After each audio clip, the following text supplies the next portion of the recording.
I have an idea of why it's happening, actually. Maybe I'm waiting too long before going live between both streams with the two different stream keys. There we go. That must be it. I probably just have to go live on everything right away. Fixed. We in there. I'm not sure if I have to refresh my chats. Are the chats still correct? Probably not. I think I have to refresh the chats for myself. So let me do that. Or I have to pop out the chats all over again. Close this one. Boom. Boom. Sup YouTube. Close this one.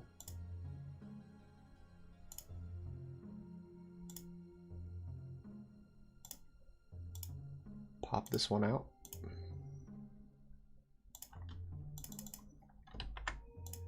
Boom.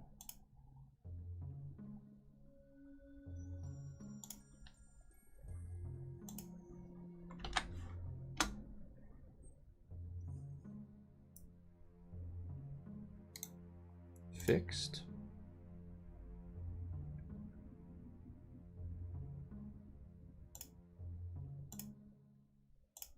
Kind of annoying that I have to take this extra time at the beginning of every stream, but I think we got it. If you guys are watching from YouTube chat, please say something in the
So we know it works at 40, but we can probably kill earlier with it.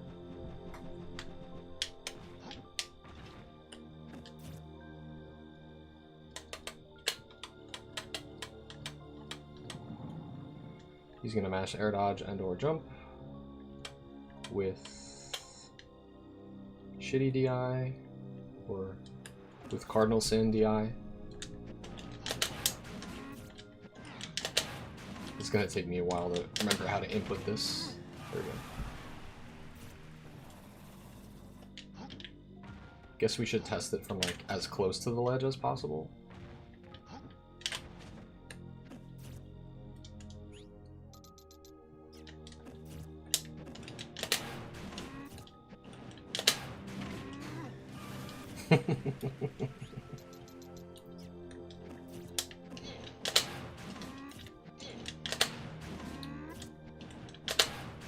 Not getting the full drift back.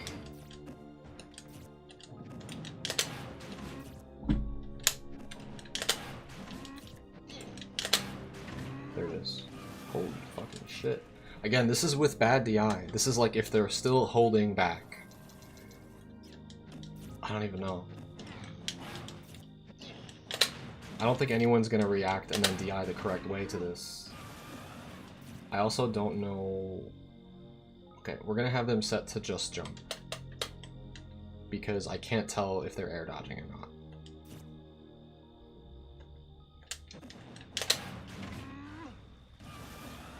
Did we see him jump there?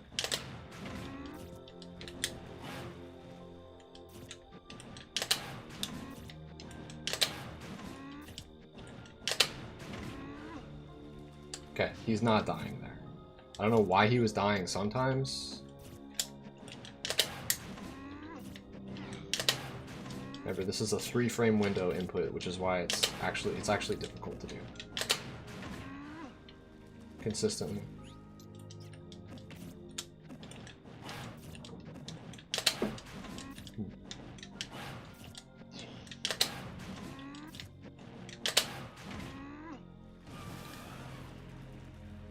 Okay, he's dying there. I don't know if it's because the CPU just has shit DI and they never actually ever start holding toward the stage. So I want to say it just like starts actually killing at like 30. 27 seems too early. Like we can see them jump, but then they still die. But like they're doing a neutral jump and then just like still drifting, where they can jump with momentum and survive, but I can't make the computer do that.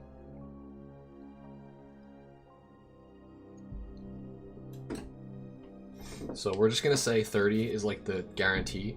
Does it work on the other DI? Yes, but it won't hit them backwards. It'll just hit for damage across the rest of the stage. I can show you.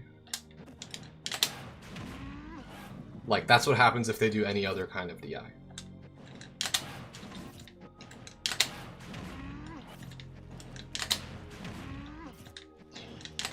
And if they do Cardinal Sin DI, which is DIing toward the blast zone, then they die. But we don't have to go telling people that. We can just let them figure out the hard way.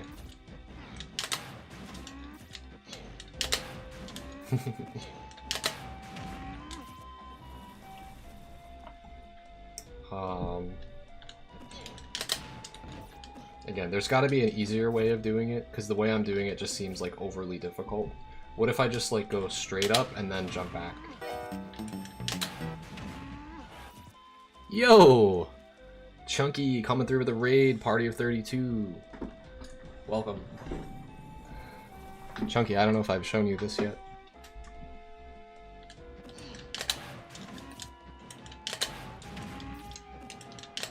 You might even know about it, because I've seen you do the giant punch before, but did you know you could do this?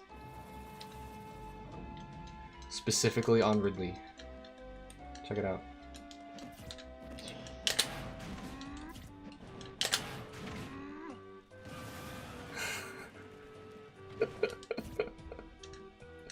It's janky as fuck. It's like a 3-frame window to get the reverse. I'm just trying to see, are there easier ways to do it? Yeah, it looks like if I jump straight up and then jump back, it'll like always do... Oh wait, no. I don't want to test these. If I jump straight up and then jump back, it'll always hit them on stage.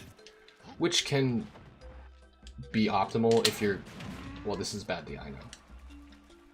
Let's just see if they do neutral DI or whatever. Let's see if they do good DI. Will this ever kill? That should be something else that we test. This I'm pretty sure I've just seen you straight up do. And this one I'm sure you knew about it already. It looks like if you microspace it, you don't even have to do... You can actually just reverse hit normally by just doing a straight up cargo throw and then a jump back cargo punch. Interesting. You don't even have to do the cargo jump forward. Anyway, what I'm trying to test right now is, will the sweet spot just kill ever? And at what percents? And if any stage we're doing this on is probably going to be Town and City and Smashville. Doesn't look like it's killing yet.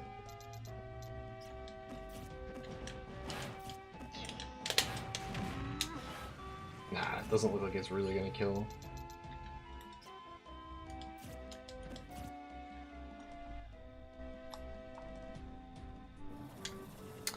Oh shit. Felix Floetry subbing at tier 1. Appreciate it, appreciate it. Tips on aerial PDKO? Sure. Yeah, actually, part of what I'm labbing here will show you kind of what's important about how to do aerial PDKO. Because, like, the hardest part is actually in the beginning. If you didn't know this, I'm going to mute the music. Because this is some knowledge I bestowed the other night on my stream. But if you're going for instant cargo up throw, which I'm sure you know how to do, but in case you didn't know, there's an audio cue to this, so turn up your volume. I turned off the music. If you do it wrong, well, you'll hear Ridley growl at you first. But if you do it wrong, you'll hear DK grunt as he's doing the jump and the up toss, and it sounds something like this. Obviously, my DK is going to sound different than yours, but you can tell, like, he's making a sound.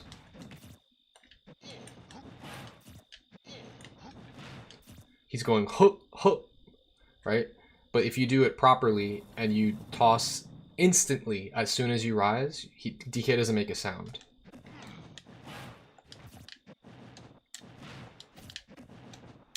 And that audio cue is how you know you have a perfect instant toss. And that's the most important part because that gives you as much frame advantage as possible. That's really important. Let me try to get Ridley up here without falling off the platform. Fuck. God damn it, Ridley.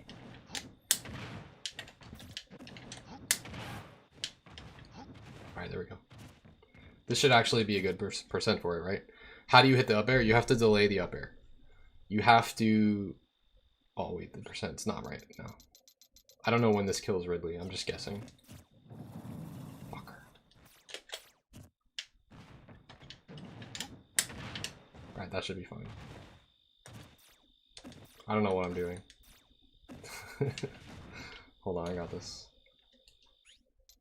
This is not the right stage to test this. There's too many things going on.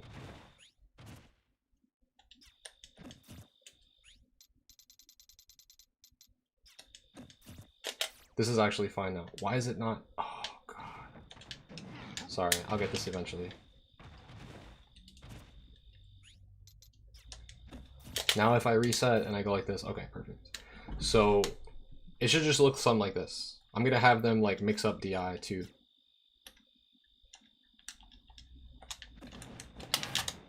Now, obviously I'm testing this on Ridley, so I don't actually have to follow their DI, so this is probably a bad example, but how do you hit the up air? You have to look where they are in the bubble. They're either going to be straight above you, or they're going to be to the right, or they're going to be to the left, and you have to react. You struggle hitting out and away. Well, I should probably test this on a different character then, because Ridley is free as fuck to hit this on. It's like really free to hit Ridley. You don't even have to change like your direction of your DI. Anyway, I wanted you to see or hear the audio cue, because that's the first most important part. The second important part is like you toss immediately, obviously, and then you delay your double jump and you delay the up air. Like those will have to be a very specific timing, and that's basically a smash forward ding dong. It's harder in this game because cargo up throw has more base knockback. Who's a character that this will be tough to hit on? Like Mario will be an example. Can we do this to Mario? 51 to 56. That's a small window. Yeah, that should be tough. And we should also maybe test it on a stage where it's better to test this. The audio cue is really important for just for your muscle memory. If you're in a tournament, you might not be able to hear if you don't have headphones, but at least you can train your muscle memory at least. I guess we test this on PS2 is the staple, is the baseline.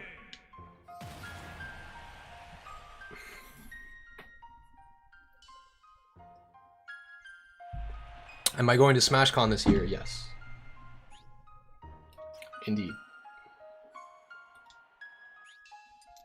Alright, so this works from 51 to 56. Let's just set him to 51. So which DI do you say is hard? Like DIing behind DK?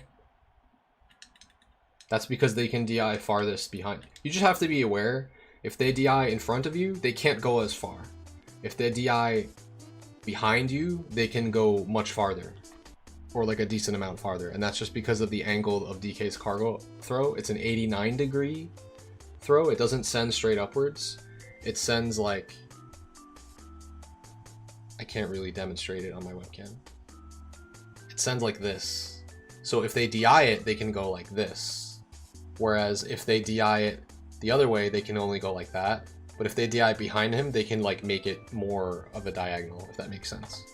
So if they DI behind him, they can kind of change the angle more. So you just have to be aware of that. Obviously I'm hitting on him.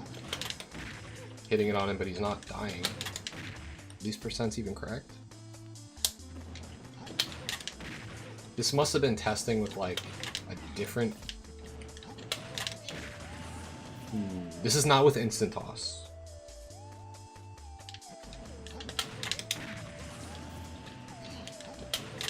Okay, this is interesting. This is interesting. So this is different than what I thought.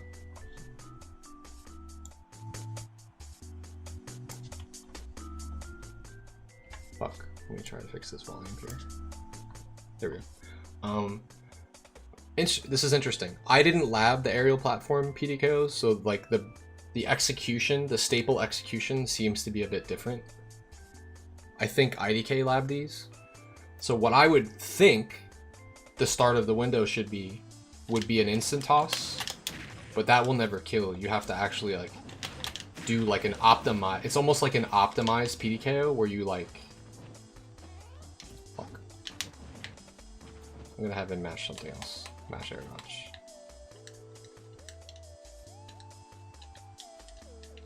Here. You have to like... Oh, God damn it. You have to do like one of these. This is too much. Here. You know how like you throw earlier than usual? You have to actually do that when you're on the platform to kill at the earlier percents. But actually I almost like just want to relab this for my own purposes because I'm not sure about... This is actually really inconsistent, the way that the percents are bracketed for regular PDKO percents. That's for optimized toss. And then for 68 to 76, that's the standard, like, landing on the platform, like, late toss, right? That's the standard execution. So I want to, like, kind of translate that to aerial platform DKO as well. So I might actually end up having different numbers than this. I don't know what that bracket number means, but it says you can kill at 50 if you do, like, an optimized toss. So let's see it. Why is the game so low? Is it quiet for you guys? It's quiet for me. I think there's a lot of background noise where I am. I'll just bump up my volume a little bit for myself. Alright, so let's see.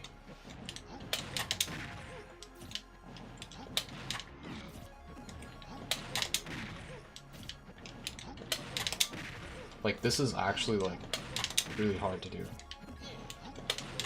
I don't know if I agree with this even being a kill percent, unless I'm just doing it wrong.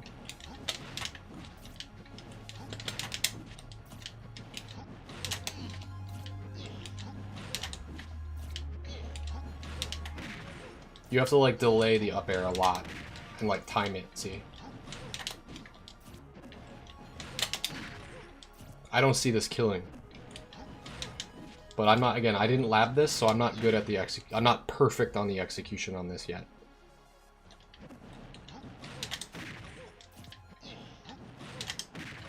And this is no shade on anyone else that does labbing, but personally, the way I do labbing is like, just because there are percents where something kills doesn't mean you shouldn't include it as a window for people to access for tournament usage.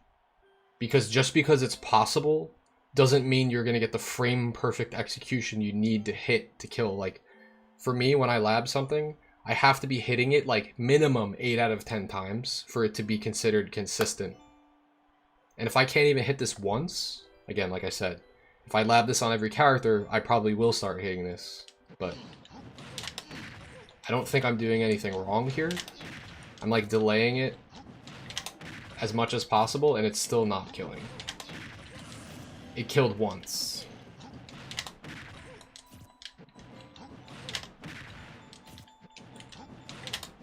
So what I'm doing for this, and what I actually maybe recommend doing, is I hold Z jump for this, rather than doing L jump, if you're using a GameCube controller.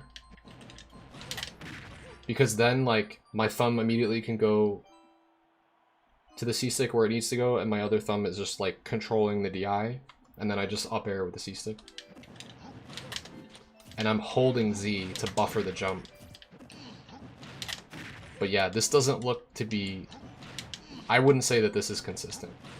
I wouldn't even include this percent. So I would drop 50% entirely, personally, for my own sake. I don't go for aerial platform DKO that much though. It's a very, very small window on Mario. So shave off 51. Or shave off 50, and now let's go to 51. All of a sudden,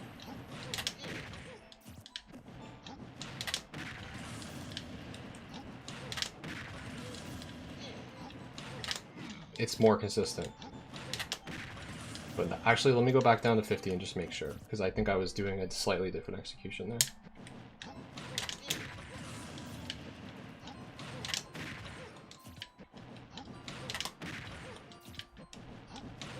This is like getting as much height as possible.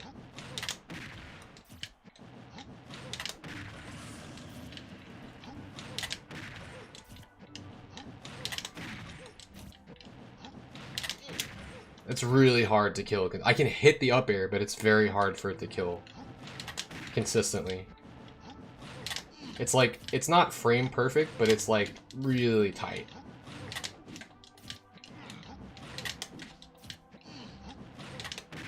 And just for this reason, I would just drop 50% entirely, even though it says it. I might have to talk to Kevin about this, to IDK. They labbed all the percents for aerial platform DKO, so they might not agree with me. So I might just have to have my own set of numbers here. Like, you see what I'm saying? Like, it's so difficult to hit 50. I don't, like, there are people that will argue till they're blue in the face about this. Just because you can hit 50 doesn't mean you should include it on a chart. Because if someone would like, oh, it works at 50, and then they go for it, and like, well, it didn't kill. Like, what's up with that? It's because it only kills like 1 out of 10 times. You have to have like absolutely perfect execution. And their argument will be like, oh, well, what if you do have perfect execution? And my rebuttal to that is, well, I do have close to perfect execution as a player, and I can only get it to kill 1 out of 10 times. So you really think you're going to do better than me? Let's take it off the list. Let's move to 51.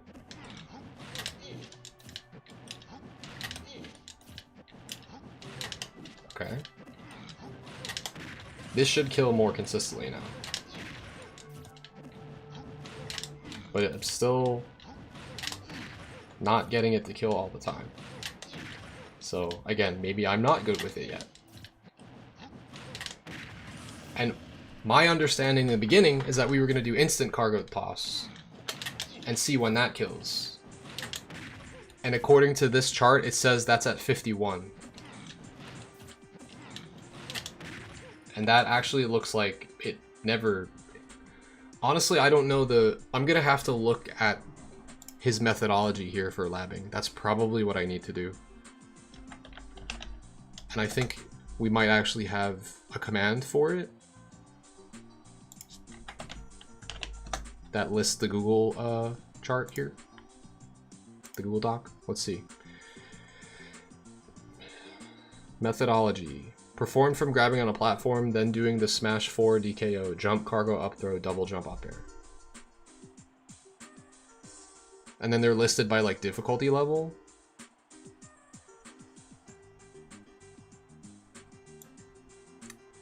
Labbing method. There's another tab that says labbing method.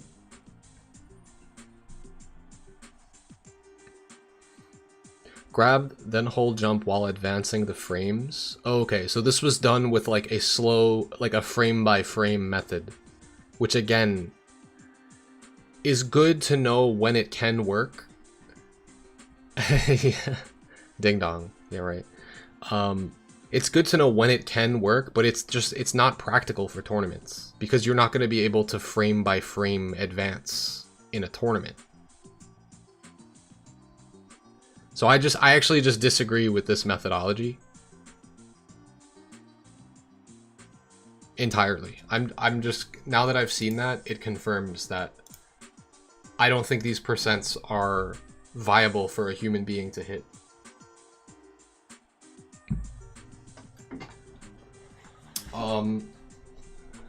Personally, you guys can, you know, if you guys can hit it, then stick by the numbers. But yeah, again, I think this is a great baseline to work with, but if you're frame advancing to test a combo, I don't think it's going to help you in a practical sense.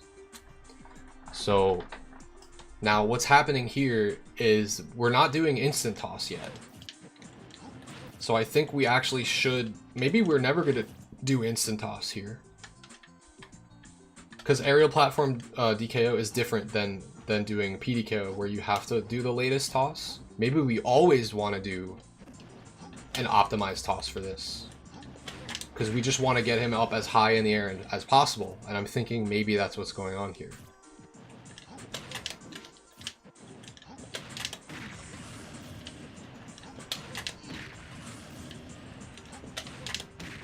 That's what it's looking like.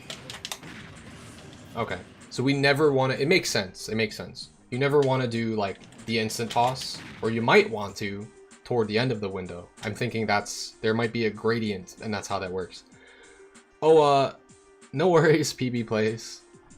Well, just glad you found your way back. Okay, so I guess let's go back down to 50, just now that I know what's going on here.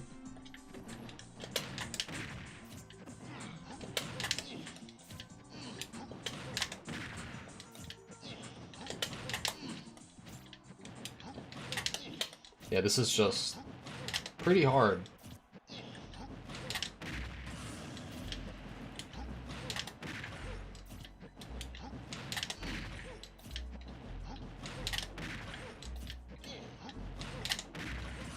I can get it like 2 out of 5 times. So for me, that's just not consistent enough.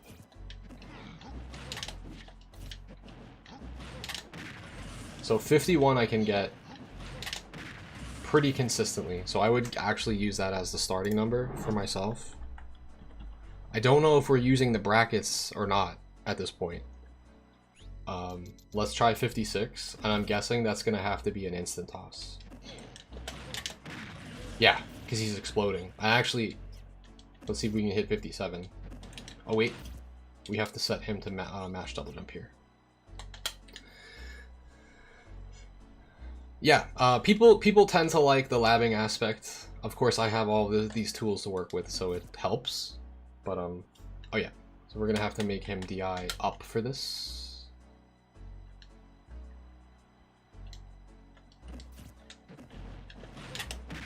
This is what I thought would happen. So I don't know when IDK labbed this, but maybe we didn't have the optimal escape methods routed yet. Again, I should check his labbing methodology, but I'm just going by what I know works here. Where the optimal escape option should be hold up jump. And it looks like we can actually push the boundaries on this, because the maximum before said 56. And now I'm hitting 57 with ease here, so I can probably go higher.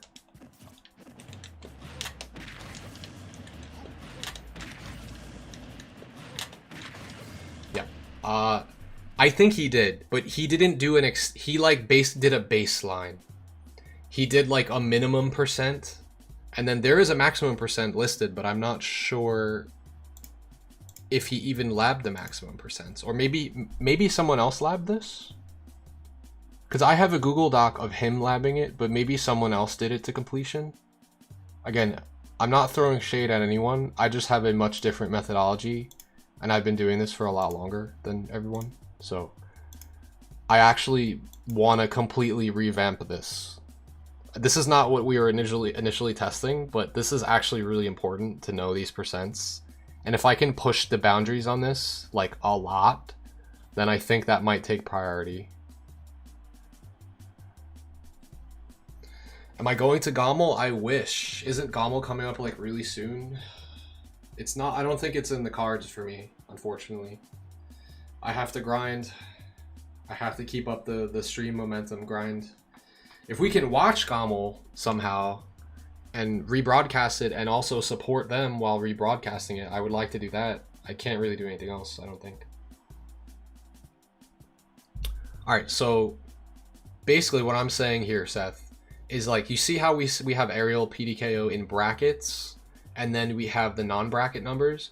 We should match that methodology to how I did it for the regular PDKO, where the brackets means an optimized toss, and that will be a range where it's a different execution, where it's like a gradient of like this kind of a toss, like delayed as much as possible before, like, and then there'll be like a slight optimization in between, and then eventually you'll get to a point where you're doing instant toss, instant rising toss.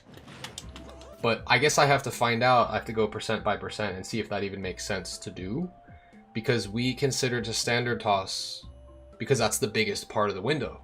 Maybe for this one, it's not going to be that way.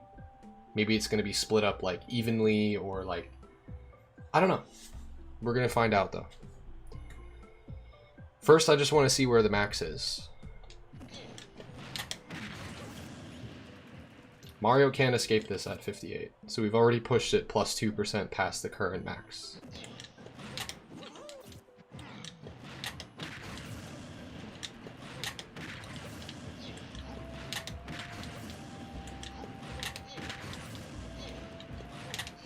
This is looking consistent to me.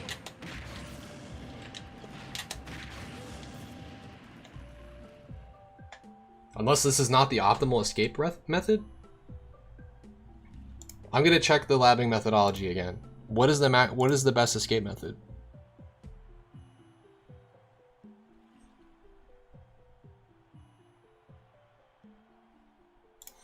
No, I don't see anything about it. Yeah, we're gonna fix all these. This might be boring to you guys, but I actually think this takes precedence over everything, because I never labbed these personally, so only until recently did I ever start even hitting them at first. I think this is really important because I think we can make these numbers a lot more accurate and viable, and make the windows a lot bigger.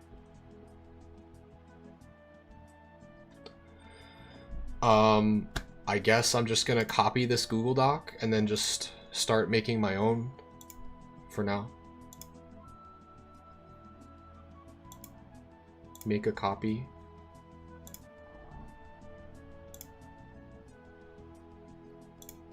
I'm just gonna start editing this. We'll start with Mario. We're back to labbing, guys. We're back.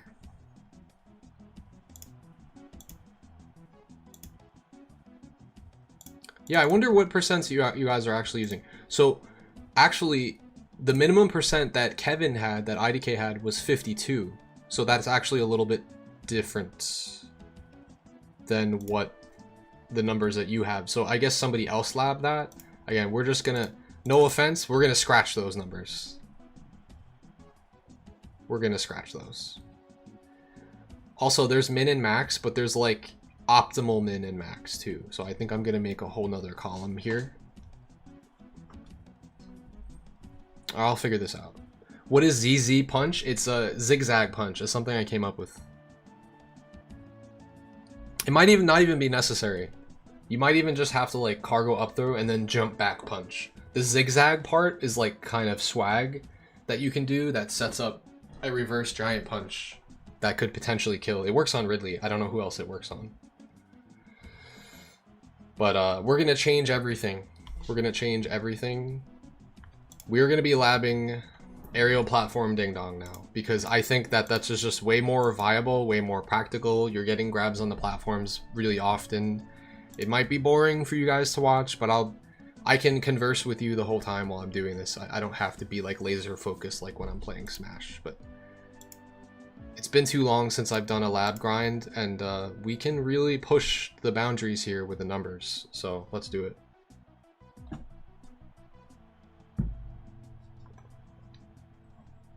All right, so what was the first percent that I say? 51. So I'm gonna put bracket 51.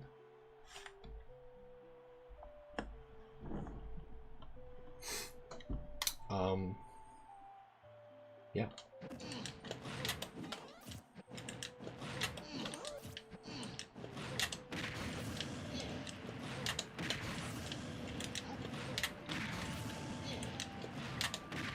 I can hit 60 consistent. I mean 59 consistently. Let's try 60.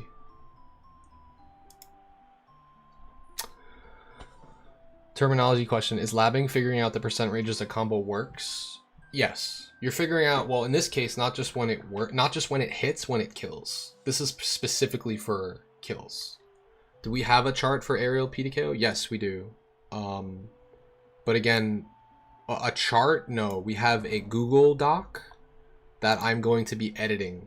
So the one that we have listed here is incomplete, and I'm going to be editing it to be updated. Otherwise, I would just suggest go to monkey.gg. And these numbers are what we have right now, but they're going to be updated.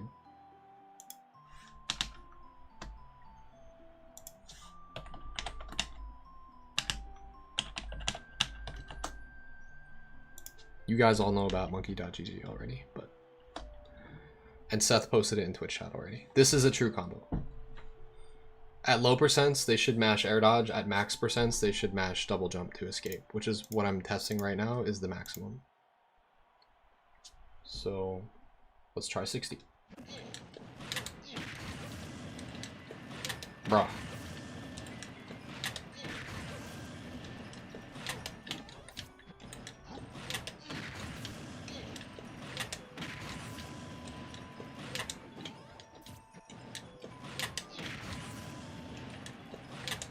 That's looking consistent to me too. We've already pushed this by I don't even know how many percent. It's kind of mind-boggling. Before the maximum said 56, I'm already getting it consistently up to 60.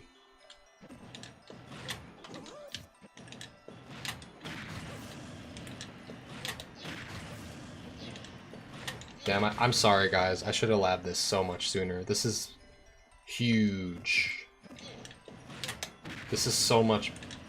This is going to be such a bigger window than we thought on every character.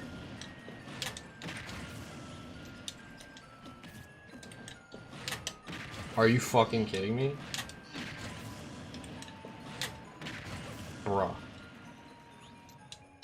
Wait, here's the part where I'm getting confused. Are we overlapping into percents where he would just die anyway yet? No. That's starting at 68, where 67 he would just die normally from a grounded cargo up throw, jump, double jump, up air. We're not there yet. We still can push at least a couple more percent.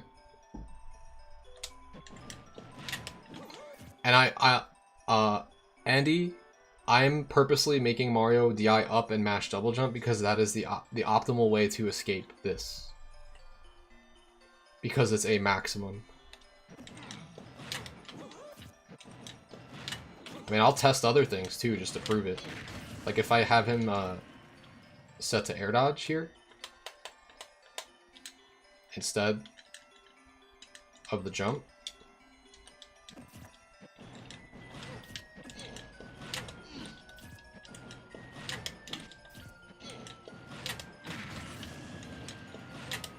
It should actually be easier for me to hit this.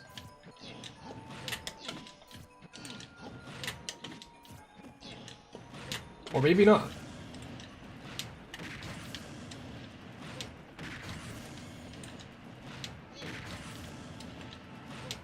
It's looking pretty easy though. Like I'm hitting it pretty consistently. So I do think that jump is the best escape option. Yeah, see. The reason for that is that jump is a frame, double jump is a frame 1 escape option, and air dodge is like what, a frame 2 or 3. He does have a nice hurtbox shift on the air dodge, but like it wasn't saving him, it seems. It's not as good as the frame 1 double jump hurtbox shift. Like look at him. If I just throw him, he just gets out of there frame 1 in a hurry.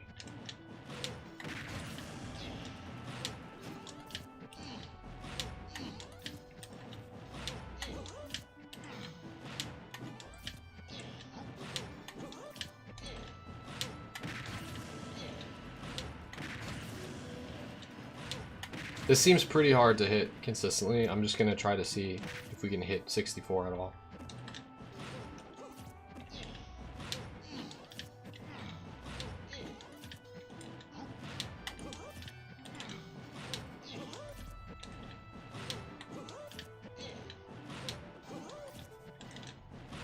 There seems like a hard cutoff here. 63 I was able to hit, 64 I cannot.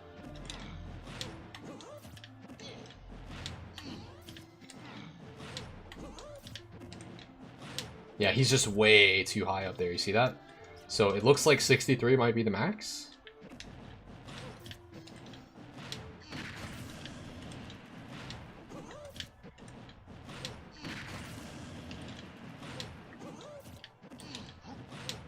Except it's really hard to do the execution, actually, consistently.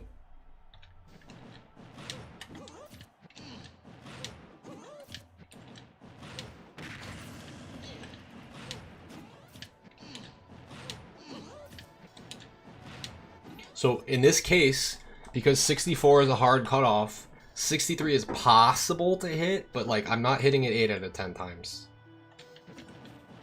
Oh, you made a command for it? Yo, let's go. Thank you, Seth. I remember you did that at another stream, I think.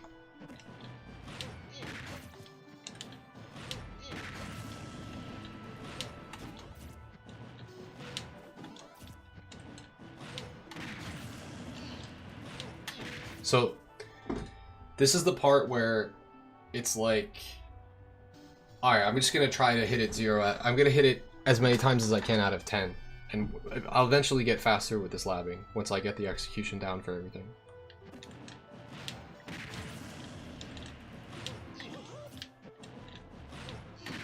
It's 2 out of 3. Oops. It's 3 out of 5. 3 out of 6. 4 out of 7. 5 out of 8. 5 out of 9. Yeah, I'm hitting it like 5 out of 10 times. I'll try again. 1. 1 for 2. 2 for 3. 2 for 4.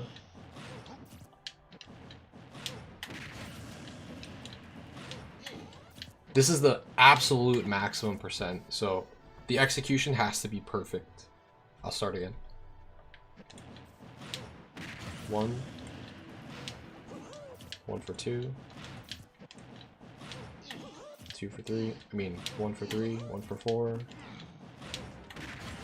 2 for 5. It's hard.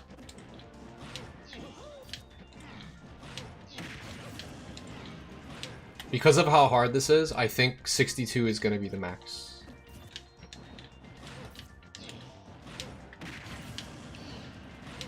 Because look how consistent 62 is.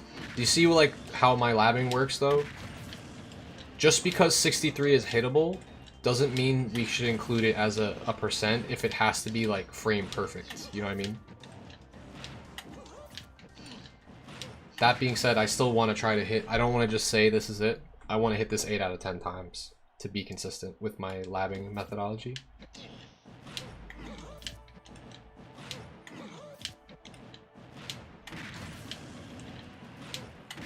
I'm going to start there. 2 for 2. 3 for 3. I missed 2, so I'm 3 for 5.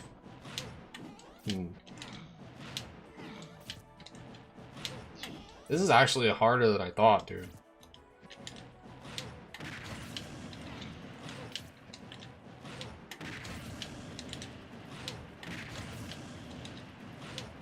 That's 3 for 3. 4 for 4. 4 for 5.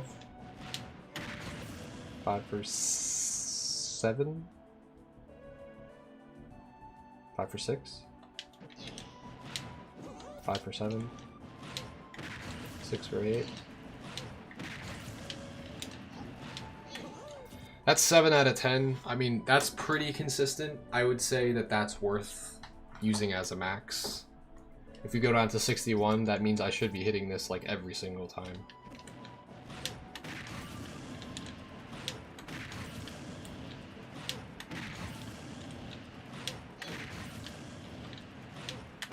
Yeah. Like, and that's like 100% accurate, but I don't know. That's just kind of how I've always done my labbing. If I can hit like 7, 8 out of 10, that's like a hard cap maximum for me. If it goes like a 50% chance of hitting it, you could still go for it, but I don't know. You have to have perfect execution to hit it. And this is like the gray area of like, where does the maximum end? 64 you can't hit at all. 63 you can hit 50% of the time. 62 I can hit 70% of the time. 61 I hit 100% of the time. So it's like Pummel does like 3. Does 2, sorry. Does exactly 2. That will come into play for this. For sure. You don't want to pummel if you have them at maximum percents, but if you have them at lower percents, then you do want to pummel. So, okay. So we have 52 as a hard minimum. Right? And then 61 as a max. Let me just like expand this here.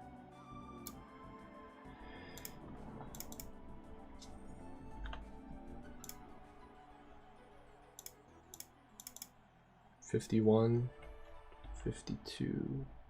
I didn't really test the minimums yet, so let's do it. Let's do it.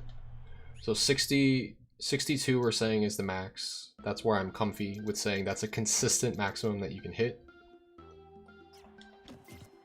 Now, the DI has to change here. For minimums, it's going to be DI behind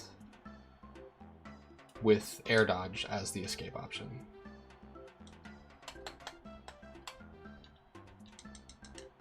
As far as I'm aware, I mean, we can test jump too. I don't think jump will help him escape. I could be wrong. Let's try it.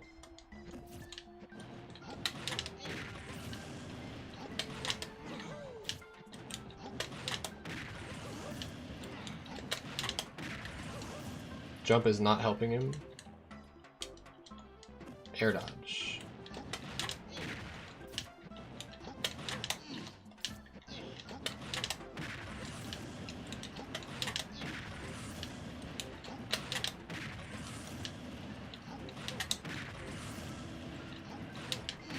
Interestingly, for this tech, I like holding and buffering Z jump rather than using L jump. I don't know if my muscle memory is going to jive with that. But for labbing purposes, it's so much easier to hold and buffer jump with Z. Also, I want to change all my titles everywhere because I am not labbing ZZ Punch anymore. I'm labbing aerial platform DKO. Labbing new apDKO percents.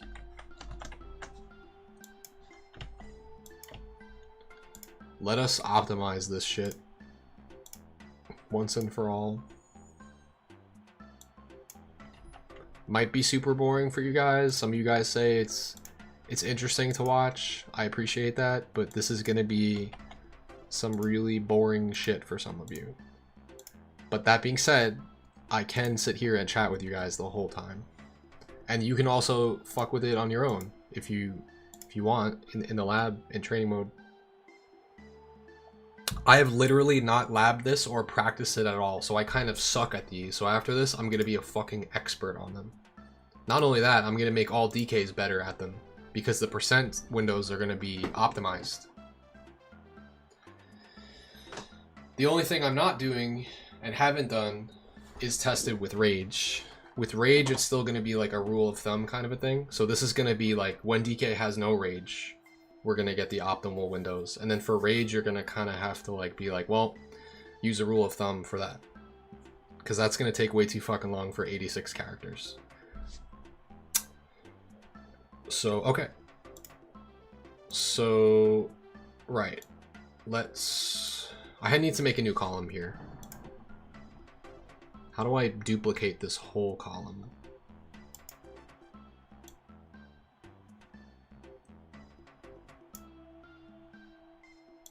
Can I just duplicate it?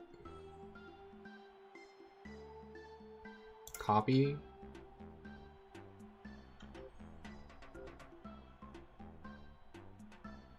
Sorry, it's been a while since I've made some Google Sheets here. Oh, here we go. We're gonna insert one column to the right. Boom. Oh, no, let's undo that. Let's insert one column to the left. Let's paste all that same shit. This is gonna be not minimum, but optimal minimum. I guess I can show you the numbers that I'm fucking with, but you guys get it. You get the idea. I'll give you guys the link to the document that I'm editing, I guess, but it'll be like view only. Share. Restricted. Only people with access can open the link. I don't think anyone else can edit it. I'm actually not sure. I don't want to like link it to people. Editors can change permissions.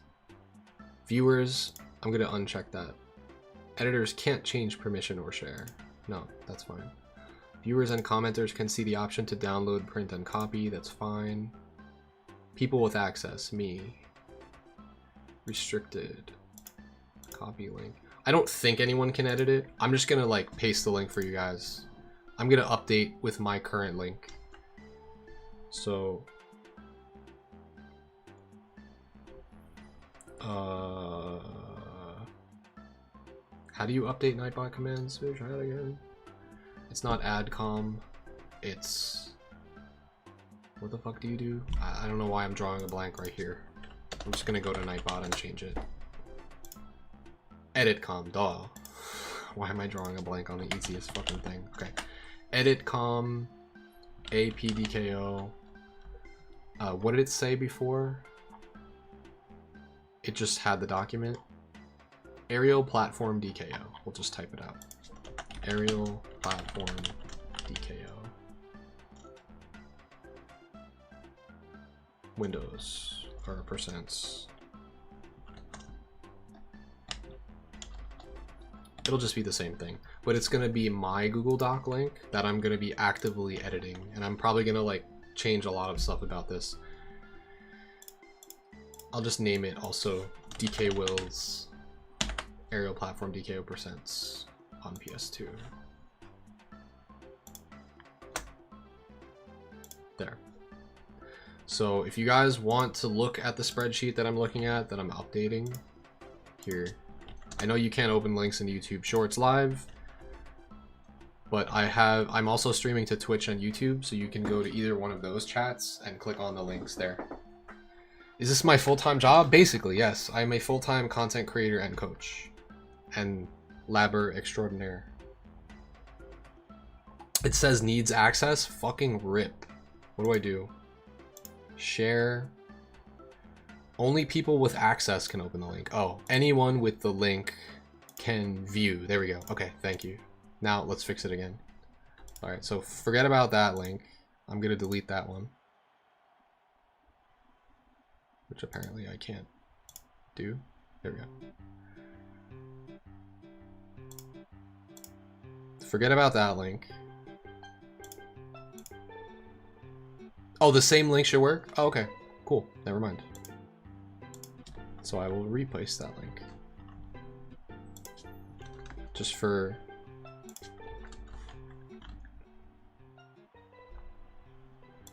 There we go. So now you guys should be able to see what I'm editing. All of these numbers, no offense, they're baseline, they're inaccurate. I'm going to be fixing all of them. So how am I going to annotate that? I'm going to like bold this or do something to this. I need to make it like obvious that I'm adding new percents. And I think the easiest way to do that actually is because I'm adding optimal minimums. I'm just going to delete all of these columns. It's probably a much faster way of doing this, like this. Okay. We added a whole new column, and only the ones that have this column filled out will be the new percents. And I'll put it in the bracket still, just so I know.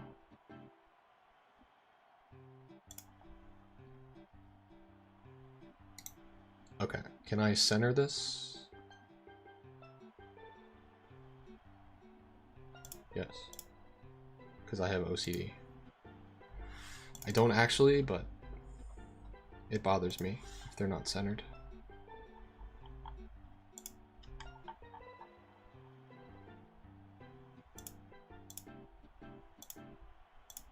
Maybe this is not proper spreadsheet etiquette, but it's my spreadsheet etiquette.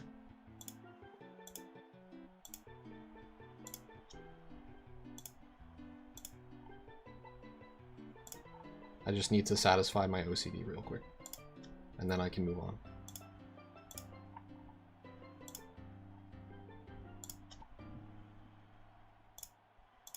Also, I could probably do this way easier too. I'm figuring these things out. I can literally highlight all of these columns at once and do it. See, I'm learning, I can do it faster. All right. It's starting to come together. Now all of these numbers will be baseline. All the ones that I actually am editing will have numbers in the apDKO column. So for Mario, as we see, there's something new there. Okay, let's go. This is exciting. Thank you, Cleodora.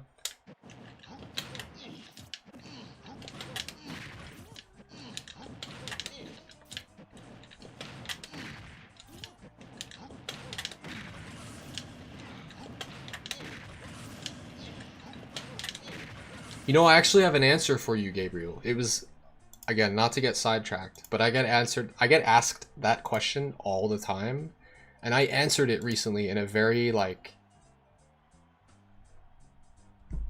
specific way, and I want to make it into a command. I just don't know if it was on YouTube chat, or if it was on Instagram, or if I just said it out loud. Maybe I said it out loud. Oh, I know where it is. I think it was on Fresh Cut. Interestingly enough. Let's see if I can find it.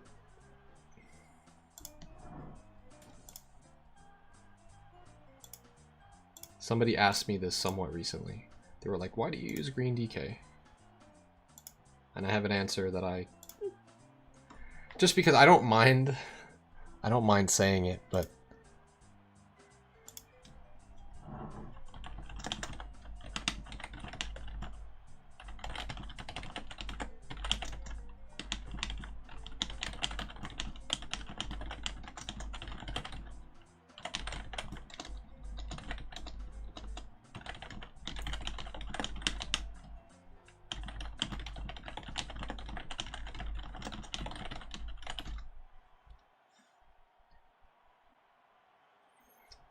Got you. I see. Let's see if I can find this quick. Why do you use the green Kong? Found it. I have a nice succinct answer to use for you guys. There are a lot of reasons, but this is mostly the gist of it.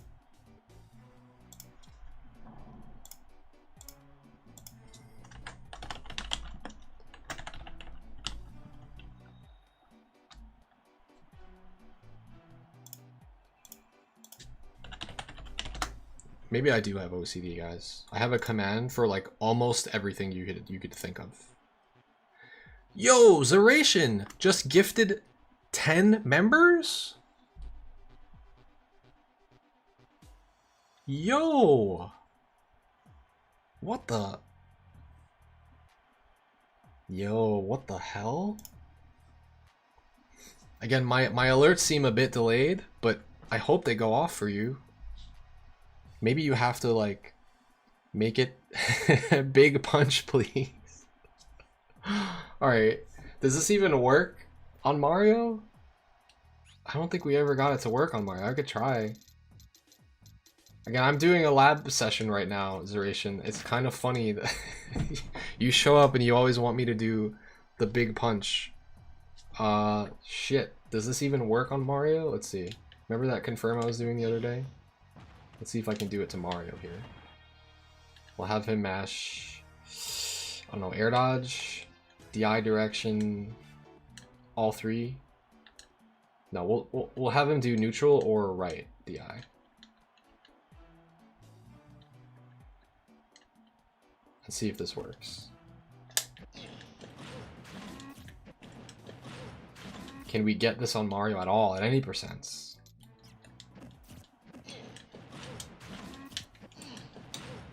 Yes. This is actually something that I wanted to test out today, but we're going to be testing something different. On Town and City, I think this could potentially, like, kill. Like, we can find percents where this actually kills. Like, we can get it to connect, but on Town and City and Smashville is where I think it's gonna kill.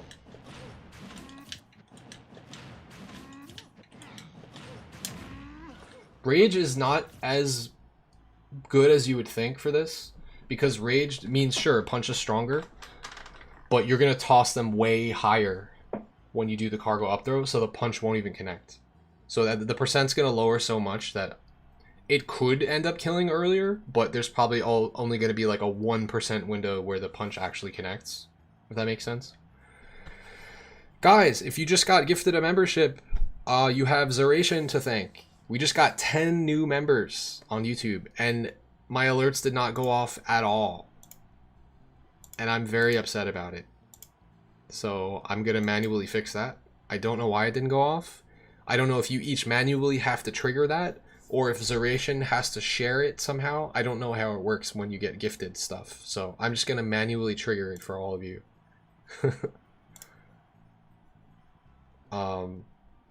Here. You got an email. That's funny. That's actually hilarious. So, okay, let's see. So if we go to YouTube, go to members, and then can I test this? There's no way to test it. I can preview it, but I can't. Do you guys get to see this?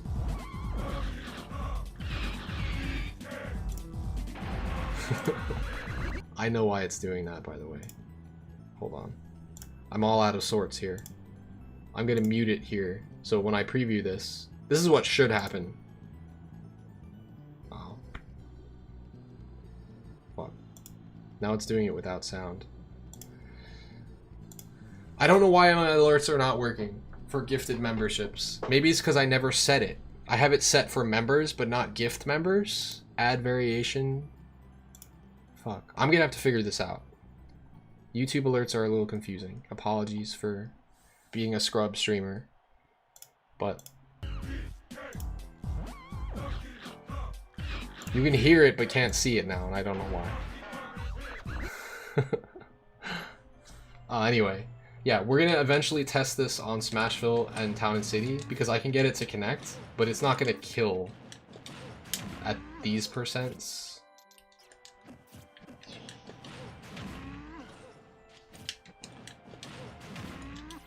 And is he even doing proper DI? No. If he DIs left, which is the correct DI, then he could probably survive this a really long time. Now, as you see, he's going behind me, so I have to do like a jump back punch. Like that, to get it to work. And it'll still work.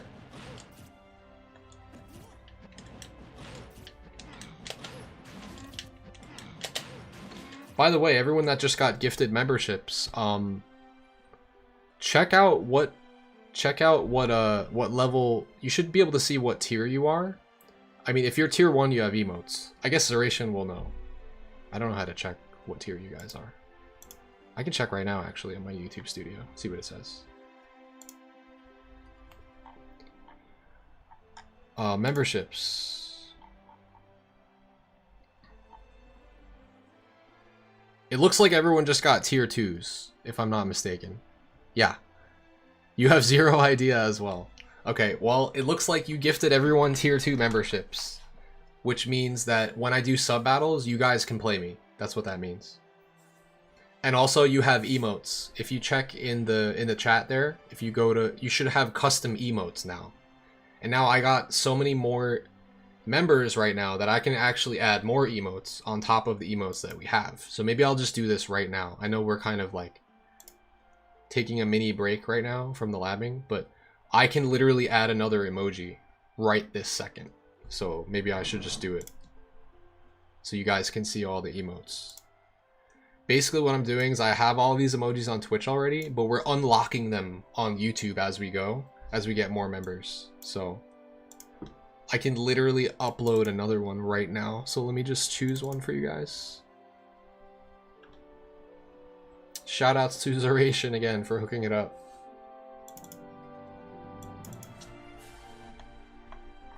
Okay, I don't know which one is going to come next.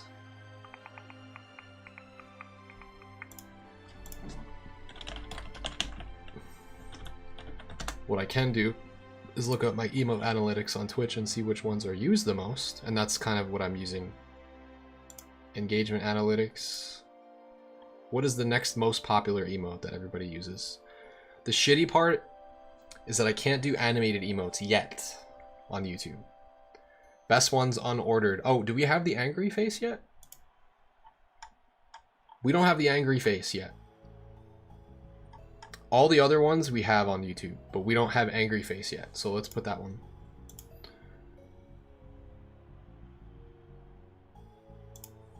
Let's do it. Easy. Good looks, good looks. Save and publish. Easy. And now to unlock another emote slot. Yeah, oh, okay, it bumps up quite a bit now. So now how many emojis do you guys have? 1, 2, 3, 4, 5, 6, 7, 8. We now have 10, I think. 2, 4, 6, 8, 10. Yeah, you guys have 10 emoji. It used to be every 2 members to unlock a slot. Now it's to get the next one, we need 10 more members. So it kind of bumps up quite a bit. So we're going to be chilling at this one for a little bit. But now you guys have a bunch of emojis. So shout outs to Zeration again. You guys are chilling with some new emotes there. For the alerts, it looks like this might be a Streamlabs thing where gifted memberships they just don't have an alert for it yet. Maybe. If you subscribe on your own or join and become a member on your own, it should show up because I have an alert set for that. And the super chats work, but I guess the gifted memberships for some reason don't pop up for now. But you guys got to see at least one of them, so you know what I'm talking about, sort of. Okay, we can close this. Back to the labbing. But I wanted to let you guys know, like, you guys who are becoming members, yes, you do have some swag to post in the chat now. You have different emotes.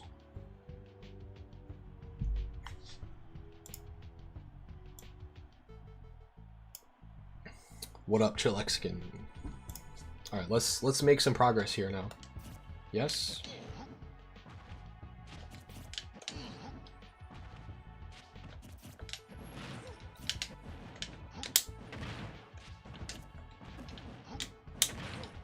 Get up there.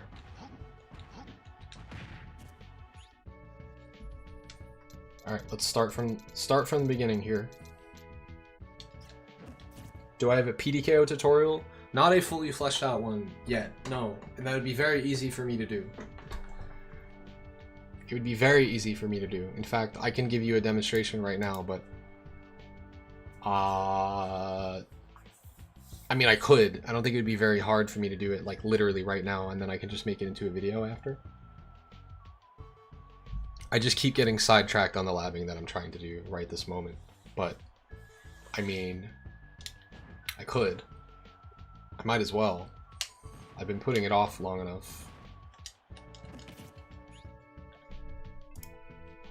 I don't have it scripted at the moment, though. I kind of like don't need to script it. The problem is, like, I need to say every little detail. Like, I know I can make it more detailed than other people, and I don't want to leave anything out, so I kind of, like, want to have a script written for it first. Before I don't want to just demonstrate it now without, like, saying all the right things. If that makes sense. Maybe that's an excuse. I guess I could just do it. Just fucking do it, right? Okay, do we need this combo meter here? No. Okay. Yeah, I can just do it now. Fuck it. Fuck a script. Alright, we have him set to air dodge. We have him set to DI in.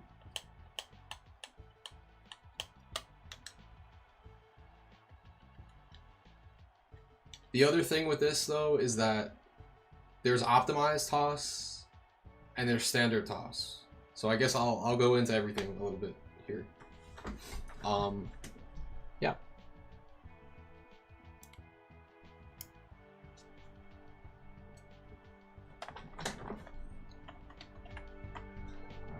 That's true.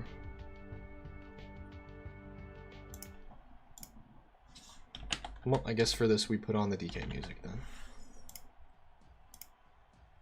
Alright, we're changing gears again.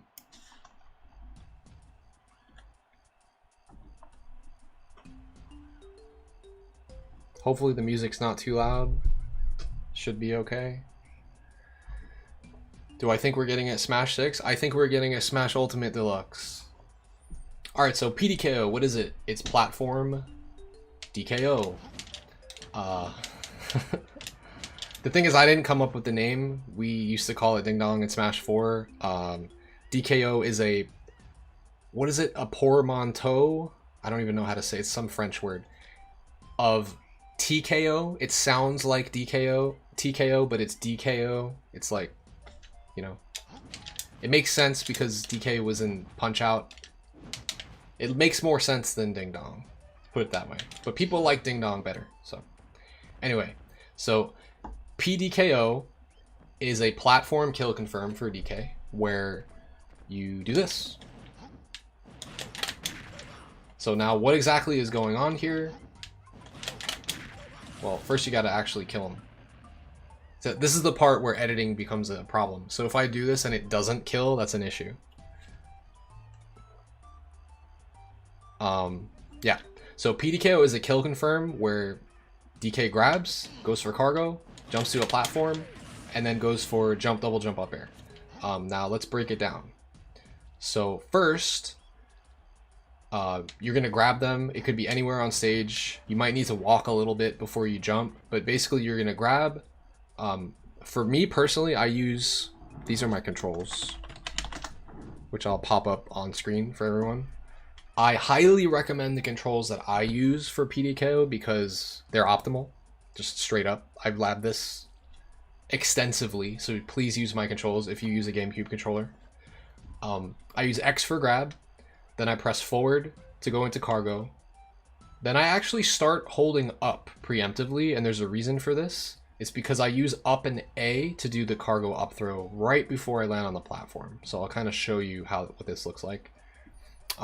The other important part too is that when you're getting the cargo up throw on the platform, you actually need to toss as late as possible while still being airborne to get the maximum frame advantage. What does that look like? It looks like this. Also, I lied. I use C-stick up for the cargo up throw, so I do not hold up yet. So it's X to grab, forward to go into cargo, full jump with Y, position yourself with a full jump onto the platform, So you DI onto the platform, doesn't matter which one. Up on the C stick right before you toss them, right before you land on the platform, but you still need to be airborne. Why? Because this is what happens if you land. Notice how there's like extra lag here. There's a lot extra lag actually. I believe it's 26 frames of lag, 29 frames of lag, not 100% on that actually. It's 22 frames. Let's just say, this is why I need a script, but if you land first, you have a lot more lag as opposed to if you initiate the cargo throw right before you land and you're still airborne. Now all of a sudden all of that lag disappears. So this is me pressing and holding jump. If I land first, or rather this is me holding up and mashing A. You can see like I'm landing and there's a lot of lag, right? And now this is if I, yeah, it's a big animation cancel. If you literally, you're just throwing, what you just have to initiate it when you're just barely above the platform, and that's good enough. It doesn't matter if you land on the platform. In fact, that's optimal because now you have as much frame advantage as possible. So that's how that works. And now next step is you need to follow their DI. So there's a dust cloud that shoots out above the character. They're either going to generally go straight up, or they're going to go to the left, or they're going to go to the right. So right now I have Mario set to DI behind DK, so he's going to go left. So you can kind of see he's like angling it kind of slightly. This is like mirrored, I can't do this. You can see that he's going slightly like this way. This is so hard to do when it's mirrored on my webcam. Fuck, dude. Yeah, he's going like this. Instead of straight up or this way, he's going this way because he's DIing behind. So I can actually set it so that he does all three different types of DI randomly. So now you can see that it comes down to reacting to which way they DI. And how do you do that?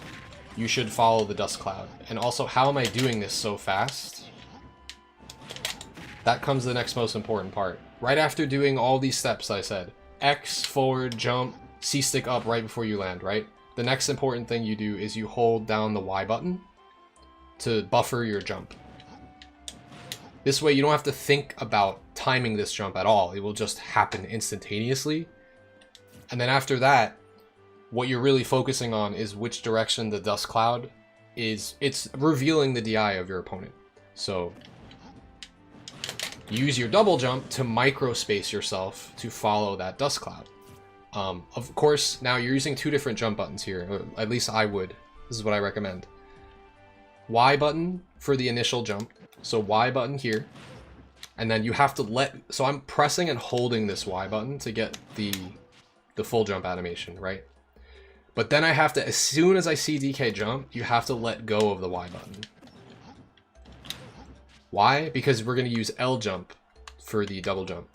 And why am I doing that? So that my thumb can come off the Y button and go down to the C stick and access up air on the C stick as swiftly as possible. And my left hand is doing the double jump and following the DI. My right hand is doing the C stick up for the up air. So again, it's Y jump, hold it, let go of it once you see DK jump. He will automatically do a fold hop. This is actually a benefit to not having short hop buffering in this game. You will get a full hop here pretty much always. So you hold Y, let go, press L, and then you press up C at basically the same time. So now the window on Mario for this execution that we're doing is a standard toss. This is 68 to 76. You guys should definitely be using monkey.gg. Again, shout outs to Seth for putting that together for us. This uses all the stats and all of the labbed ding dong PDKO percents from the DK Discord. It's not just PDKO percents there. We have aerial PDKO. We have aerial hand slap to up smash in there. We have down tilt trip ranges with or without rage. We have whether headbutt to up smash connects. We have how to play neutral. All of that is on monkey.gg. Please use that resource. It's broken. Yeah. So I have him set to do either left, right, or neutral DI here. So you're seeing the important part is how am I following his DI? That's the only thing everything is muscle memory for me at this point. I'm just seeing which line I have to follow. So the best way for you to practice this, you could break it down in steps. First step, you want to just get good at this part. Get good at like doing the really late toss and then testing to make sure that you can jump right away. That means that you're doing it right. If you're doing it like this, then you're never going to get the up air. Or rather, you could still get them off of this, but the problem is that this gives your opponent, I believe, like 22 more frames to mash because you have 22 more frames of landing lag. So, anyway. So the next step is you can actually start this part up here. I'll set him back to 68%. We'll save it, refresh. So we know how to do the first part. The second part is doing the jump, double jump up air. So this is just, the important part here is you want to full jump, but then 80% through the height of your full jump, you want to like, again, you want to let go of the Y button, and then you want to double jump. Basically, you want to maximize both your height and your vertical speed.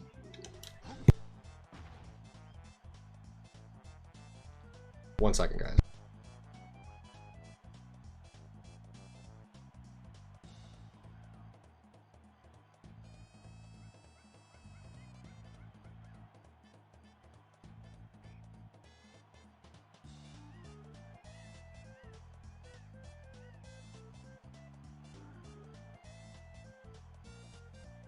All right, sorry about that. All right, so, yeah. So the second part is you want to you could just start from the platform for this part. We broke it down into like 2 halves basically. So now you're on the platform, you're doing the correct timing of a cargo up throw, you're doing the buffered full jump. You want to actually make sure that this is actually the next part you should practice. You want to get your jump, double jump, up air to be as swift as possible, and you want to get as much height as possible. And you don't even need to test this on the same platform as Mario. This is like if they did a neutral DI or an up DI. This is if they did a left DI. This is if they did a right DI. You just want to get really good at doing jump with Y, double jump with L, up air with C stick. And what I'm doing is just literally just match my execution. In terms of timing, in terms of height, in terms of speed. Now, how am I doing this? I'm pretty much, when I do the double jump, I'm doing up C pretty much instantaneously. And that's going to be for the minimum of the window. Because at the maximum of the window, the execution changes slightly, and you're going to want to delay the up air as much as possible, and that kind of looks something like this. Notice how I'm hitting the up air as high as possible, and I'm delaying it, as opposed to this is an instant. This is what you'll do at minimums. This is what you'll do at maximums. Now the jump timing should be the same. I might be messing that up. I'll try that again. This is what you should be doing at minimums. And this is what you should be doing at maximums. Something like that. So you can see that the up air is delayed slightly at maximums. Now, 68 is a standard minimum. So the goal is just to get there as soon as possible and hit the up air as soon as possible. And then you should get the kill. The hard part will be following the DI.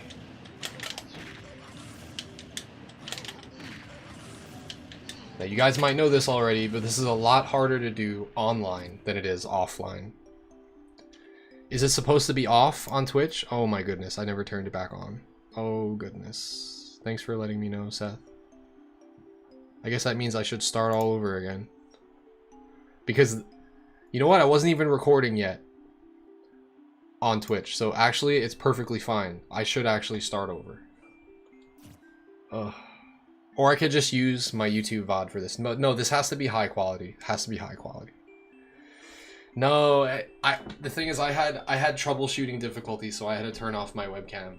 I'm glad you let me know though, because I've had my webcam on YouTube the whole time, and I just didn't have it on Twitch because it was in the background. That's fine. I just did like a run through YouTube is, but I'm recording on the Twitch OBS in 1080p. It's just how I run it on my computer. Otherwise, my computer freaks out. I can't have my YouTube OBS doing too many things. Otherwise, my computer freaks out. Let's start over anyway, right? So I already got like a nice little test run through there. All right, so apDKO. What is it? It's a kill confirm for DK with his cargo throw, where he jumps on the platform and then kills with cargo up throw into jump double jump up air. What does it look like? Looks something like this.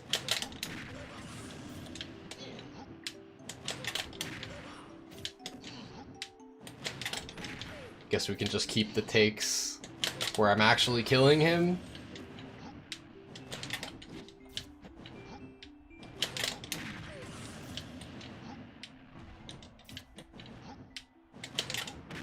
Okay, we're getting it. So how does this work? Again, I'm going to put my controls on screen here for you guys. I highly recommend you use my controls. The important part for this is you're going to use L for double jump, you're going to use X for grab, you're going to use C stick to toss them up and also do the up air. And you're also going to use the Y button for the initial jump after the cargo up throw. So important part here is, okay, it's going to be X to grab, forward to initiate the cargo throw, then you jump over to the platform with a full jump. That's important. You might walk a little bit if you need to, if you have to get closer to the platform. And then you're going to time the cargo up throw while you're still airborne just above the platform. So now some people, you might do this. This is the incorrect timing. We'll get into that later. That is not an incorrect timing. That is for something else, but I'm not going to talk about that right now. We'll edit this part out. What you really want to focus on is getting that toss as close to the platform as possible while still being airborne. Why? Because if you land, it takes a while before you can do the cargo up throw. I think it's about like 22 or so extra frames of lag, 29. I don't know exactly. I'll have to find that number later and edit that in. So if you get the correct timing and you start it right before you land, you can jump instantly and you cancel that whole landing lag animation. And now you can immediately jump, double jump up air and chase down and get the kill combo. So that's really important. That's step one. You want to get really good at that. Step two is going to be the jump, double jump up air. So what are you doing here? You're trying to get as much height, as much speed as possible.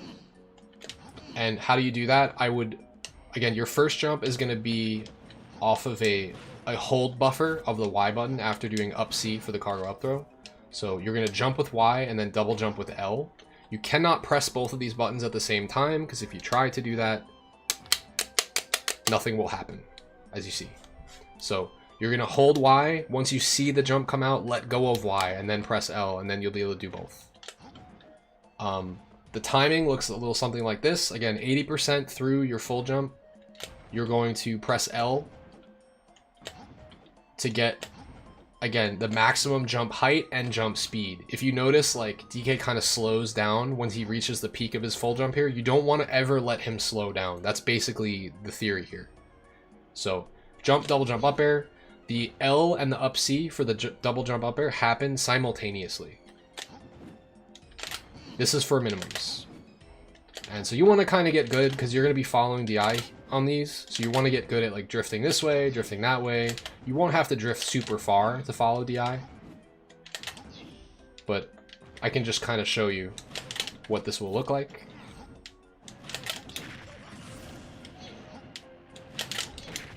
With proper execution when you're following DI. If you can't get them all to kill at first, you know, you can increase the percent by 1 or so. This is just showing the absolute minimum percent that this will kill. So now you can see, starting at 69%, this is going to kill a lot more consistently. So maybe for practice purposes, you can get Mario to like 69% in training mode, and then test from there to start off. So, if you do happen to have the training mod, I don't know if I'll include this in the YouTube video, because I don't think YouTube likes me to talk about mods at all. But for those of you watching right now, if you do have this, then the way that you're going to want to set it is to, if you're doing labbing, to make sure that like you have your execution correct, you want to have him set to DI behind DK and mash air dodge, because those are that's the optimal escape method. I don't know if I should include this in the video. Maybe I should. This is going to be a video teaching you how to do it. Maybe I don't need to teach our opponents how to escape it. Maybe I should gatekeep that information. If we're putting all of this out there, I don't know. What do you guys think? I feel like most people would be mad if I didn't include all the information.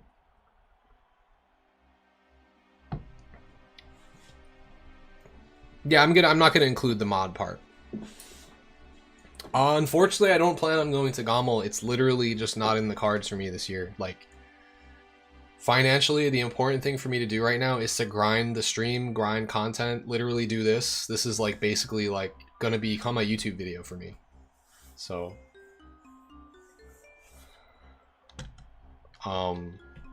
yeah. Let's get back to what we're doing though.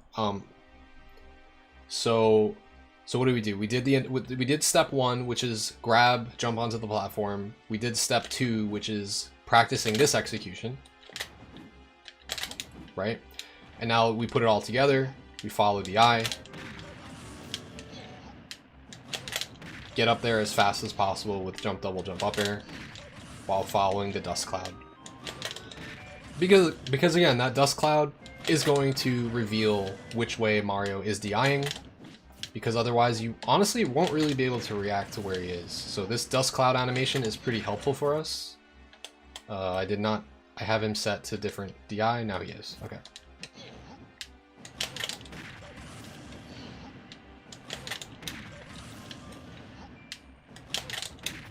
Alright, so now let's talk about some other stuff. Some pitfalls you can run into, right? Pitfalls. You might be doing this. What's it called? You might get a grab on Mario at like somewhere in the middle of his window, right? And you're going for the normal execution still, and you're like, wait, this isn't hitting anymore. What's going on? Oops.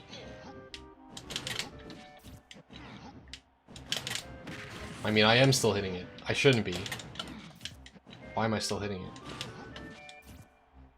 Oh, okay, no. So this is a problem that some people have. They have him at like mid%. If you toss a little bit too early like this, you're actually gonna throw Mario too high up in the air and you won't be able to hit the up air. Yeah, I'm too good at it. I can't actually do it on purpose and mess it up. You see how he's going too high? And I can't... You know what? He's actually not doing the correct escape option. That's what the problem is here. Let's fix this. I don't like the whole probability thing. Can I turn that off? I miss the check marks. I understand setting probabilities for DI, but I don't like having to mash the A button 5 times to toggle through this. That's just an aside. We're not going to include that in the video. Alright, we're going to set him to optimal DI here. And the optimal mash, which is jump. So now we're getting toward the maximum here, right? You can press Y to clear it. For real? Oh, thank you. Okay. Alright, they thought of everything. So now, you might run into this problem. Why are you not hitting this? People will send me videos of them doing this, and they'll ask me, why can't I hit this apDKO? Like, you can hit it sometimes, but... Actually, there's something I just did here by accident that we could talk about too. If you hard drift fully, you will just bypass the platform. Make sure you're only slight drifting with this cargo up throw. Now, why is this missing? Can you guys point it out? To me, it's obvious, because I know. There's a couple of things I'm doing wrong here. First, I should be delaying the up air. Second, I'm doing the cargo up throw too soon. I need to be delaying the cargo up throw to get as much frame advantage as possible so that I can act while Mario is still rising in the air. So those are the two things that are wrong with that. So now if I change that execution, because this from 68 to 76, I should be able to hit this. Oops.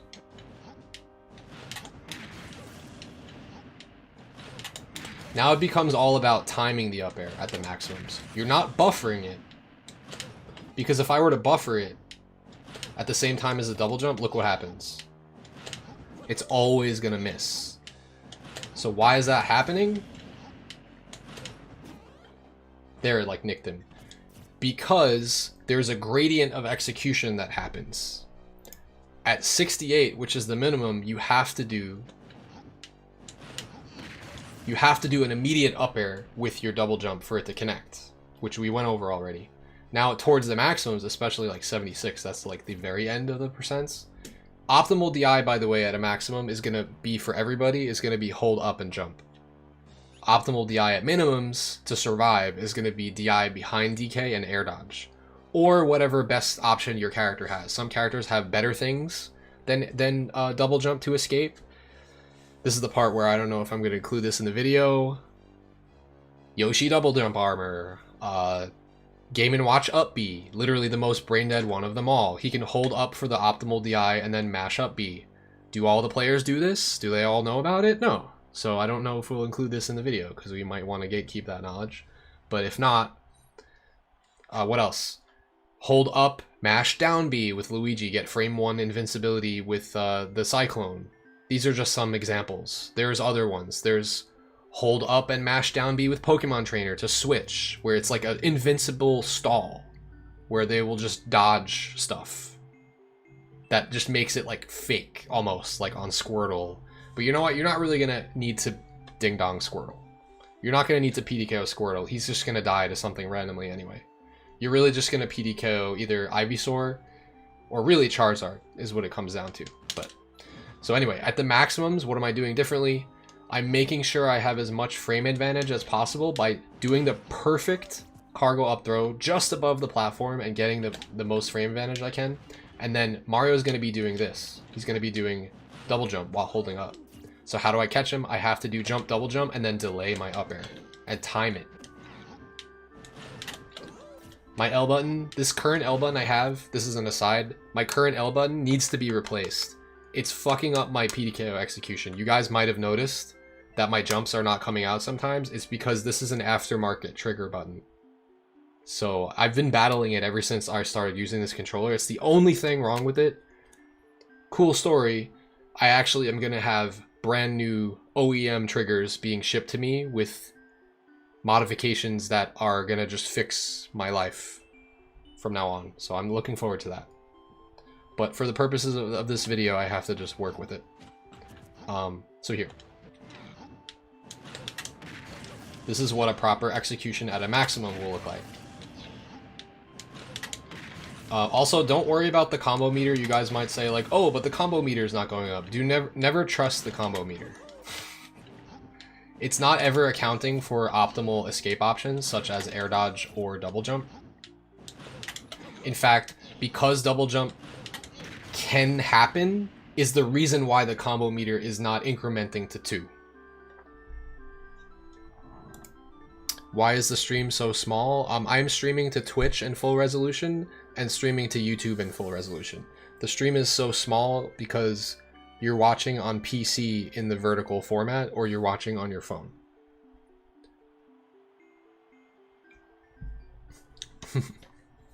Combo meter always lacking. Yeah, exactly. But anyway, so that explains how to do a maximum. Let's go back to the minimum and I'll just show you again the optimal escape options. Should be air dodge.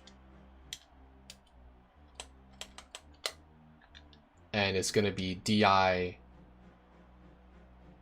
I'm just going to say left here, but it's usually in. DI in.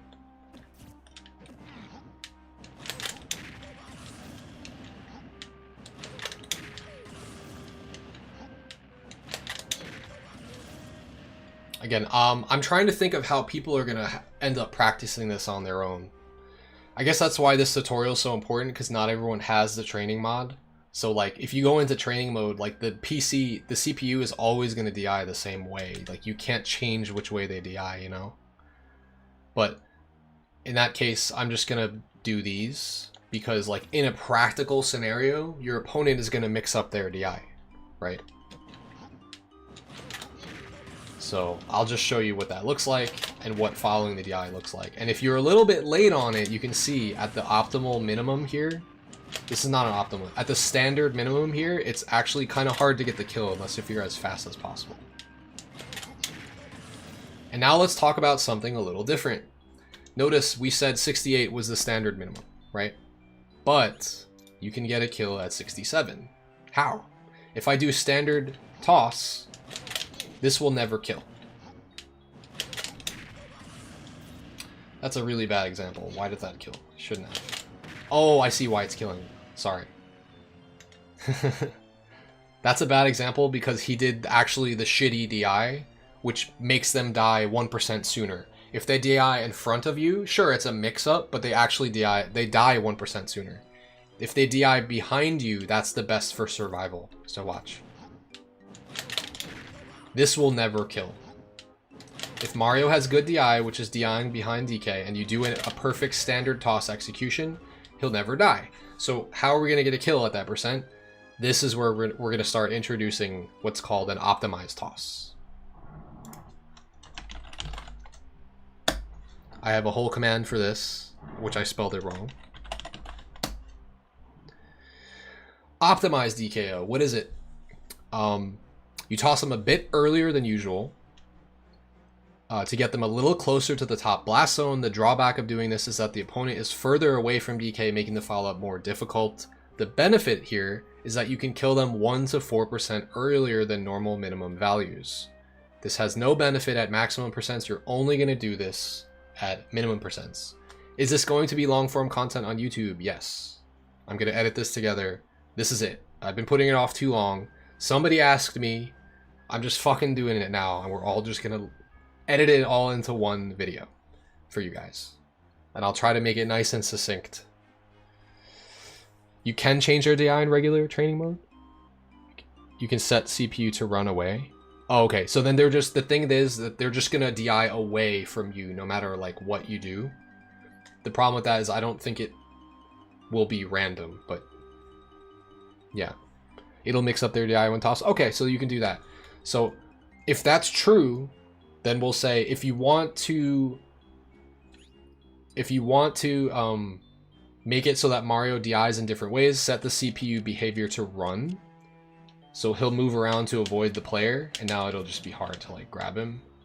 But now when you toss him, I guess I could test this. I'm gonna turn off the DI direction here. Let's see. I'm gonna turn off the clatter strength too, because now it's like double clatter strength. Because he's like mashing on mashing.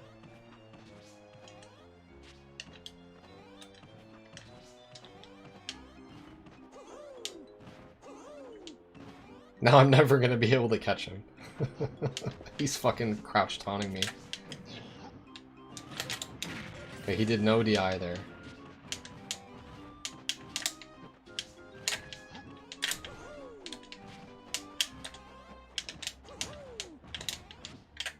He's jumping from platform to platform, bro.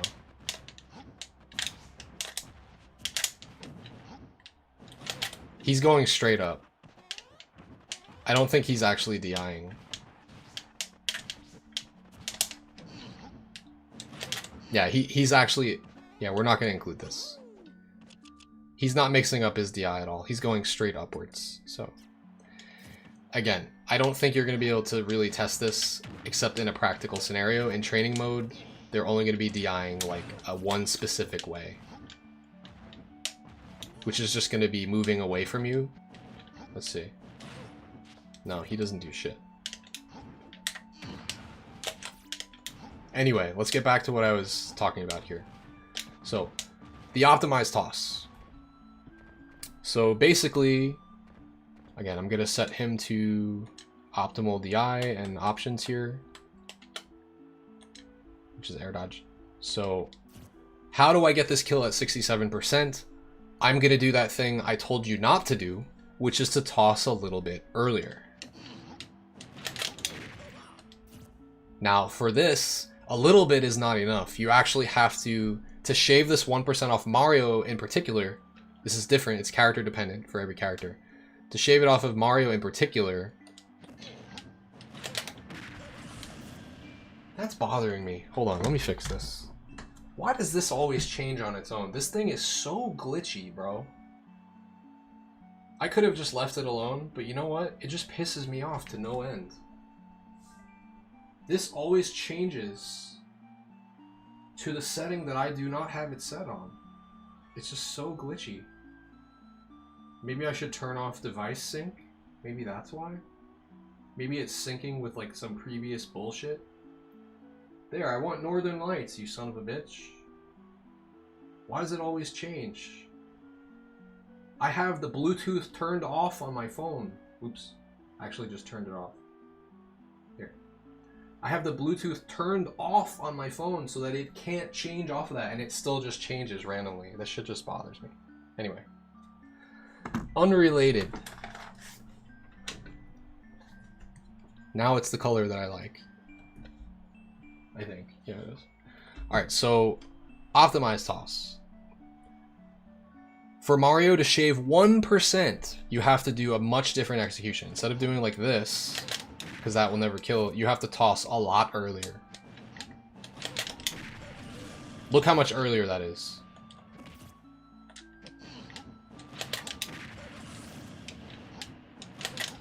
DK's feet are clearly above the platform when I'm tossing. Now, why is that still working? It's just barely working, to be honest. And just to show it, he's air dodging, which is optimal at minimum percents. So this is a much different execution. This will allow you to kill earlier. I don't think you can, you might even, you know what? You might even be able to kill earlier with this.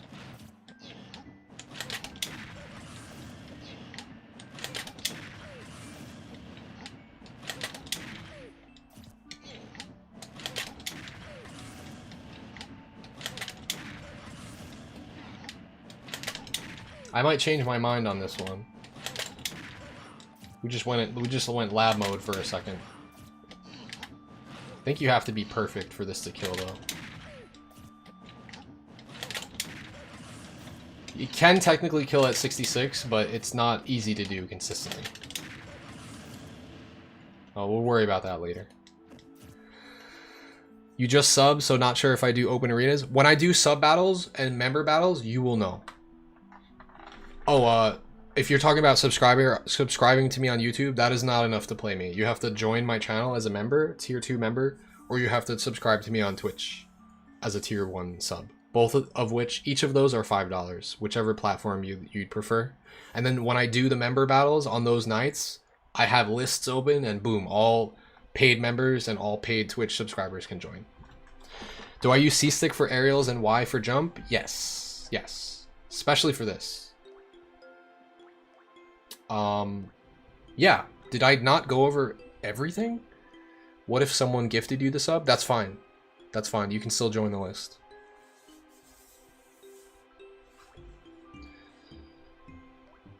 Shuffling? Is that the one that you meant? Not run? Wait, what? Is there a shuffling option? Are you making that up?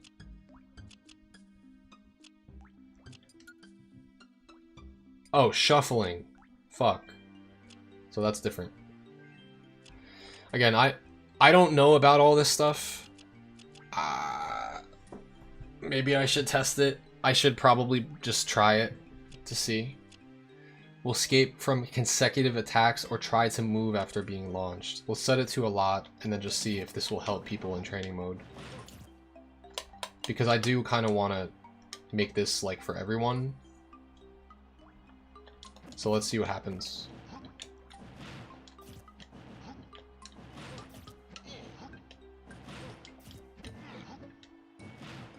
It affects their DI. They're going straight up every single time. I'm just testing it out just to show you. It's not making a damn difference. Maybe I have to also set this to him running away from me. So now he's actually being controlled by the CPU. So maybe now he'll DI.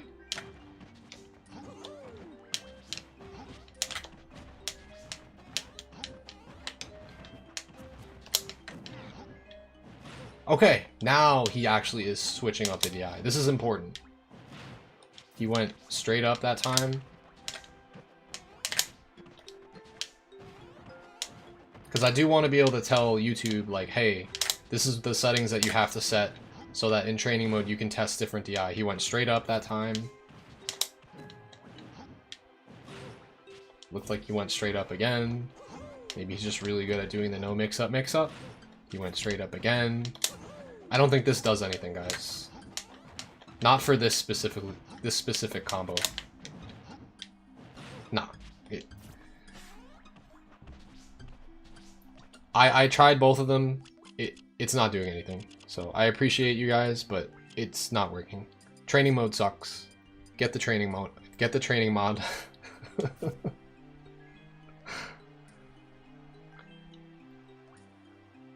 It's not. I just tested it.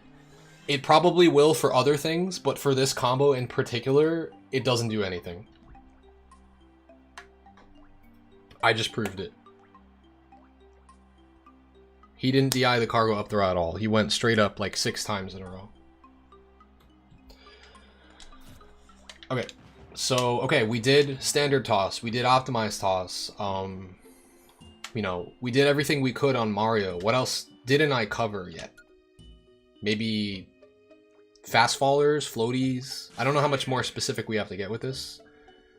This is literally just the platform ding dong guide.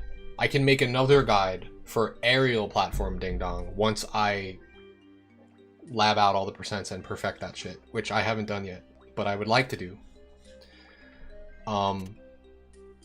Let's go for some, like, a different archetype here.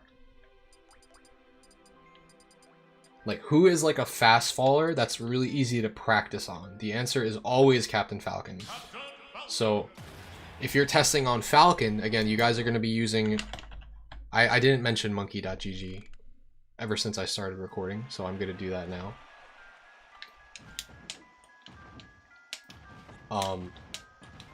By the way, you guys should definitely be using monkey.gg. It's the best resource we have for DK, especially if you're going to be playing in tournaments. That's monkey, literally monke.gg. We have all different ranges of information on there that are pulled right out of the DK Discord. Again, shout outs for Seth for putting this together. For example, I can enter Falcon in for the character right there on monkey.gg. It would help if I was recording this too, right? Let's record this window so I can show people. I'll just put it on screen quick. Easy.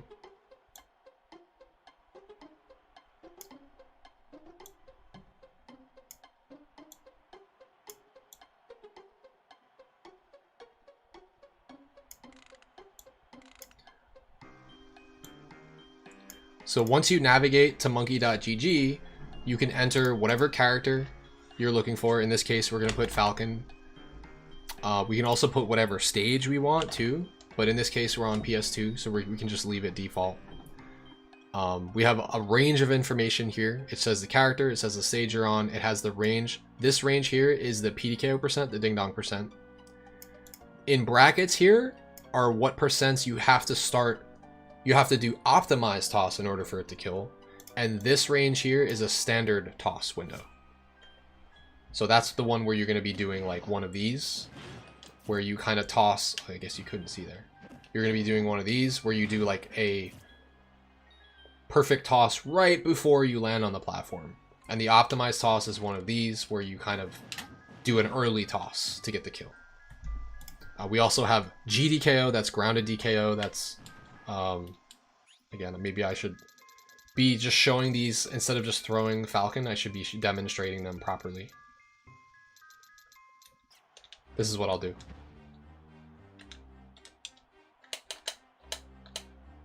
Okay, he's set to do all the correct things. So for optimized toss, this is what you want to do.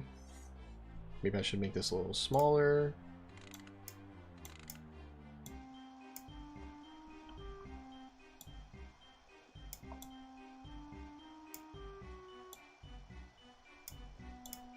That's probably fine.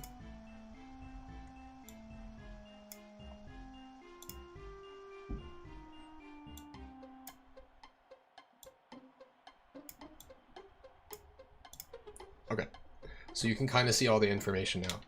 So what is the link? Monkey.gg. Here. All right, so here we go. So just to show you guys, what is, oh my God, I'm getting confused here. What does an optimized apDKO look like? It's gonna look like this. So we throw a bit earlier, and this is literally just going off the information. What is a standard toss gonna look like at minimum percent? Just like that. What is a maximum percent gonna look like?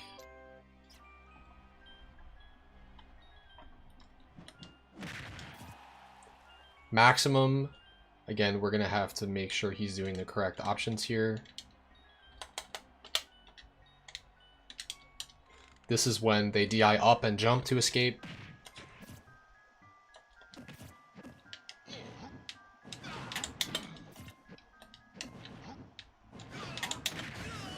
That's what a maximum looks like. Where you're delaying the up air as late as possible while still doing the jump, double jump as fast as you can. You just delay and time the up air on their knockback. What else do we have? We have grounded DKO, which starts killing. It only works at 1%, which is 89. Apparently. I've never labbed this before in my life, so I don't know if this will even work. Oh, there it is. I don't ever go for this. I hit it once, and that's it. It's a 1% window. His hurtbox shift is so annoying in his idle animation.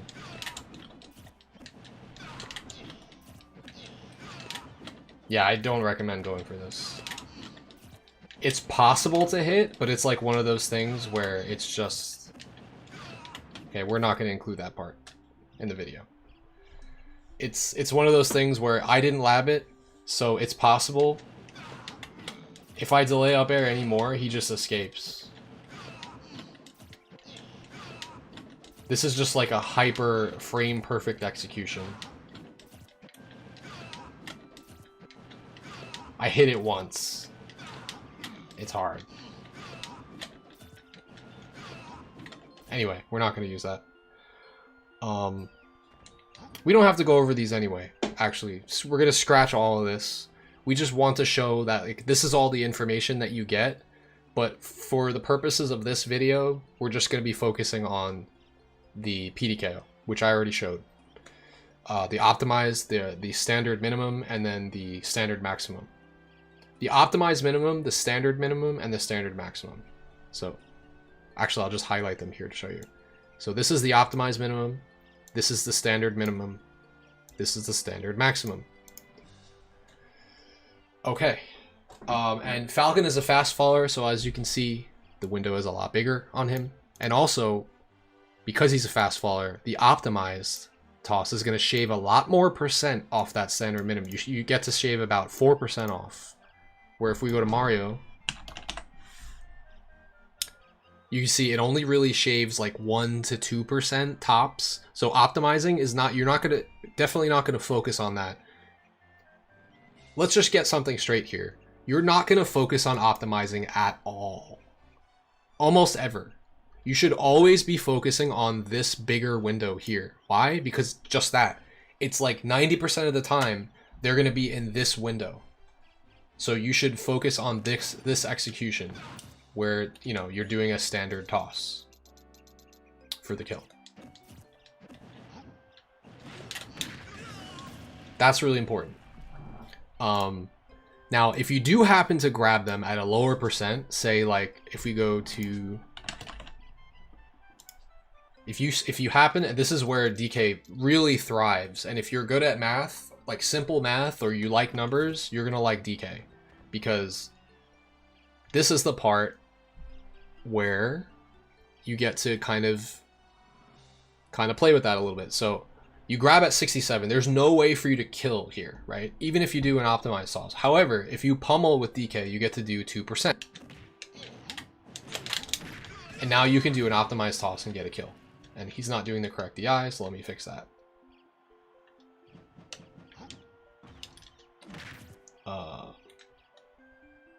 In. So now, if he's doing the correct DI, which he is. So now, how do we get the kill here? We're going to grab, pummel for 2%, and then go for the optimized toss. There it is. So, I wouldn't recommend this if you can avoid it. A lot of times, you're going to fight players that have a crazy mash, and you're not going to be able to do a standard toss, right? So you might have to optimize on them anyway. And you might be able to get away with that at like minimum percents. So if someone has a crazy mash, like I can set the computer to have a crazy mash here to show an example of what that would look like. Look, this is a crazy mash. You might not be able to see. I can't even do a cargo up throw right before I land on the platform. So what do I do here? You have to slightly optimize here. Meaning I'm not going to wait until like right before I land. I'm just going to toss him a bit earlier. And because he's a fast faller, I should still be able to connect this. Let's see. Yeah. So at the standard minimums on fast fallers, you should still be able to get away with optimizing slightly, which means just throwing them a little bit earlier. Because as you saw, with someone with a crazy mash, if you wait too long and try to get a standard toss, you're probably, they will mash out, just like this. So that's really important. So slightly optimizing can be very useful if you're fighting an opponent that has a crazy reaction time and a crazy mash to getting grabbed. So I wanted to point that out. What else? There's also there's other things that you could do to set up kills. Now let's just go for standard execution, right? So let's minus 7% from that. So this is really important. You could see, we know the down tilt trip range is 0 to 73.7 when DK does not have rage on Falcon. So 66, he has a chance to trip. Trip is a guaranteed dash grab. The trip it's about a 40% chance. You won't always get the trip. It's actually also important to note that if you down tilt close up enough, I think this might just be guaranteed. Let's see. Can Falcon spot dodge this?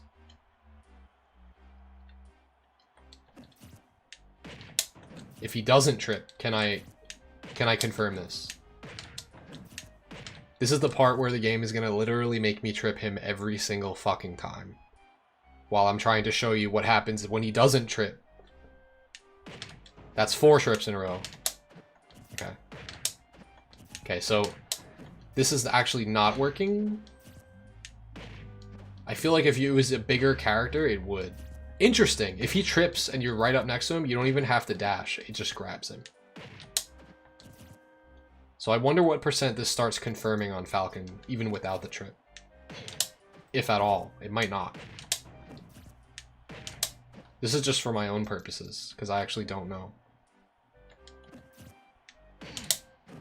Oh, this is fucking sick. So we saw that the down tilt trip percent is 0 to 73.7. Please let this be the percent where this starts working. Fuck. That would have been so sweet.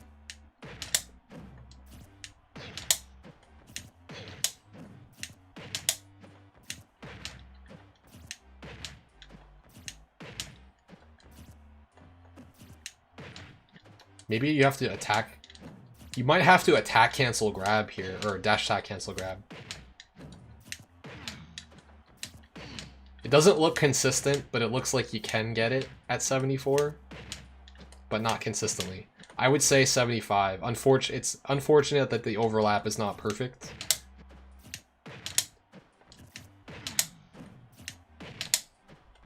Fuck. Maybe I'm just bad at this.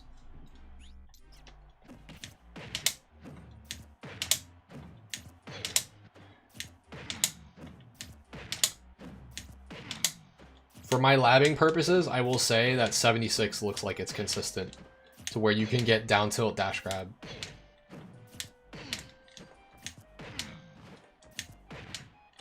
Not even. I don't know, man. Which way is he DIing too? This actually matters here.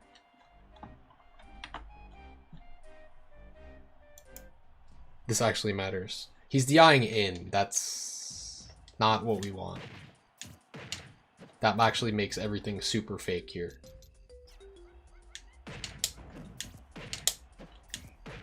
Anyway, we'll just forget about this. Forget about this part.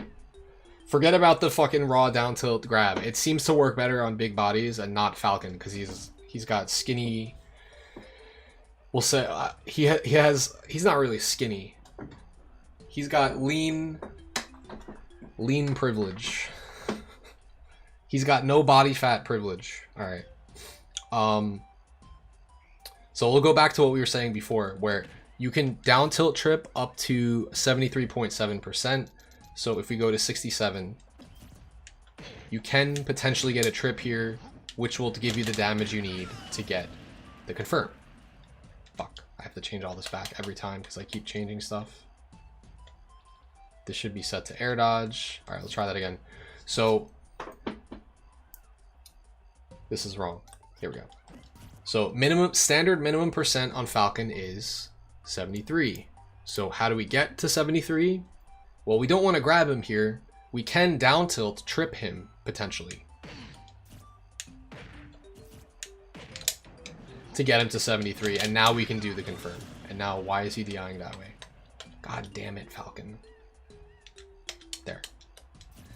So you can you can down tilt trip to potentially get him to that 73% and still get the kill. So it's all about optimizing what moves you have that can combo into grab, that can get you the percent that you need to get the kill confirm. Now, something else that I like to do. Were you guys even seeing that, by the way? Or is this fucking window in the way? If I jump to this platform? Okay, I guess you are seeing it. That's good. I guess I don't need this here anymore, so I'm going to get rid of that. So another way that you can set up and do, this does actually a little bit more percent. It does 8%. I highly recommend this because most people do not know how to DI down throw and they don't react to it. And they also don't tech it all the time. Is you can down throw and then try to tech chase. Now down throw does 8.8%, so it does a little bit more than the down tilt. Again, you get the grab, you're like, shit, the percent's way too early.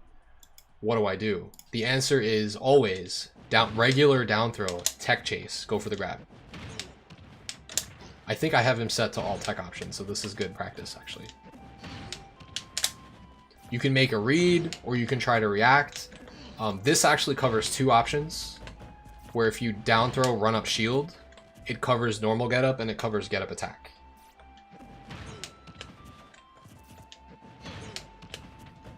In fact, it should actually cover 3 options because if they roll in, if he ever does it, roll away you can't cover here. You have to kind of like read that.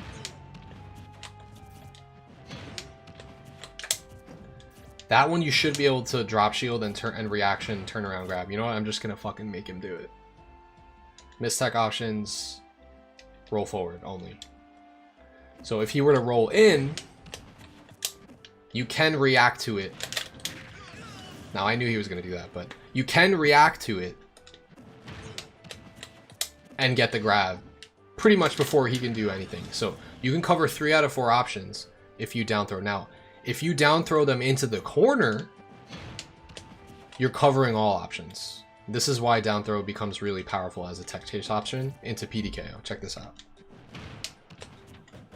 3 out of 4 options are covered by you just running up and shielding after they miss the tech. And the only difference would be if they roll in, you just react and roll. You react and drop shield, turn around grab. Which I recommend doing by doing up back grab. So that you get to like teleport, turn around and grab. Without ever seeing the turnaround animation. You just gotta get good at it. Something like that. But as you can see, down throw, really good for this. You just gotta make sure you're deep enough with the shield to catch his roll away. And if he rolls in, just try to react to it. But if you miss it, no big deal. You know, he's still in the percent where you need to grab him, so you just need one more grab, and that's the whole point. I don't know if I'll be able to show you this example, but you can also do like a double down throw tech chase.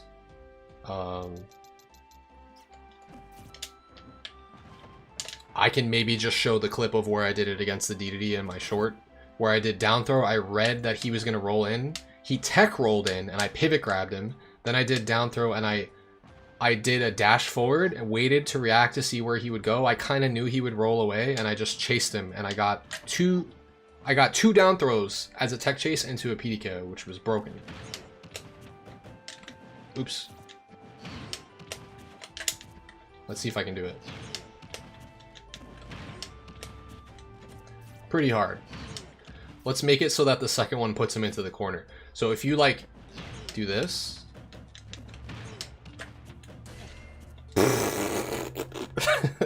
Bad example. I guess 2 get up attacks on your shield fucking breaks it. Today we learned. I guess you're supposed to be parrying in that situation. Let's try to be good at the game and try to parry.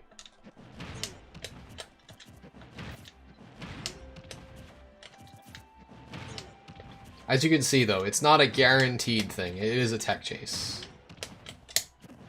Oops, let's see. He's going too far now. Is he DIing? He's DIing in. Let's turn off his DI for this part. Just for the sake of demonstrating it. This is not a very good demonstration, I will admit. But the problem is that these are usually reads. There we go. So something like that. I'm probably not going to show this part. I'm just going to show the actual gameplay in a real practical scenario. Can they mash out of the jump grab? Yes. The rule, that's a good question. The rule of thumb is that if they're at 65 or under and they have just a decent mash in general, they should be able to break out. Like if I set this to like medium clatter strength, nah, they'll have to have a very good mash. We'll say not a decent mash. If they have an incredible mash, if you grab them at 65, you will not have time to pummel. You might have to optimize. You cannot do a standard toss because they will break out before you get a chance to, as you can see here. I'm literally pressing C-Stick at the perfect time that I should be trying to go for it, and he's breaking out. So how do you deal with this? Well, of course, Falcon wouldn't die at 65% anyway, but you should keep this in mind. If you're frame perfect the combo meter, don't worry about the combo meter. We mentioned this before. Combo meter cannot be trusted. It doesn't matter what the combo meter says for this. Trust me on that. The reason is that the combo meter only reads whether your opponent cannot do any actions at all, meaning that they're still in hit stun. If they can air dodge and jump, it doesn't account for that. So those can be real escape options, and the combo meter will still, it will not say that it's true. You know what I mean? It won't go up to 2 even though I'm hitting them, you know? You mean true, not combo meter? Oh, okay. Right, I see what you're saying. Anyway, let me just get back to what I was explaining here. So, if they're at 65 or under and they have a very good mash, chances are they will break out before you can do a standard toss. So what will you have to do? You'll have to do an optimized toss. You'll have to throw them early. Again, on Falcon, not a great example. 65, he's not going to die. A good example would be, say, ZSS. She actually does start dying, I believe, at exactly 65. So let's test it on her really quick, and I'll show you.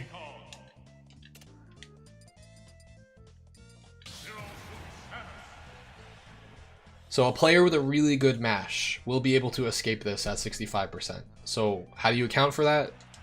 Well, there's multiple ways. You either just go for it at a little bit later percent, or you optimize the toss. So ZSS, for example, 65 falls within her window. I just tend to remember that, right? So this is an example of if she has a crazy mash. Okay, well, maybe the percent has to be lower. The thing is that, like, humans actually have better mashes than this CPU here. So let's try 60 instead to, like, prove my point. Let's try 61, because that's like a standard minimum. Even on maximum clatter strength, I can actually get the cargo up throw before they can do anything. That's nutty, isn't it? I can get it sometimes. I can get it every time. This is not a good example. Alright, maybe we have to make a new rule of thumb here. It's not 65. It's not 61. We're going to have to lower this. Because if the CPU on maximum clatter strength... Wait, do I even have it on maximum? I might not. Let me just double check that.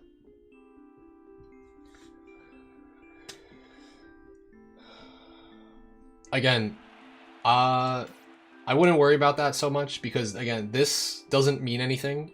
This is just like a metric. I don't know what mash strength this is. I have a better mash than this. So I wouldn't, like, go by this specifically. I can get out for sure for 65 and under.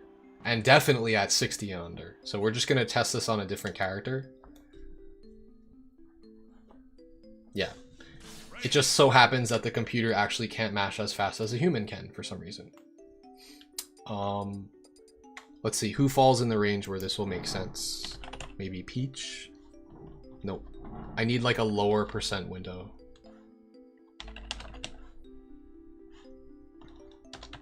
This is a good example. I don't want to include Pikachu though in this video. Maybe I should. But Pikachu just happens to be the perfect weight that I'm looking for. MK? Yeah, MK is perfect, actually. And he has a pretty big window as well. Yeah, you can do a lot with this shit. It's very, very much worth it if you can. What's the optimal mash? Just rotate the control stick. That's it. Alright, so here. Now, let's just go for the standard minimum on Meta Knight. Now, with this maximum clatter strength, or the maximum mash speed, he should be able to break out before I can get there. No, he can't. I can still get the cargo up throw at the latest timing. This computer mash speed, it sucks.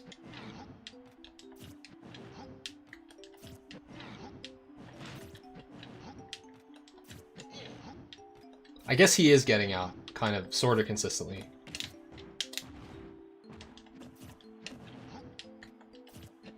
But as you can see, it becomes, even if it's just less consistent, if they have a good mash, it's very hard to get this. So what do? If this is a standard minimum, you can just slightly optimize. And because this is just like the very baseline standard minimum, you should still be able to kill him. You should still be able to catch him and also kill him. Even if you like toss a little bit early. The key here is that what you definitely don't want to do is you don't want to do this. Notice what happens if you pummel once. The grab timer does not reset when you go into cargo like it used to do in Smash 4. We don't need to mention that. But if you grab and then you pummel, you're wasting time. Like, you need to be very quick So if you pummel, like, oh, he's in percent now, and then if they have a crazy mash, they're just going to break out. So definitely you cannot pummel against someone that has a good mash. Against most people, you'll be able to get away with one pummel, though. In order for them to mash out this fast, they'll have to be buffering the mash, like, before they get grabbed. So they'll have to mess up, realize they're in kill percent to get grabbed, and they'll have to start mashing early. As a human will not be able to get grabbed and be at a maximum mash speed like this. Only if, because the game gives you 10 frames of buffering, actually. Say they like whiff an up B or something, right? And they're like, shit, I'm gonna get grabbed by DK, and they start rapidly mashing before I run up and grab them. Then they can mash out like this. If that makes sense. Because they have 10 frames to buffer a mash out before they actually even get punished. So all of the reps of their mash count. See how like detailed all of this shit is? This is all the shit you need to know. People think that like, oh, DK can just cheese you. Oh, PDKO ding dong is so dumb.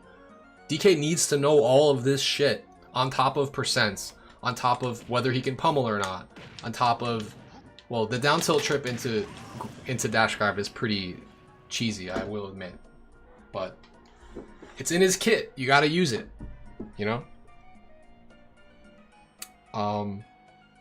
Anything else that I missed? I don't think so. I think that's pretty much everything. But if you guys have any other questions about PDKO stuff, this was just a standard platform ding dong platform DKO. We went over optimized toss, we went over standard toss, optimized, standard, maximum, and all the different executions. I mean, I can just, for shits, I can show you all the executions one more time on just this time on Meta Knight. So he's gonna do optimal DI. I'll do it on this platform so you guys can see everything with the percents lined up. Yeah, I was gonna lab aerial PDKO, but I wanted to do this first because everybody asks me this stuff and I haven't done an in-depth guide to it. And now I'm talking about all of it so I can go back and edit it and just put it all in a video for you guys as like a permanent video that you can reference. And a permanent video that will also be attached to monkey.gg. I think I've pretty much covered everything. I don't think I forgot anything. It'll be a bitch to edit it, but you know what? It's all there in one shot. So. So anyway, I'll do one final demonstration here. So this is an optimized. Why is he DIing that way? That's not in. Oh, let me change the clatter strength too. That was probably fucking with it. Let's just do like normal. Why is he going to the right, bro? That's not in. Dude, Meta Knight. What the fuck are you doing, bro? Let's just make him go left here. Weird. Meta Knight has a different interpretation of what DI in means, it seems.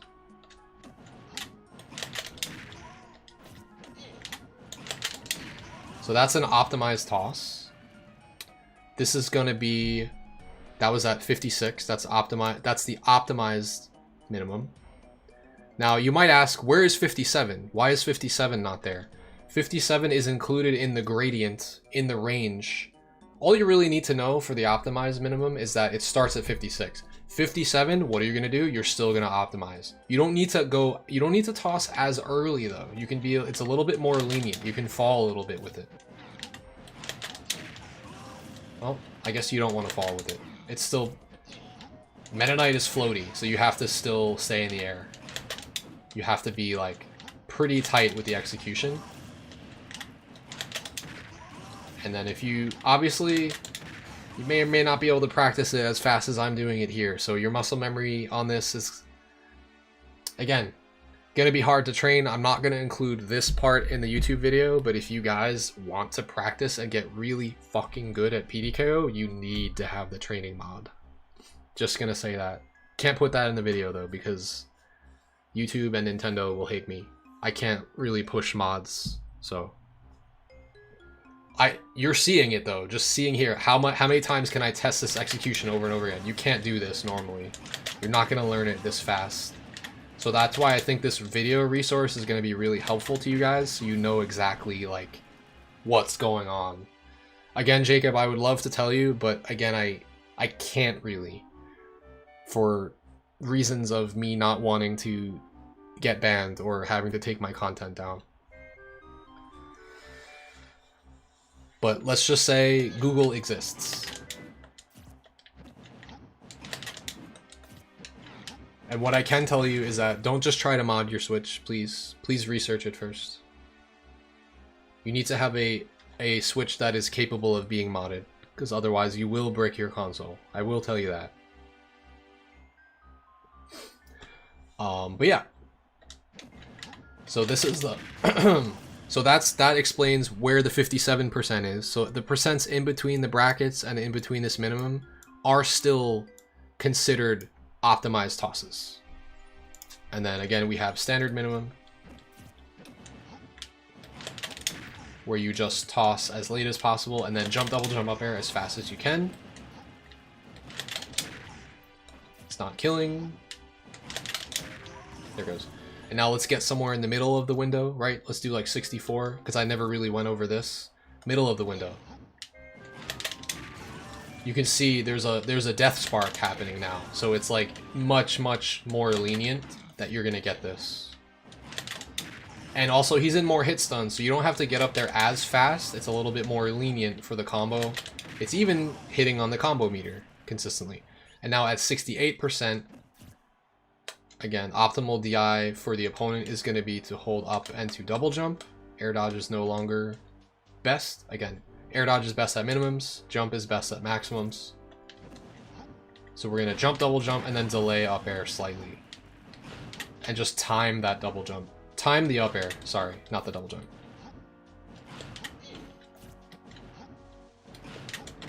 There it is. This is pretty hard to hit. Remember when I played MK? Yeah, in Brawl. At the end of Brawl, I avoided playing Meta Knight as long as possible. And then I played him for fun in Brawl because he was broken, and actually he was really fun in Brawl. And I went the whole lifespan without using him, and then I was like, wait, this character is actually fun. But he's toxic, so I had principles. I never played him in bracket. And yeah, that's basically it. Again, if you guys have any other questions, you can always reach out to me. I stream Monday, Wednesday, Friday nights on both YouTube and Twitch. I also stream to YouTube Shorts live, so you can watch me on mobile. If you want to get really in depth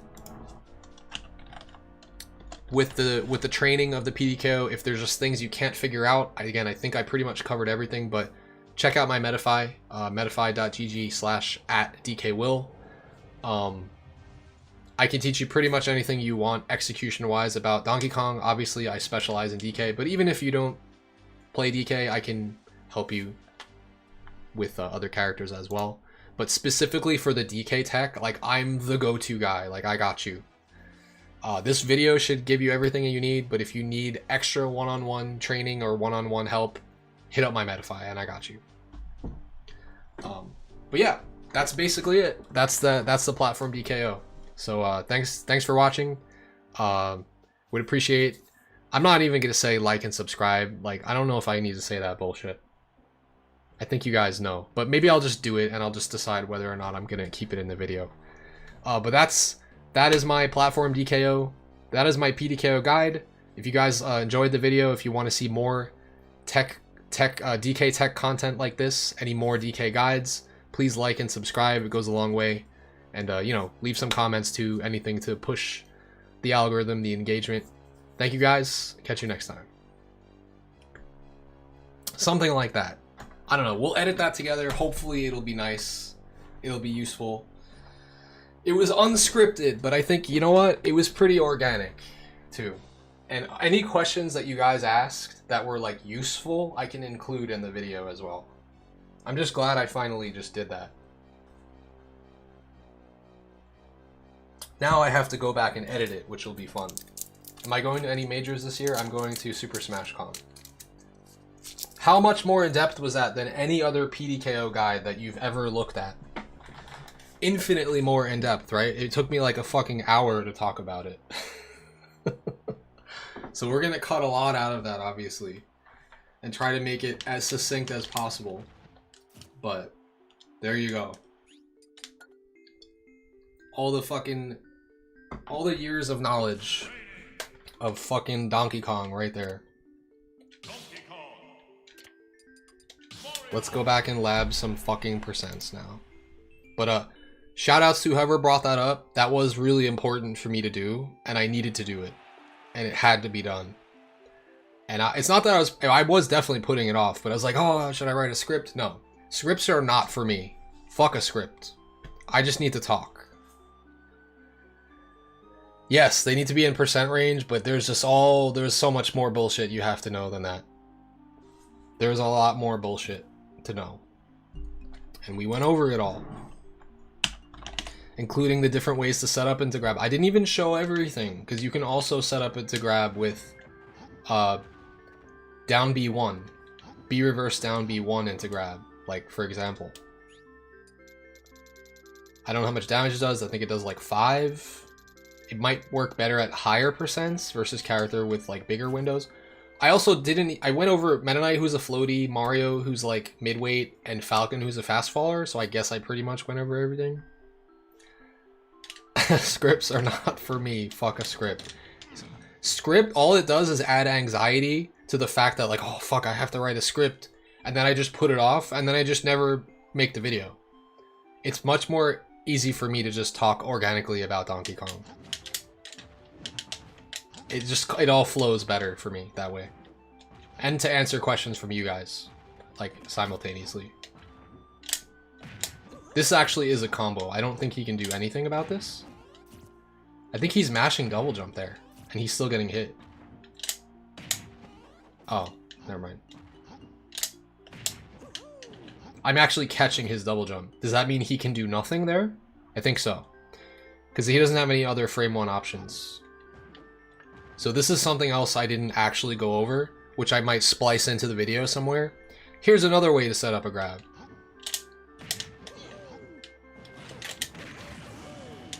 You can get single hit down B. It has to be very low and into the ground though. See, if you're not perfectly low, he can't escape with the jump. But if you're perfectly low into the ground with the down B, landing on the floor as it hits Mario, it will confirm into the grab, which is sick. When does this come in handy? Specifically when people are like off stage.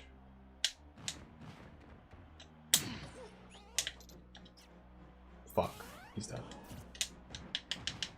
How much does cargo down throw do? 13.8. That's good. We'll make him grab ledge here, for example. What the fuck are you doing, Mario? Recover. So like, this is an example. When he does like a normal get up from ledge, you could be like feinting, and then you could be like, bam, and then get it. Be like, hey, I'm gonna back her. Wait, I'm gonna double jump. He doesn't know what you're doing. He does a normal get up. This is a lot harder on Mario than I expected. Also, the percent is not right. What am I doing? Fuck. I have to like do this and then like save when he's off stage. Son of a bitch, Mario. Trying to demonstrate something. Work with me here. Perfect. But now I have to increase his percent. And I have to make him wait on the ledge longer.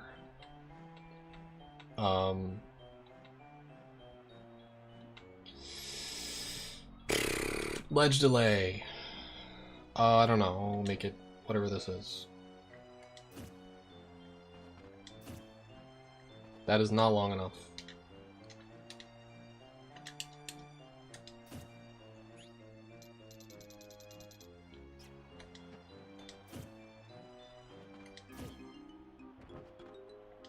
God damn it, Mario. Son of a bitch. He's making this so difficult on me. Anyway, you get the point.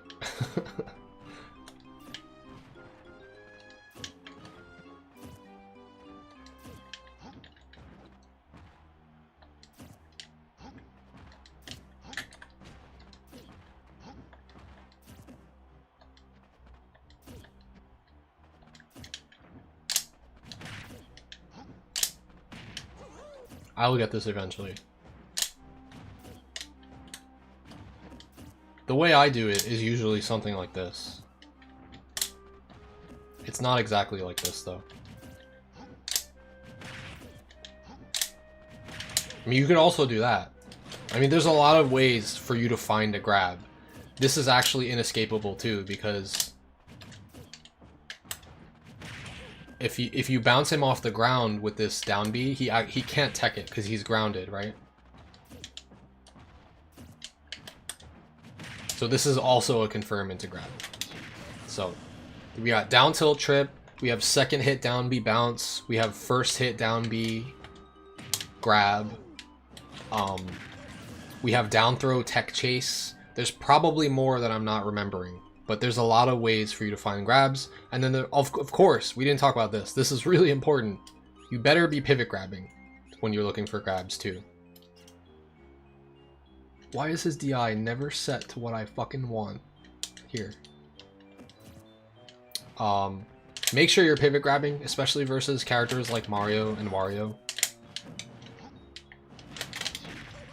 Because you just completely just like rip them out of the air with your pivot grab. And it's really easy to win neutral against them. You just watched my YouTube short of me hitting a down air 5 times on a Charizard while he was stuck under the platform. Oh my god, I remember that. I don't remember who I hit that on, but I'm pretty sure they were very upset by it. I hope that was on quick play and not against one of my subs. We'll just say that. Jesus. Yeah. Oh, also, yeah, we didn't go over this. This is really important. Thank you, Seth. There's a perfect example here. I can probably just include an example from my stream, but I can also just demonstrate it, maybe. What does Yoshi like to do out of shield? He likes to nair. He also likes to cross you up after doing the nair. So, how do you deal with that? We need to be able to grab him, right? Well, you could do instant turnaround shield. So Yoshi, what's the percents for Yoshi? 72 to 76. This is also important maybe to note, since Yoshi can always double jump armor break out of PDKO, you have to stale your cargo up throw once first in order to make this true. Oh, that's what we didn't talk about. We didn't talk about staling. Fuck. Okay, well, now is as good a time as any. We could append this to the video. Staling. So, some basic rules of staling that you should know. And we can put these on screen somewhere here. If you connect an up air once, your up air is no longer fresh. You now have to add plus 4% to the minimum. Again, these are the percents for Yoshi. What would that mean? That would change his window from 72 to 76 to just 76 alone. It would make a 1% window.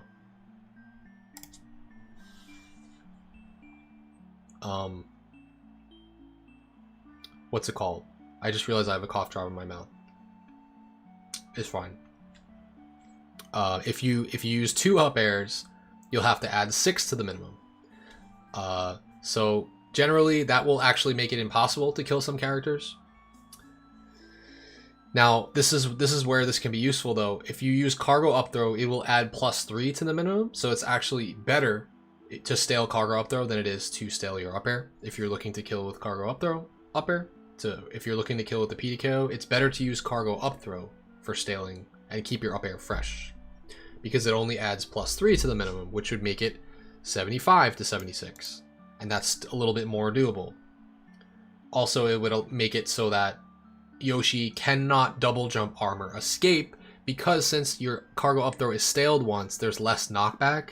So you're hitting Yoshi earlier during his hit stun, if that makes sense. He's not traveling as high because the cargo up throw is not fresh. So that's important to note. So keep the staling rules in mind, because in the middle of a match, you will have to know, is my up air fresh? Is my cargo up there fresh? Because that will mix and match the percent windows for you. And you have to know by how much. See, there's a lot that goes into this shit that people don't think about. It's not so easy as like, oh, just grab them and kill them. You have to know a lot of shit, otherwise you're not going to consistently kill them. That's just how it works. Okay, we have the correct mash options set.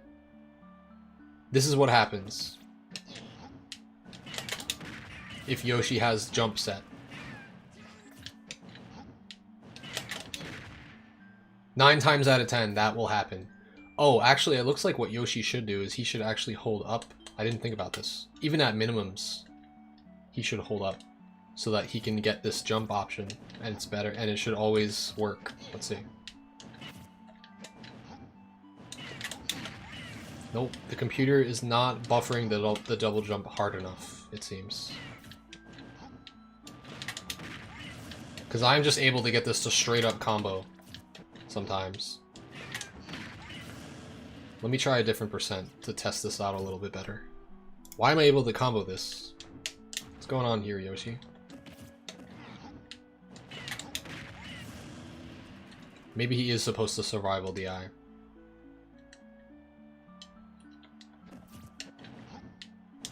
Why is he going to the right? I don't like this bot right now. It's like doing the wrong thing.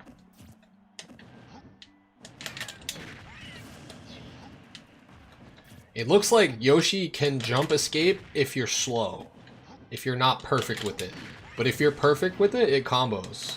So I don't know if we're going to even include this, but it's still a great escape option for Yoshi because it's frame 1. But I'm able to combo that shit. I don't know. Maybe it's like at the maximums you can't?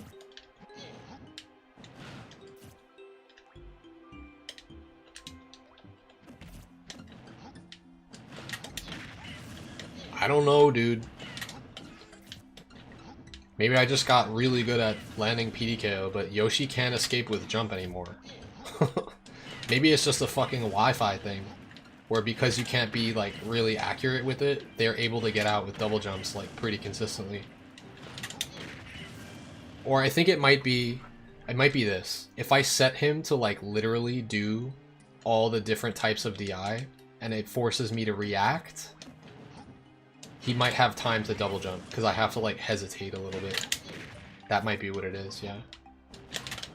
See, now his jump escape is working. Sometimes.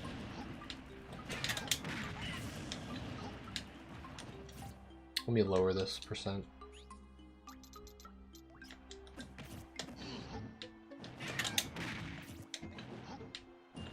Still a good escape option for Yoshi, though.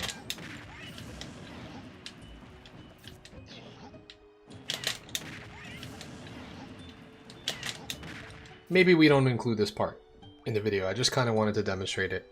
Does down air combo to grab at low percent? Sorry if I missed that. Yes, it does. At 0.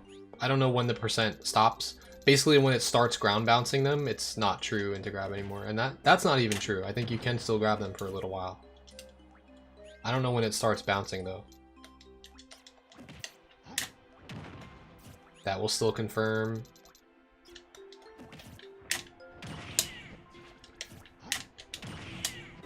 This even works if you delay your grab a little bit. If you grab right away, it'll whiff, but if you wait a little bit for them to fall, you still get it. So yeah, down air is really powerful into grab. Starting at around 25, it looks like, nope. Still get it.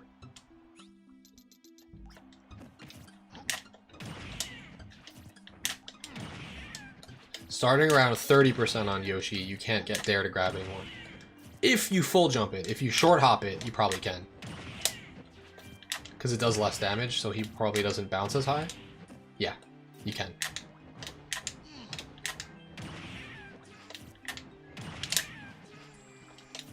But it's not like that consistent. What the fuck? That looked really weird. Can you do dare into pivot grab? You'd think. But I think DK's standing grab has better vertical reach than his pivot. Maybe I'm wrong. What it is that it's a different timing. The pivot grab, it's good, but you have to start it way earlier. And for that, actually, there's no timing needed. You just do it right away and it works. Yeah, pivot grab is... I'm sorry. Pivot grab is way better than I thought at this. You can absolutely do that. Alright, now that we've gotten so sidetracked that I've done no labbing whatsoever, let's do some labbing. Yes?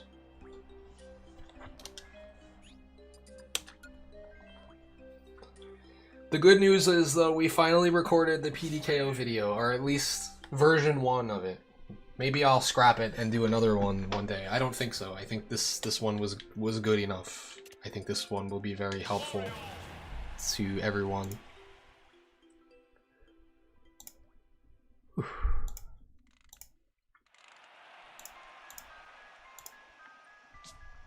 All right, let's do it. You can down air into pivot grab, into down throw, and then chase into another grab. Technically, but you could just do a lot more damage rather than like go for a tech chase. Like the reason you go for the tech chase with regular down throw is because if you get the grab, the reward is their stock. What you're saying is not incorrect, though. You could technically keep tech chasing them if you wanted to, but you would probably want to do something like this at low percents. Oh no, that's no good. Yeah, that's very DIable. Holy shit. This is too much percent. Yeah, that's never going to result in anything. Oh, that's the thing. So you need to make sure that you do enough damage to them first.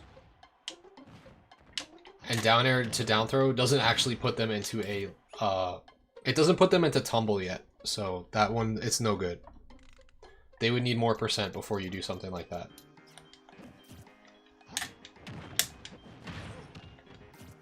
Even 10% is enough. Now this is enough. And if they miss the tech, you actually can jab lock them, I think? Maybe not. I can't get there in time for a jab lock, it seems. But it is a tech chase. In which case you can do this. I just don't really see the value in going... You don't want to show them... This is a really powerful tech chase that you can have. When you get the regrab on this tech chase, you take their stock. So you want to save it for that. You don't want to do it here. Because you would have to do like some mind-bending levels of reads to get like 3 or 4 or 5 tech chase down throws. Like, you're not going to get that. You want just one regrab, and then you want the full reward, I would say. And you want to save that information. You don't want to show that to them so that they like start teching it or like just get like good counterplay to it, you know. You study me as a player, so in bracket the mind games won't be overwhelming. Trust me, I don't know though. I'm explaining stuff, but also when I play, I'm not thinking. I'm just fucking freestyling. All this information is in my brain. I'm not thinking like calculatedly, like, oh, I'm gonna do this. Oh, I'm gonna do this. I don't give a fuck. I'm just gonna do whatever I feel like doing. It's all in my brain, in the background somewhere. Yeah, we'll see about that. I don't think a player can be fully downloaded, but maybe if they play Donkey Kong, it's possible. Because DK is limited. Anyway. He doesn't have like a cookie cutter playstyle. He actually has to strategize. That's the biggest weakness of Donkey Kong is he has to wildly change his strategy depending on the player and depending on the play style and the character that he's fighting. And you have to know how to like put that all together.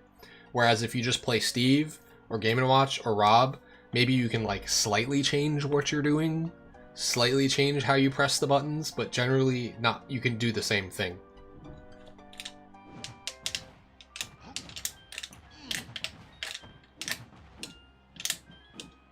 Alright, back to labbing, because we have done 0 of that. What are we doing with Mario? We got nowhere so far. So let's improve.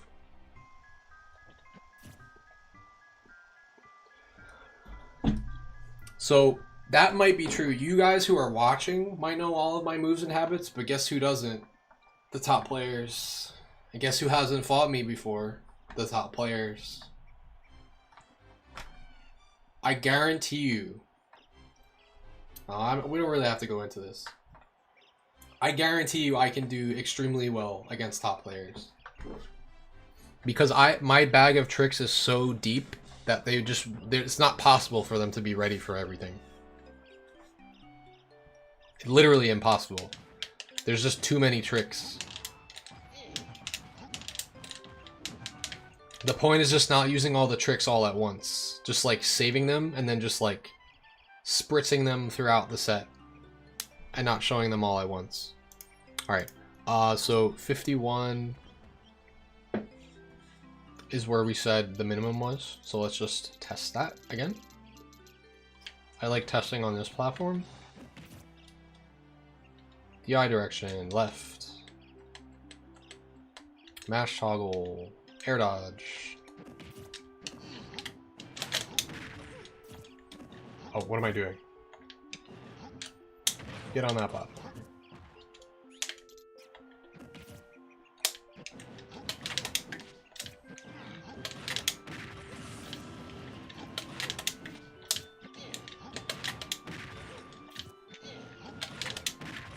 Okay, so we said 51 was the optimal min. What about the standard min? When could we start killing with a standard toss? Do you think DK has more tricks than the average top tier? Yes. In order for your character to have a lot of tricks, all of your special moves have to be useful in terms of B reversing and wave bouncing. In some cases, that's not really a thing, or it doesn't really like affect their gameplay that much, as far as I'm aware. You know what I mean? Like for DK, he gets like big momentum shifts off of a lot of his wave bounces and B reverses. That's very tricky.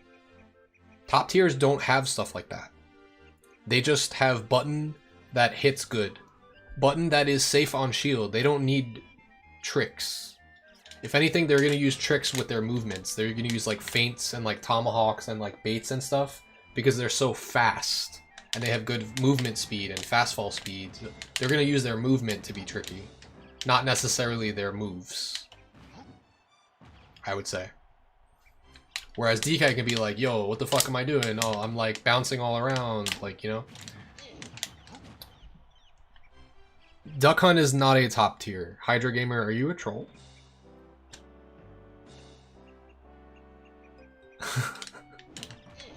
Duck Hunt is not a top tier character. Top 15 or so. That is a very interesting take that I think only you have.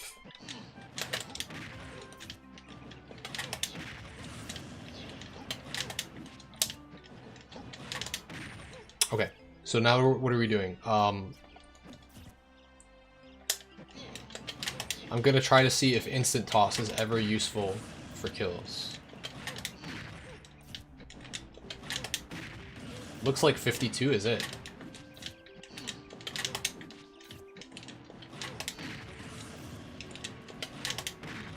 Yeah, 52 is a standard minimum. Okay, so maximum we have 62, I think, is what we said.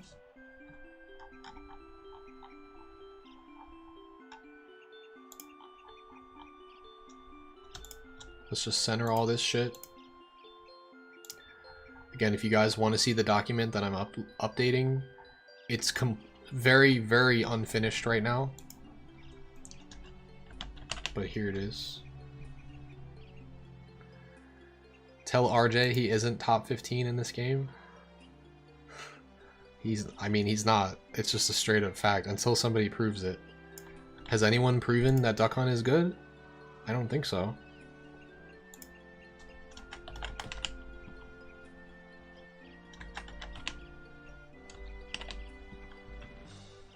Does this command already exist? Exactly, that's what it is. They may have tricks, but top tiers don't have to develop tricks. They don't have to develop tricks. Because what they're doing already works. They don't have to think as deeply as a DK does. I promise you that. They just have to do the same bullshit over and over again. They're bread and butters that are broken. And I know that shit is true.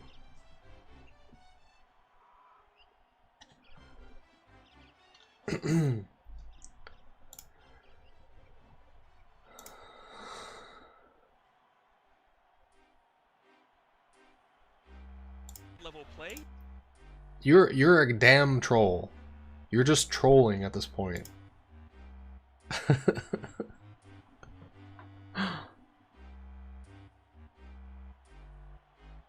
That is Smash 4. What is going on? I don't know what is going on. I'm just gonna go back to labbing. Rob, prime example.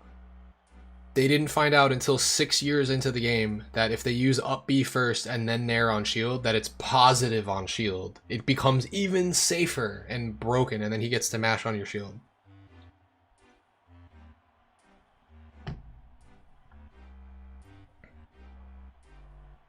Okay, so did we do everything here? I think we did. So the percents for Mario have been amended. Before they were bracket 50, 51 to 56. Now it's bracket 51, 52 to 62. That's a big difference. All right, let's move on. Do I like playing other fighting games? I can play other fighting games very casually, I will say. But am I good at them? No. Like, fundamentals will carry over, but you need so much muscle memory in other fighting games that it's kind of insane. Okay, so what we have here is bracket 63, 64 to 77. Let's see what we have listed here. Bracket 63. Which way is he dying? Left? Okay. Let's test that and see if we can make it better or worse.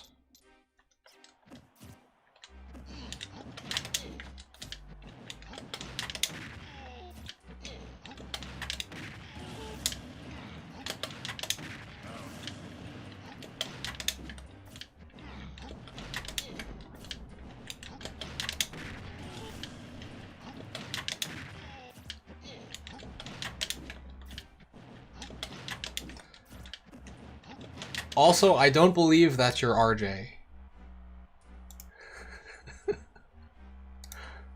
If you are, you're trolling extremely hard. I know who RJ is personally. You're not RJ. Unless if you decided to just be a super troll today in my chat and post Smash 4 videos saying that Duck Hunt is top tier.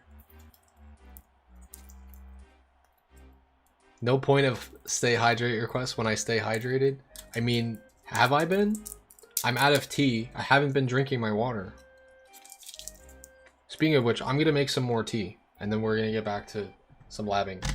Just for one more final interruption before I get a nice streak. We'll see if we can get like 10 or 15 characters done. I'm just gonna be right back.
So anyway, thank you to whoever asked that question.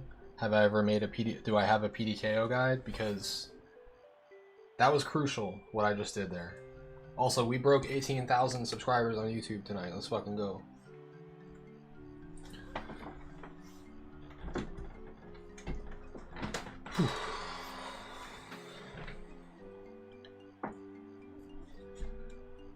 Oh my goodness. That's like a weight off my shoulders that we just recorded all of that tonight.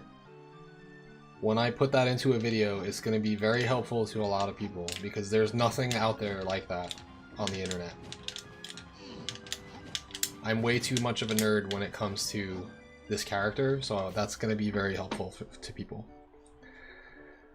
What's up, Westmanistan? Thank you. As soon as my tea cools off, I will hydrate with that, but in the meantime, I will drink some water.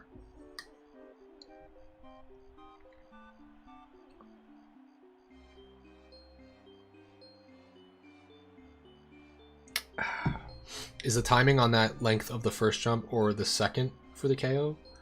It's the first jump that it's like 80% through the first full hop.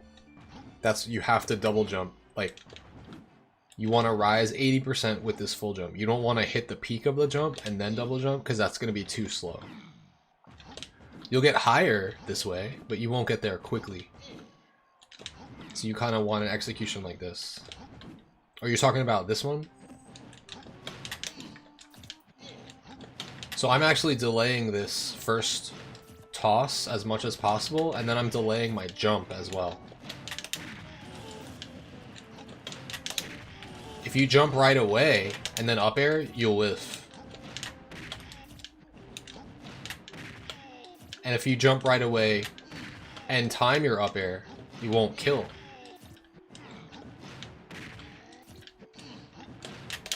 I'm actually delaying the double jump in order for this to kill consistently, I think.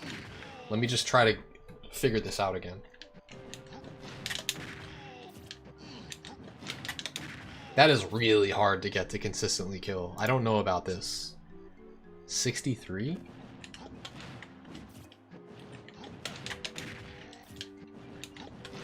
I don't think this is correct. I got it once. Again, just because we can hit it doesn't mean we can include it as a consistent percent for kills.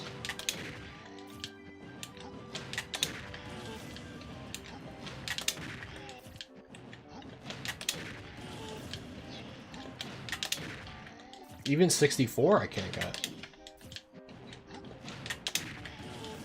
What about Sonic or Fox? What can they do? Unless if Sonic's spring is fast enough for him to escape, I don't think that really helps him. I think it's the same for him. I'll check though. What frame is Sonic's spring? His up B? It's frame 4, that's too slow. Unless if it gives him a better hurtbox shift than everything else, maybe the animation of his... That's the other thing, like, some characters, they have animations that their frame 1 hurtbox shift of that animation is better than trying to air dodge or something. But double jump is frame 1, so double jump is still going to be the best for him at maximums. And jump doesn't actually get you out of the way of the up air at minimums. You still get hit. Can I demonstrate how to do it? Yes. Am I going to do a full video recording of it right now? No. I'm going to actually lab. Maybe in a future... Because I already did a whole video recording, technically, of regular PDKO. But I can do a brief demonstration. I mean, I'm literally sitting here doing it, so... Right now, I'm just trying to find the minimum percent where this can kill. So, you get a grab on the platform. You actually have to... Maybe I should just test standard toss first. No, I'm gonna start from the optimized toss. So optimized toss meaning, okay, so this is what standard toss looks like. Meaning I'm like throwing as soon as humanly possible. The thing is, if I do that, this up air will never kill. At the minimum percents, you need to toss as late as possible because you can still get up there and hit him, and you're gonna end up tossing him higher if you do that. So if you delay the toss like this, you can then toss him higher and then potentially kill. Then. Ah, there we go. Why is this so inconsistent?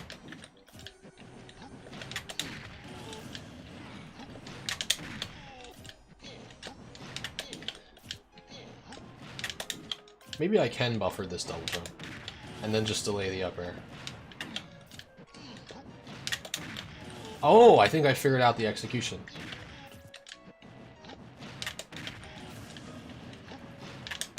Okay, it's way easier than I thought.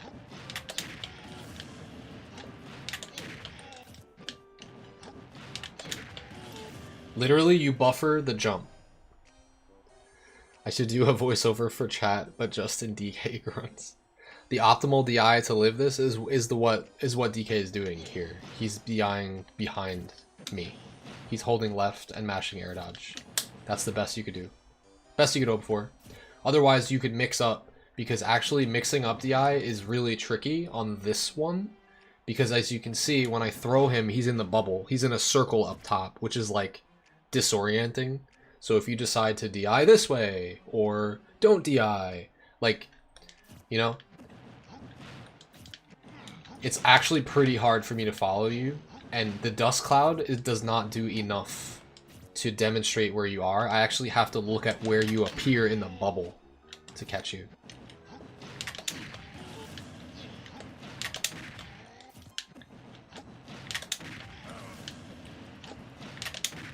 Now that I know how to do it, let's test 63 again. See if maybe I just got better at the execution.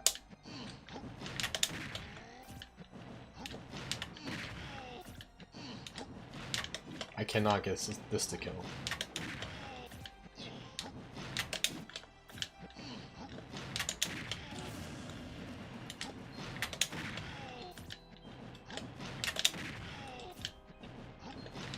Yeah, we're gonna nix 63, and I think 64 is gonna be the minimum. This is Smash 4 Ding Dong, also known as Aerial Platform DKO. I have to drift back, yes. I'm glad some people like DK64. A lot of people, I don't know, man, a lot of people don't like it. They trash talk it. And they try to say like, oh my god, the camera was so bad. The camera was really bad in Super Mario 64 too, and all the other games that came out that were just like that, because the cameras were not perfected yet. Everything else about the game is classic though, especially the music. I don't even know if I like 64.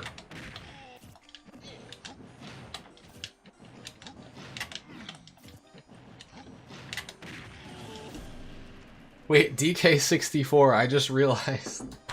Yeah, we have DK at 64%. Oh.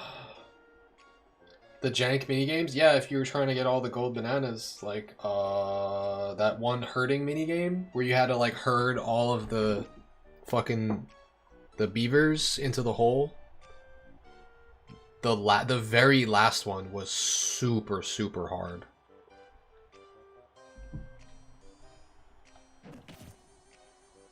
Yeah, we didn't notice because the games, literally those games were peak when they came out. Nobody was complaining about collectathons. That shit was hype as fuck. DK64 was pushing the boundaries in graphics. You had to use a fucking jumper pack or expansion pack or something to even play it on N64 because it just had better graphics.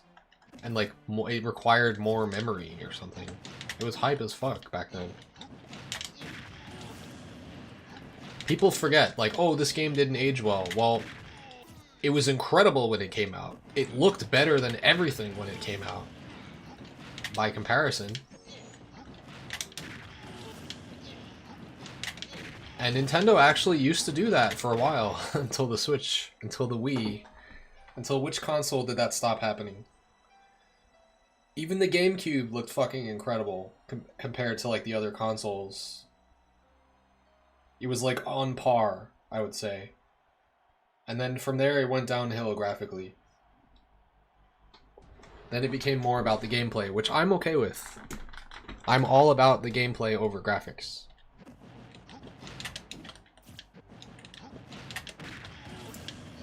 It's just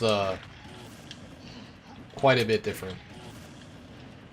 The Switch looks incredible compared to the PS2, right?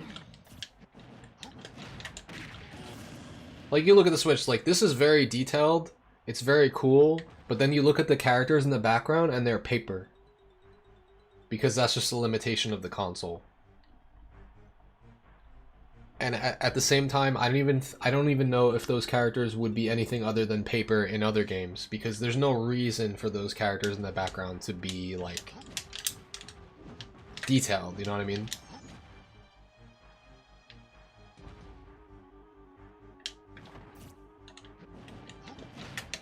I don't understand this.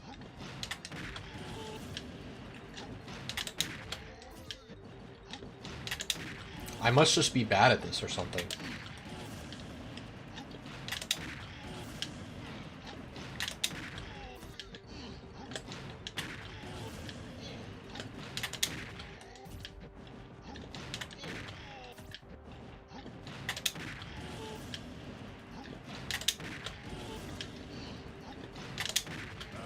Wait. I found out the timing. This sucks, because this is a really specific timing. I can't react to DK falling down. I have to just time the up air, like, as he appears at the top of the screen.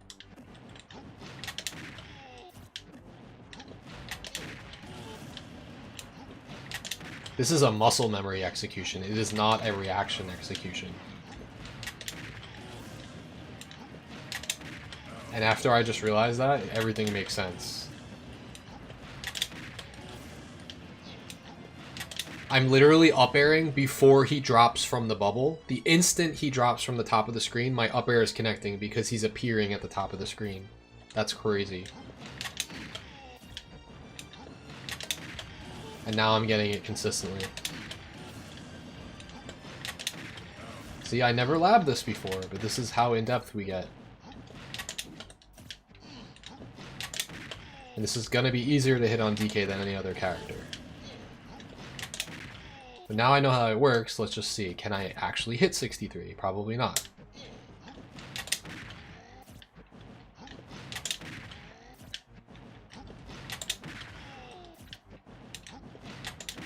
No, we've decided 63 is not it.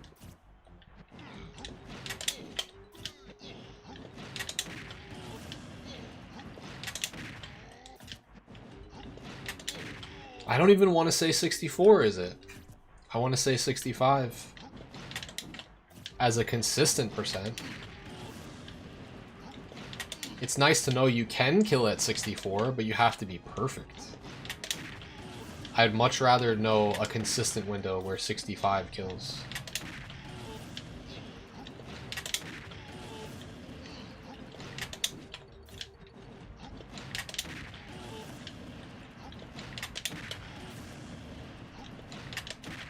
And honestly, that's gonna be my methodology for everything.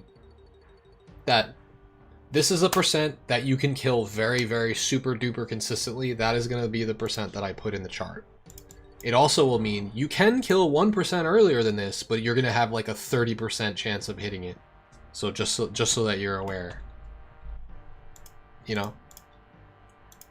That's just how my data goes. So the minimum is going to be 65.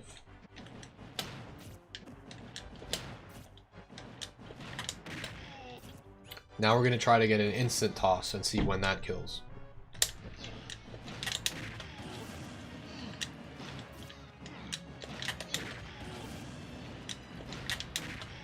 Looks like 66, not 67, which is what it says on the chart. So we shaved 1% off this. The optimized minimum is 66. Doesn't look like optimization is really all that important for this at all, which is kind of what I thought would be the case. Could 64 be consistent at like 50 to 70 rage? What is our rule of thumb for rage? I think we're gonna... I don't know what the rule of thumb for rage is on this. Do we have one? I actually don't know if we have one.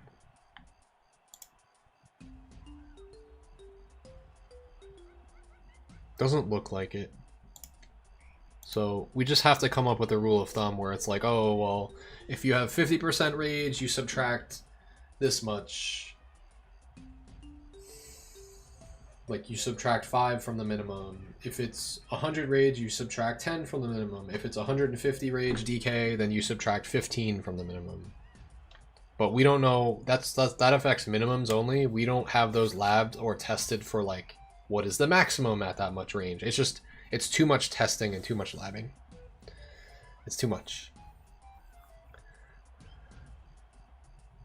Hey, thank you, Ronnie. Thank you. We're trying to innovate still. At this point, this is not innovating. This is just, we need to garner the data. We need to update and get accurate data, because we do not have accurate aerial platform DKO data. And that's really important to know this stuff, because we have this listed on monkey.gg and this shit is wrong. Straight up. Shit is wrong.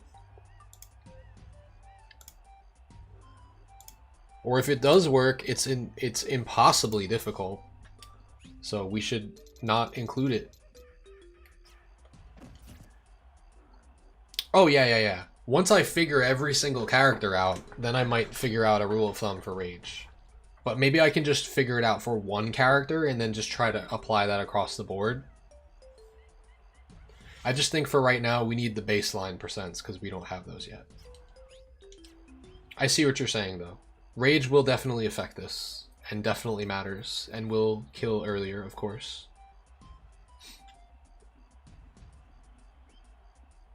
So, like, if I barely couldn't get 64 to kill, yeah, if I had 50% rage on me, that would make a difference. That would kill. So just to demonstrate really quickly.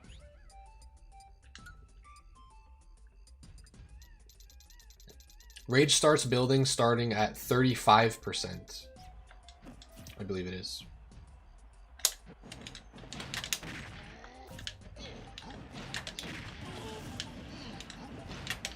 Interestingly enough, I still have to do an optimized toss for this to kill. But now it will be very consistent because of the rage. If I do an instant toss, it does. Wait, does it?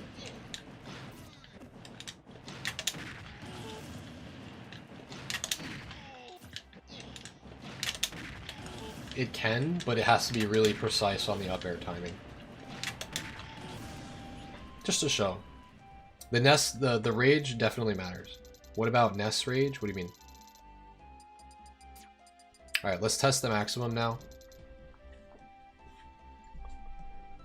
On this list here it says 73. On this other list it says 83. Let's try 83. So optimal toss is like 1 to 3 frames more delayed, something like that. I don't know exactly how many frames, but you can see it visually. It's like the latest you can toss without like falling down. You're tossing at like the peak of your jump without DK falling down at all. 99% of the time you're gonna have some sort of rage. Right. That's true. Again, we want the baseline percents with no rage first because it's just important to have those down. I don't think what you're saying is wrong at all. But we do need to figure out a rule of thumb for like once we get all the percents here. Okay. So let's see. We're gonna have a mash jump. Hold up. Thank you, Seth, by telling me I can press Y. That makes my life so much easier.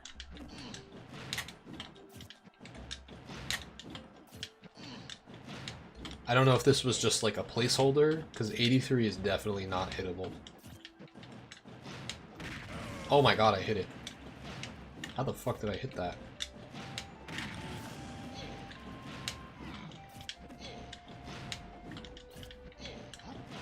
Holy shit, this is hard.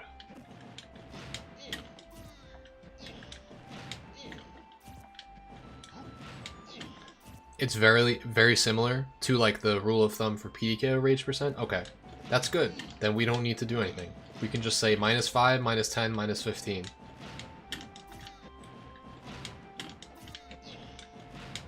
Bro, I hit it once. I'm not actually okay with this being the maximum then, if I can only hit it once.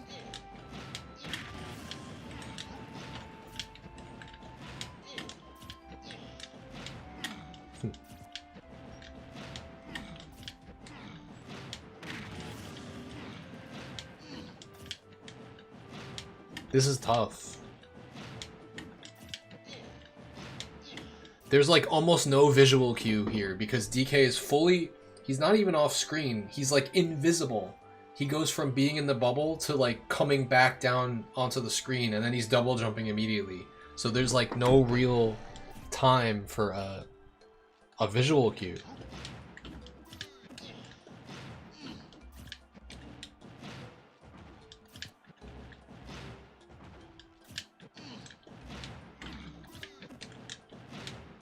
Hard.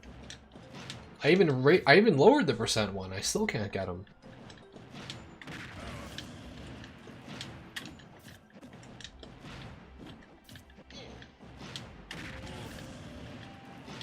You have to be perfect. I'm not okay with including 82.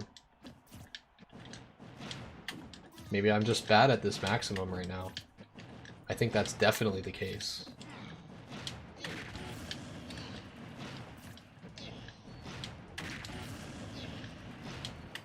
Chunky was saying how hard this was and like tips on how to do it, and I'm learning. It's not easy.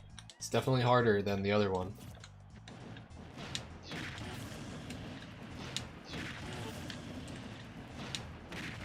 What if I moved a little? I don't think it's necessary. DK's up air sweeps literally up and in front of him, or directly above him, and that's the highest that it goes, is lined up right where DK is. So that's what I want. I want the highest hitbox to connect. Sure, his up air comes out behind him first, but it doesn't hit as high there. I could try it, but I think it will whiff, because I need that extra height of my up air, which happens directly above DK's head. See?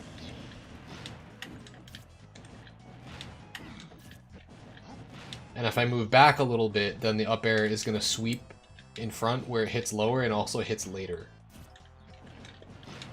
So it hitting earlier could help, but... Wait, I see what you're saying. Just like very, very, very slightly forward. Could that help? That's weird.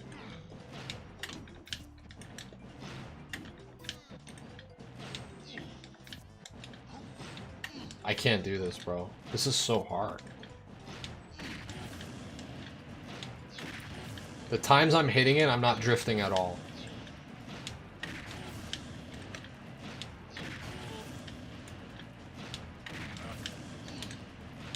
Alright, I just unlocked something. I just hit it like 4 or 5 times in a row.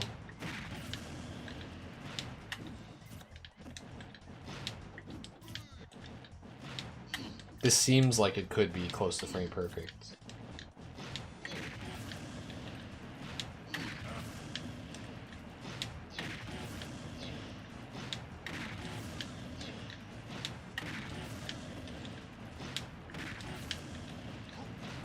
The problem with this is that I'm frame perfect only when I know that he's doing this specific type of DI. What if he does different DI here? This becomes very, very hard to hit.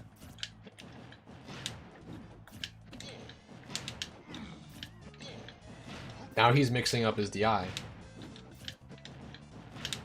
There's no shot.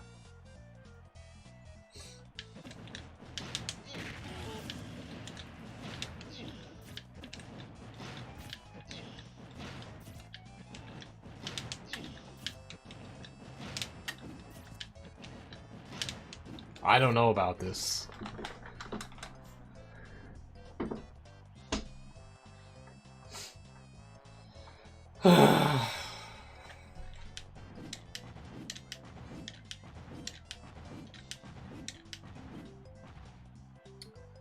You should DI away. Oh yeah, I'm not sure what you're saying. Do you want me to DI forward a little bit so that it connects?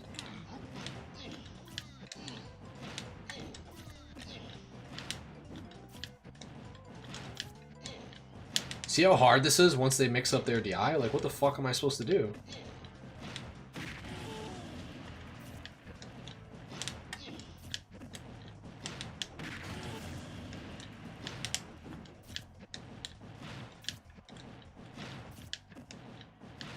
I'm almost like forced into like reading where they go. I still think that this is not consistent.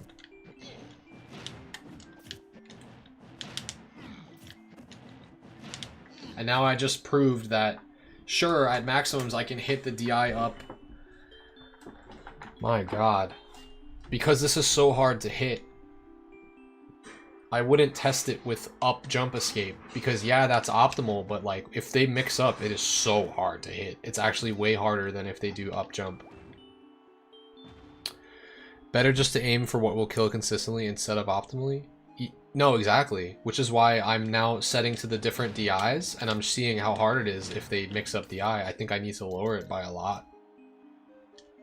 Just because you can hit it. Like, you could go for it, but like, to consistently hit it is gonna have to be like lower percents like this. Where I can actually react and follow the DI and actually still hit them. And now let's just try to push the boundaries from there. So that's what I'm going to do. I'm not going to start from the maximum and go down, because I don't think that was ever how I labbed, unless if I really, really knew the ins and outs of the execution, which I clearly don't yet. I'm new to this labbing. So I'm going to start from the minimum and work my way up. From like a very modest like middle point, and then just try to find the maximum from here. And then I'll be practicing the execution and getting better at it.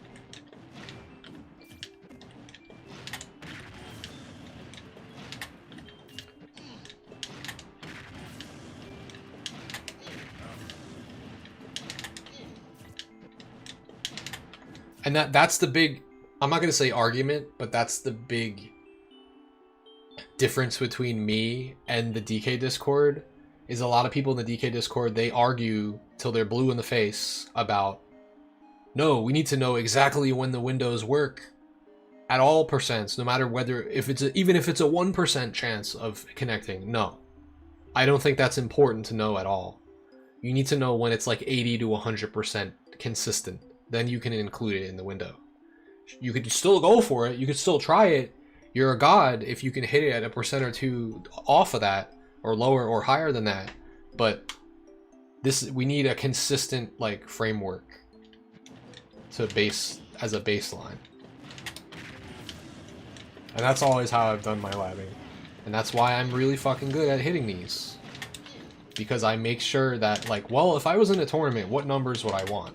Do I want the fucking 5% chance, or do I want the 80% chance?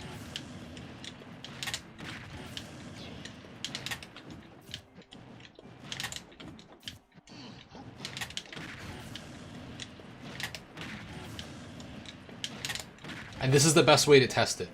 On regular PDKO, we were doing like, oh, up jump is the best way to escape, and that was the only one that we tested. But now for this one, because mixing up DI makes it so hard to follow, that actually I think the percent's going to be a lot lower than we think for the maximum.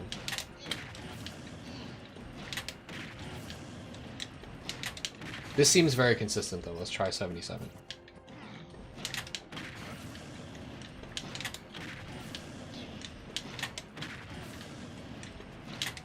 I'm liking this.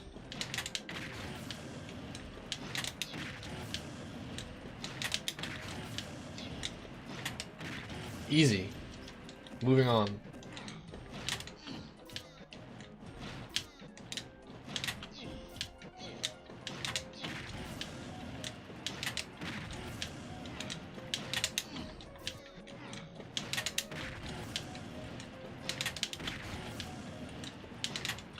This is something you cannot hit off online. Starting at this percent, I can almost divide, like, I can say the online window. I don't even know what the online window would be, because I'm testing this with offline right now, technically. 77 is where I'm comfortable with making a maximum as of this moment. Let's see though. If we were online, I don't think I would ever be able to hit 78. Maybe I'm wrong.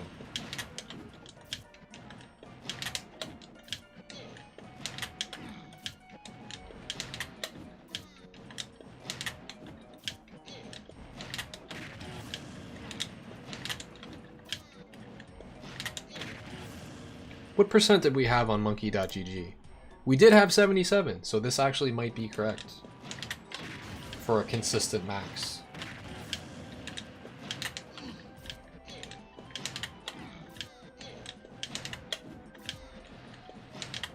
Bro, that dust cloud does not do anything to help you here.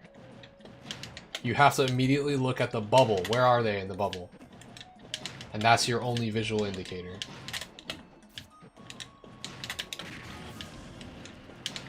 That's so hard.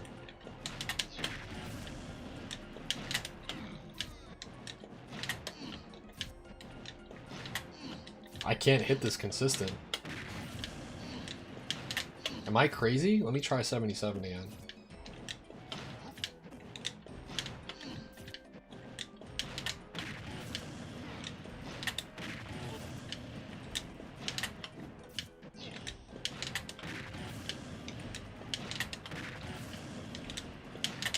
I did that wrong. I think I'm actually getting worse at this.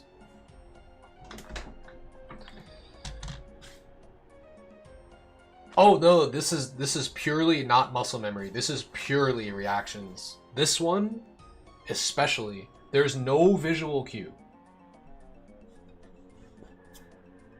Oh yeah.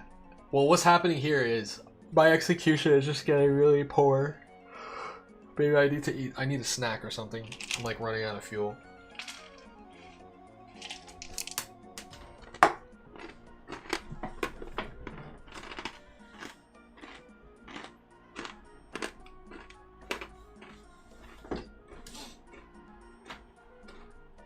Yeah, 78% is no good, but hear me out.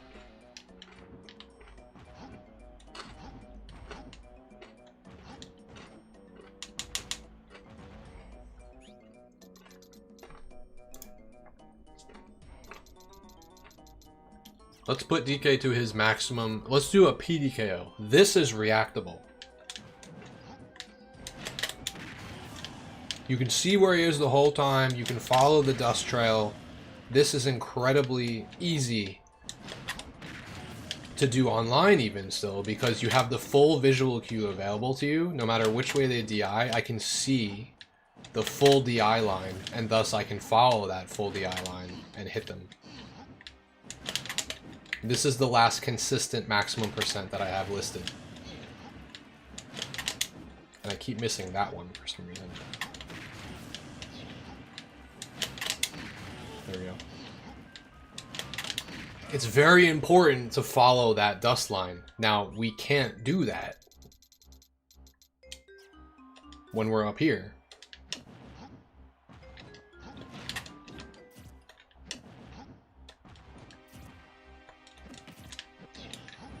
Because I can only see partial DI line. I've totally forgot I had tea. I have not been drinking it. Fuck.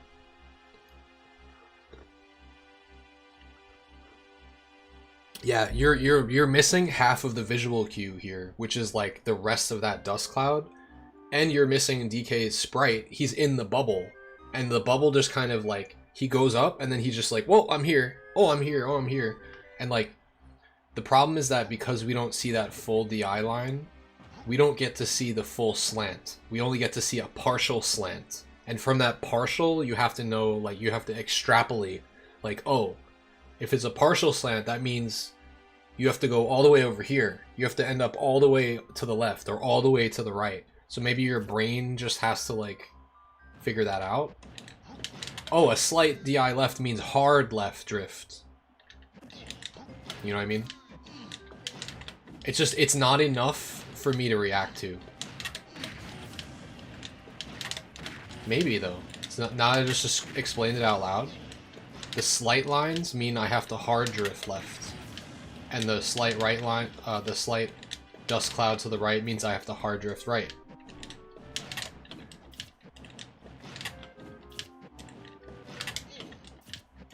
I'm just trying to figure out, should I be looking at the dust clouds or should I be looking at the bubble?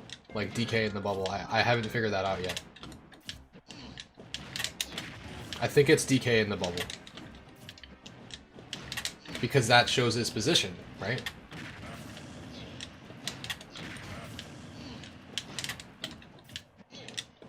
Yeah, because like I said, we only see half of the dust line here, so that's not enough to use as a visual cue.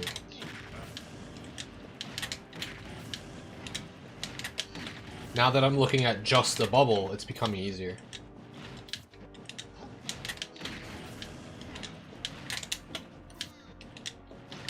When they DI forward, that's the hardest one for me to hit.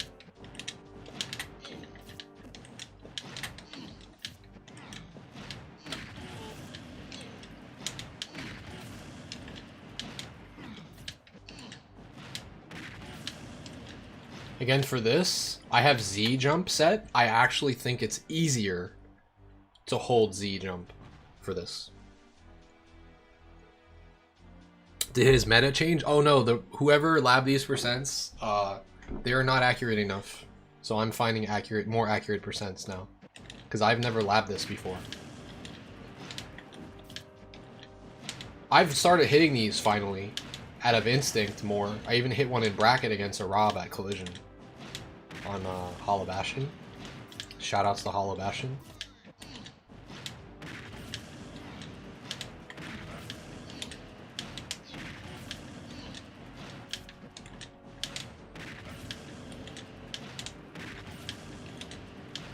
This shit's hard.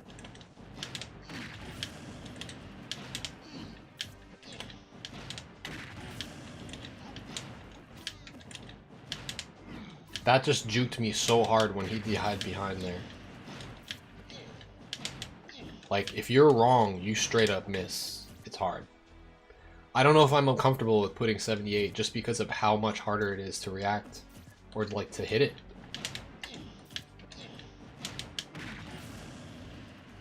Let's see if I can hit 10 out of 10 here.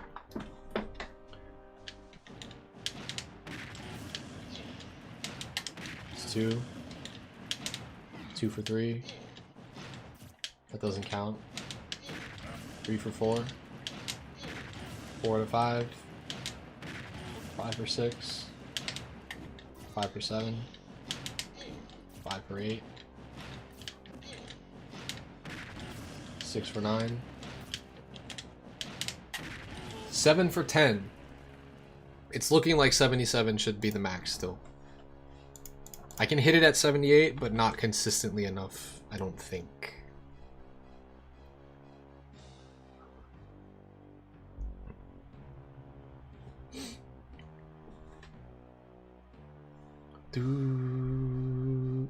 Probably best to know when Ding not hits consistently when they DI, like to the right, because that's like, yeah, because his up air hits later in front, right? Yeah. When that becomes the most hard to hit, that's when you know you have to cut it. You have to cut it there. All right. I mean, I could try. I'm not super convinced because I think I'm getting better at the execution now. 1 for 2. 2 for 3.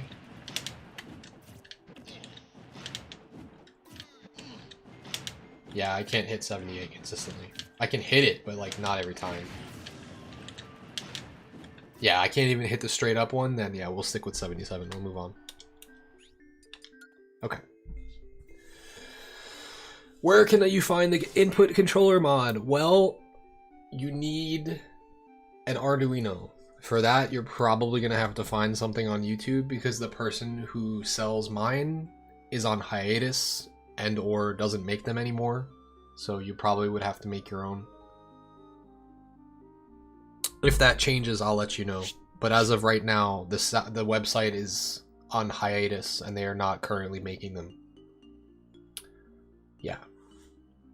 But I think there are other ways, or like I said, I don't think it's like too tough to do. There are YouTube videos about how you can make your own Arduino.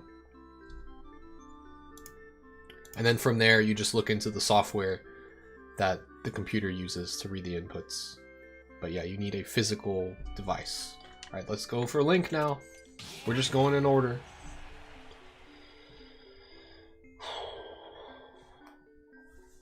It doesn't mod the controller. You just plug it into a box, and that box plugs it into your computer, and it reads your inputs so that they can appear on screen.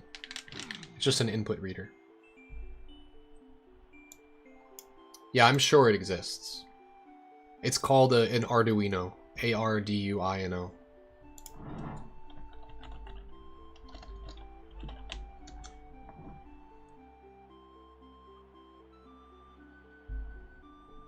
I'm not sure if that's how you pronounce it.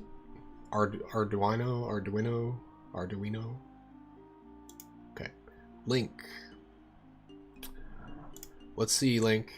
What does it say on the website? It says 69, and then, no, sorry. It says 53 in brackets, and then 54 to 66.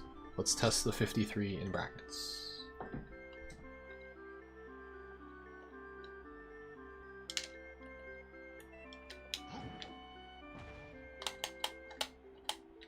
This is a slow lab stream, but I think we still got stuff. Arduino? Is that how you say it?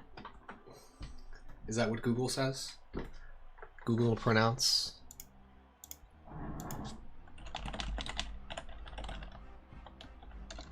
I actually don't know. I've only heard other people say it, so. Arduino. Oh, I was right. Arduino. Arduino. Arduino. Arduino. Yeah, always look up the pronunciations. That's what I do when I'm unsure.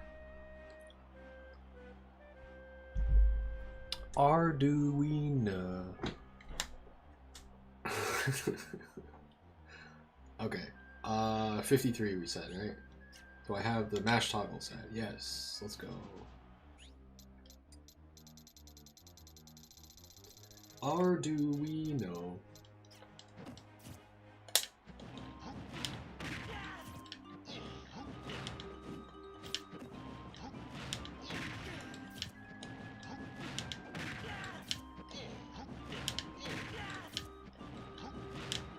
This shit is not hitting. Or killing, for that matter.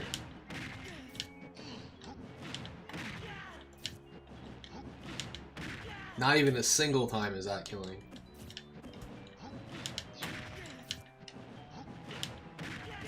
That's killing. Sometimes.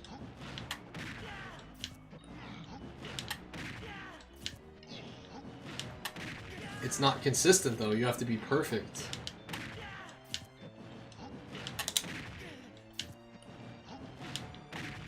I think for that reason I might have to go 55 on this one. Which is insane, because the standard minimum says 54 on this. That is just, I don't think that's true at all. I can't even kill with a fucking optimized toss.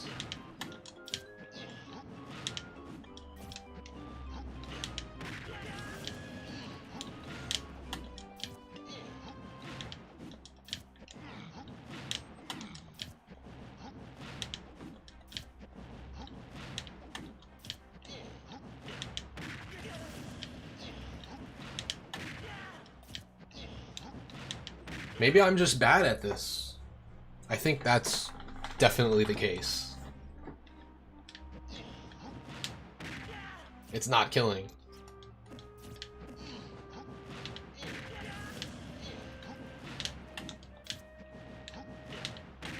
.55 is consistently killing.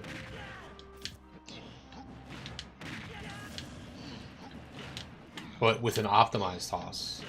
Like very optimized.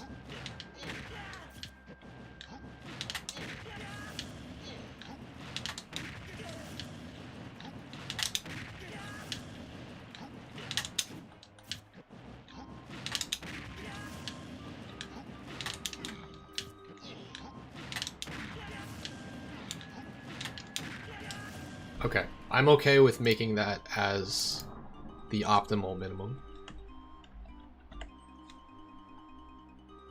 Ah, fuck, what did I do?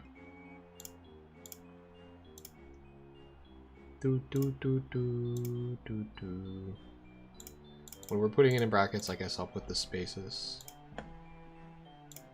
Just because it looks better. Okay. That is quite a bit different.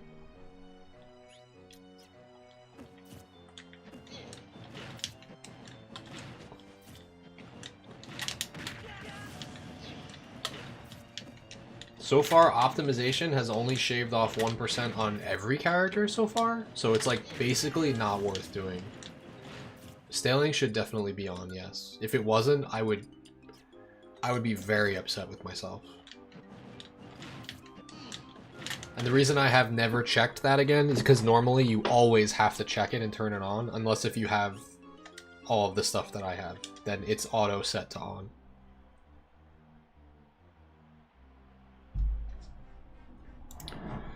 Well, what you're looking for is this Crooked Cop, and also this. It's sort of is what we're talking about here, but this is an optimized aerial apDKO, which is quite a bit different.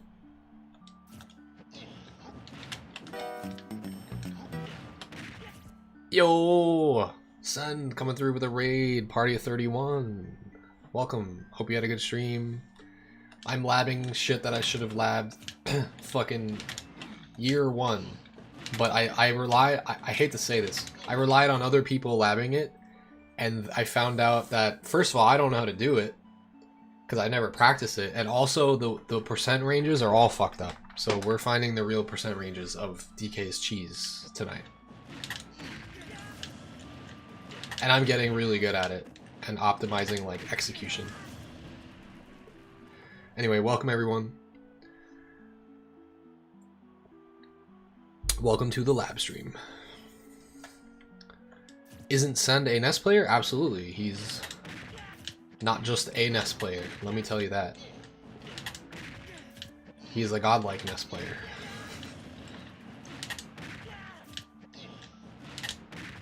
Alright, looks like this is a consistent minimum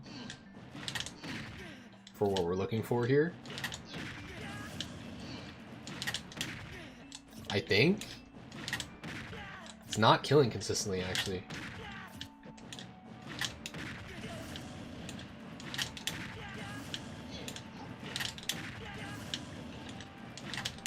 No, I got it.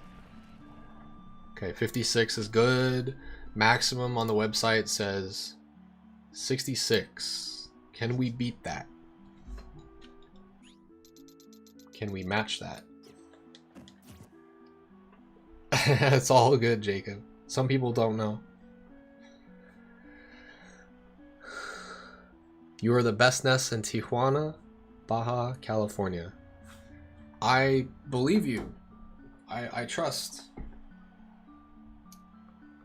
But you know what? You know what? I also trust. Until I somehow get better in the matchup, or until it magically becomes a better matchup, every NES feels like it's like one of those matchups where it's like I know it, but at the same time, any NES can take me to last hit. That's what it feels like. That's how bad that matchup is for DK, I feel like. Or that's how limited DK is. He can only do like certain things. You get so hard punished for trying to do anything that NES doesn't want you to do. It's tough. Alright, so we're gonna change this to jump. Well, didn't you say you sold your Switch, King? Or maybe you just haven't gone to locals as much. That's probably why. If you haven't been playing Smash much. Nothing wrong with that. You've been putting time into other things. Oh, you do still have your Switch. I thought you said you sold it. Alright. Alright, so for this, we're not going to just test one DI, we're going to test all DIs.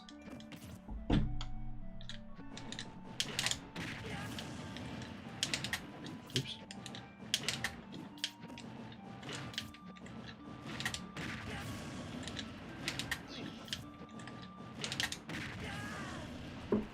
tough.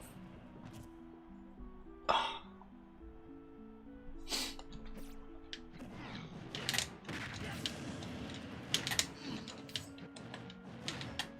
feel like I have to like push up my glasses because I have to see at the top of the screen.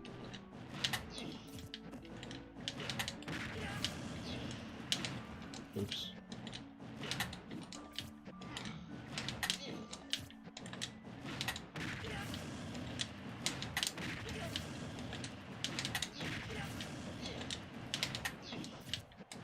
I like the death sounds that Link makes. They're very nostalgic.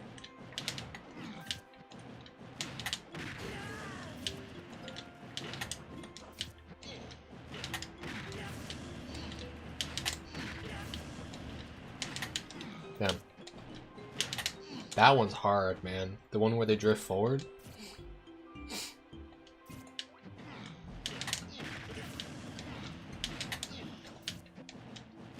I can't even hit this consistent at 66, bro. I'm gonna lower this a little bit until I get better at it.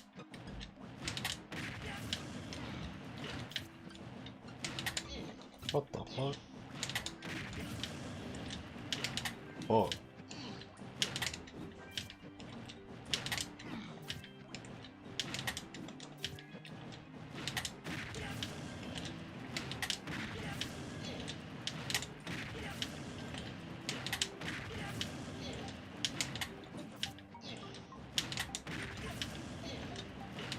This seems consistent.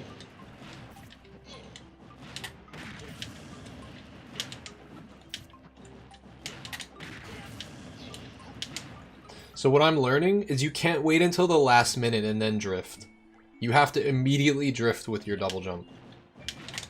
That's the biggest key that I'm noticing. You have to look at where they are in the bubble. Look at the bubble link, not the dust cloud. And then immediately drift at the start of your double jump. Otherwise, you have no shot of hitting the up air. Which is what causes this to be a reaction-based thing, and this is not consistent online. At least at the maximum percents.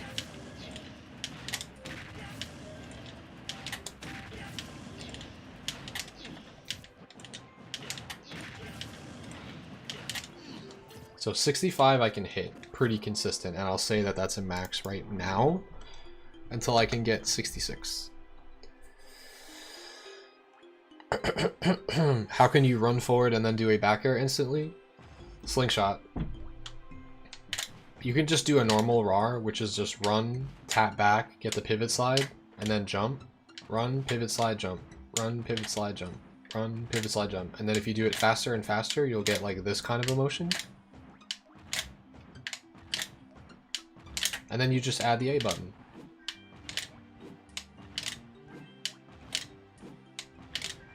Right, left, right. Right, left, right, A. Right, left, right, A. Right, left, right, A. Or sorry. Left, right, left, A. Right, left, right, A. Left, right, left, A. But you can do it easier if you slingshot, which is just dash and then down back. Dash and then hold down back. If you do that, you'll do a running crouch. If you get the right direction. Just do this to like figure out the direction. This is how you learn slingshotting. Dash and then hold down back. Dash, hold down back.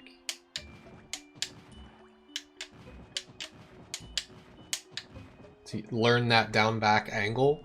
And now instead of holding that angle, you're just gonna flick it. And then let go. And then jump.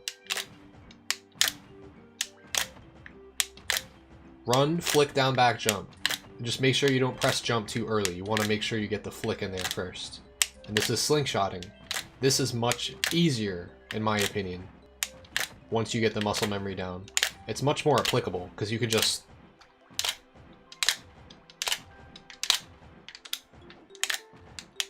And you could do this at any time out of your run. You don't have to do it out of an initial dash, which is what I see a lot of people do. Which is neat. And then you can fast fall out of it too. Any character can do this.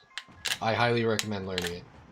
Why? Because if you have no real estate, you can't do... Normally you would do a run, pivot jump to get like momentum to like jump off stage to try to edge guard someone, right? But if you're standing right in front of the ledge, you have to slingshot or IRAR or whatever. You have no real estate, so you can initial dash and then down back and then let go. And then you can get the turnaround. It's just kind of hard. It makes it so much easier if it's just a flicking motion rather than like, you know? I use all of them though. If I'm in a full run, I will still do the pivot slide jump because it's consistent. Run, pivot, slide, jump. Run, pivot, slide, jump. And then you just do it faster and faster until you eventually get this. This is very easy, but you can only do it once you've run far enough to do a pivot slide, which is about like this far. You have to make it like this distance, because otherwise you'll just get a dash back.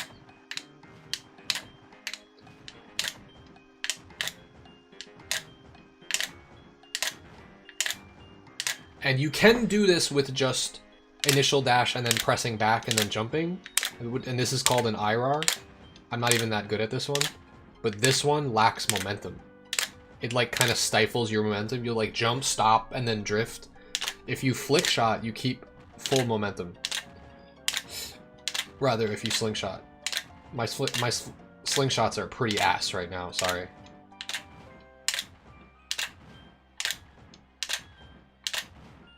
I'm not very consistent with them at the moment, for some reason. For some reason, I think this is easier to do online. I don't know why. Anyway, you get the basic gist of it. Is it harder to do on a pro controller? Is there a one-stop guide for this? Yes, Gimmer has a video. He's the one who came up with it.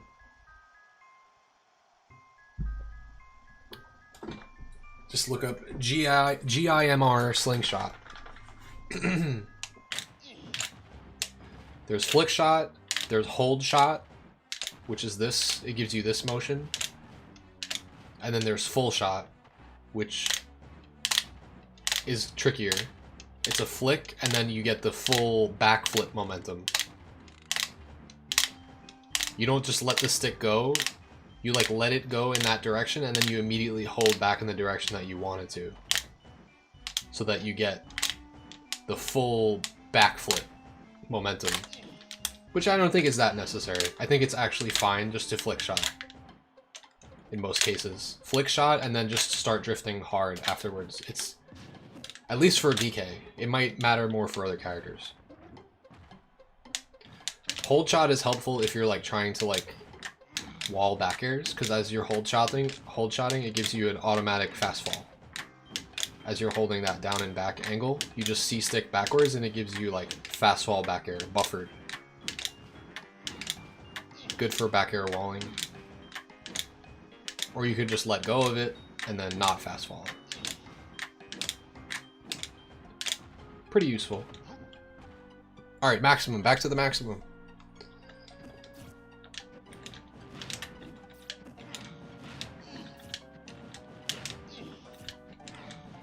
This is tough.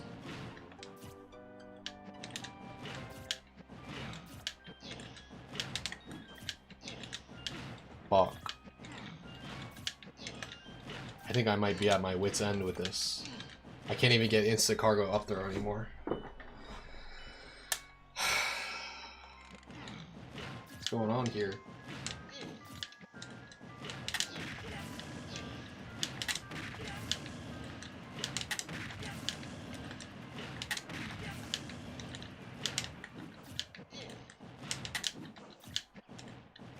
I think that's like 4 out of 7, 5 out of 8, 6 out of 9. Fuck, it mixed me. It mixed me! It mixing me is actually not me missing the execution, it's literally just mixing me up. So I just have to be so on point that I'm reacting correctly 10 times, and then even if I'm reacting correctly, sometimes I'll miss it. That's when the execution is actually missing. Like I said, you have to initially react to that where he is in the bubble and then like drift there with your double jump in the beginning of your double jump. Otherwise you'll never hit the up air.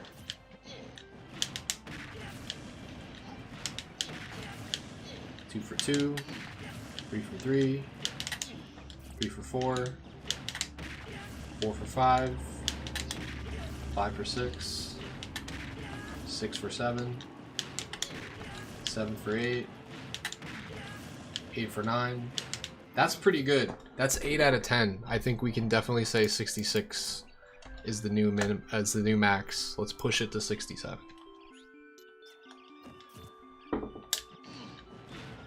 It has something to do with the first jump timing. The first jump timing always has to be perfect, and I know that it's perfect because, like I said, there's an audio cue. DK either grunts when he tosses or when he jumps, or he doesn't grunt. If he doesn't grunt, that means I did it perfectly. I'll show you again. This is a perfect one. This is a not perfect one. Hear how he goes, hup. If I don't hear the hup, that means I did the toss perfectly, and my first jump was correct. When I put him into the cargo animation, he makes a sound. But after it's specifically when I do the jumping, rising toss, if he doesn't make a sound, it's perfect. It's an instant toss. If you hear the hup, it means that I delayed the toss too much. See? So I know I'm doing it perfect every time because I'm not hearing the hup. And if I do, then I know I just fucked up the execute. If I actually do hear the sound, I will reset it before I even go for the up air, if that makes sense. Because that one doesn't count as like proper execution.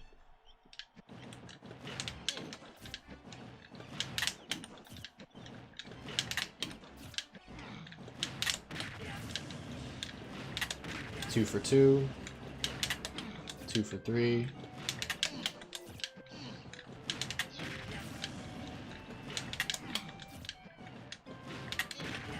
It's like 4 for 7, 4 for 8. I'm gonna try this one again. It's hard. I'll start when I hit one of them. How about that? 1 for 1. 2 for 2, 2 for 3, 2 for 4. That one is catching me. 2 for 5, 3 for 6, 4 for 7. Yeah, I don't like this one. I can hit it, but it's not like, it's like 50%. I don't know, maybe I just got unlucky. He did the forward DI a lot of the times. Let's try again.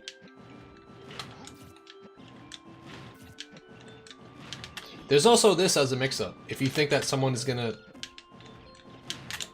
DI behind or DI to the right, you can actually turn around in the beginning and then catch them.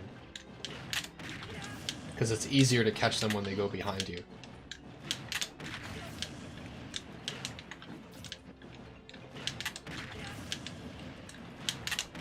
That's actually not a bad idea. You cannot instant reset normally. Juan. That is all I can say. It's 2, 3 for 3, 3 for 4, 4 for 5,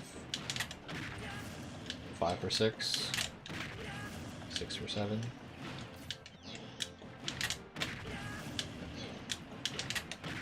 I don't know what's going on here, but I just hit it like 8 out of 10 times.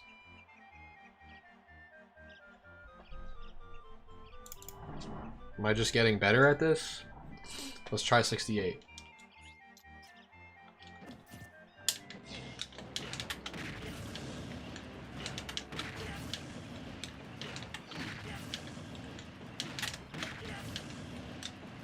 Why did this get so much easier at this percent? Is he in more hit stun? He's like magically in a lot more hit stun at this percent? This is like free as fuck. Are you guys seeing this? That is so weird. There were percents where this was really hard to hit, and now it's getting like easier again. I don't know how I just hit so many in a row. What the fuck was that? I think I'm just getting better at it. Or the RNG was giving me like easy ones to hit. you know?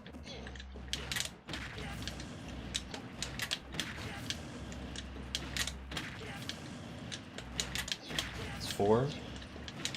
Oh, I totally fucked that up. I don't even think that counts. That does. 4 out of 5. 5 out of 6. 5 out of 7. What? Okay, my brain turned off. I think this is like 7 out of 10. That's like 7 out of 10. That's still really good. Okay, I don't know. This is weird. I think I'm just getting better at executing this. Let's try the next percent.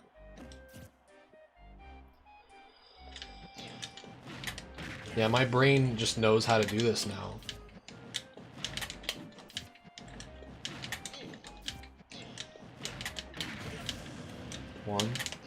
One for 2. I'm nicking him. That's actually how you know that it becomes difficult. Did you see how it was nicking him? 2. 2 for 3. 2 for 4. Yeah, I don't think I can hit this consistent. 3 for 5. It's nicking him every time he goes forward. So if it's not consistently going to hit on all different types of DI, then I can't even hit him at all when he goes that way. Yeah, I think we stick with 68. If you have less than 68, it doesn't kill. Oh, no. We tested the entire window. We could kill starting at 55 with this combo until 68. I'm satisfied with it. Let's move on.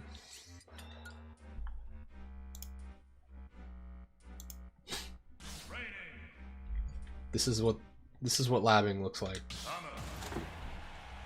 It's not easy. It's hard work.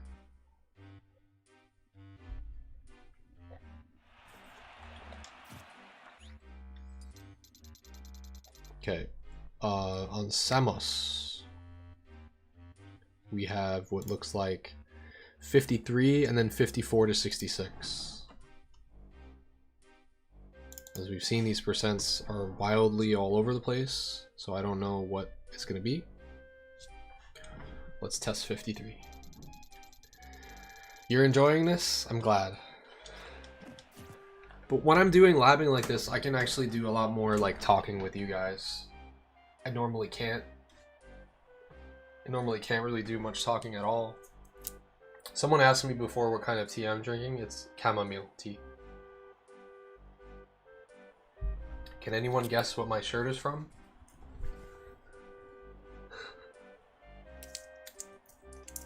Until I completely run out of energy.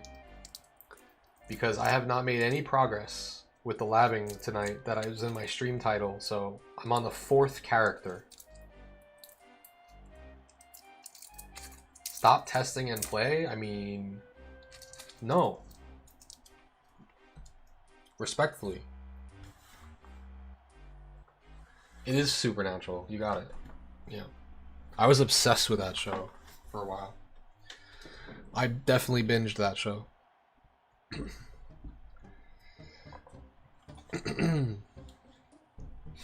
This is way more important. This is important to the entirety of the DK community, that this has not been properly labbed. And it feels like it's my responsibility, once I realized how off these percents were, that I need to lab it. What I think of matcha tea, I like matcha tea. Unfortunately, I'm very sensitive to caffeine, so I wouldn't be able to drink it much. I don't mind sipping it, but I know matcha tea happens to be highly caffeinated.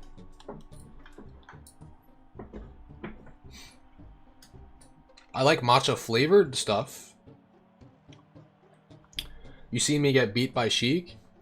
I mean, did you watch me train for 6 hours against said Sheik, and then at the end of that 6 hours, I was finessing the Sheik? Did you see that? Are you stuck around for that? And then I played a top player Sheik later on, and I did very well after learning the matchup. Okay, let's see.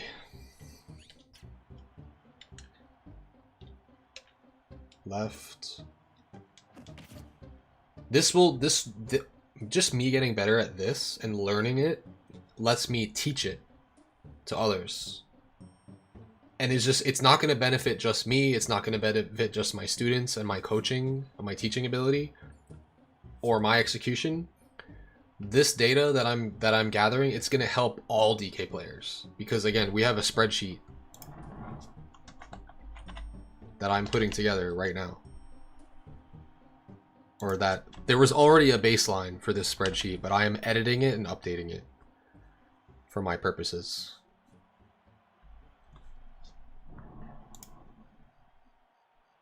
It is for the greater good, absolutely. This is for DK's meta. Okay. That's what we're here for. Okay. Right. Mash option. Air dodge.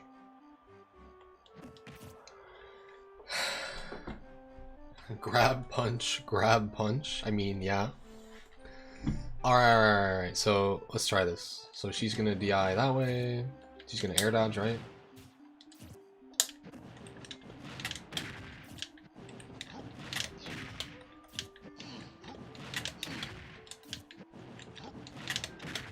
This is not killing. Not even once. Not even a single time.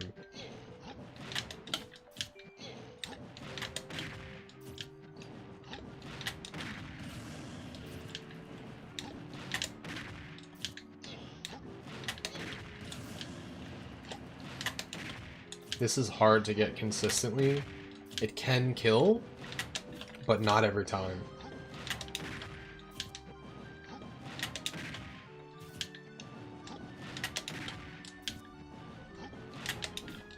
What do you guys think?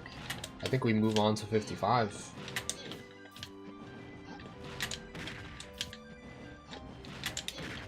I only got it to kill once. Wow. Moving on. Oops. Oops.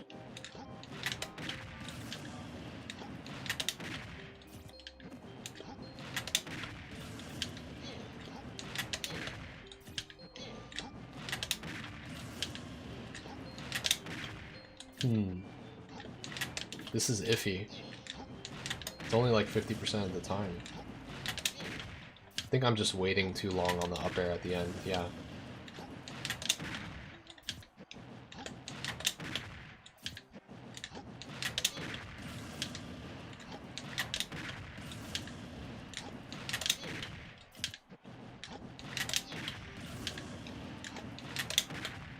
I'm only getting it like 50% of the time. Isn't that crazy?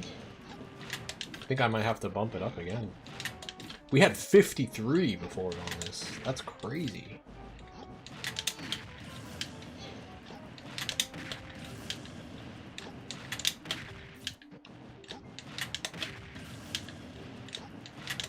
Interesting. If I hard drift all the way to the side, it's like killing more consistently.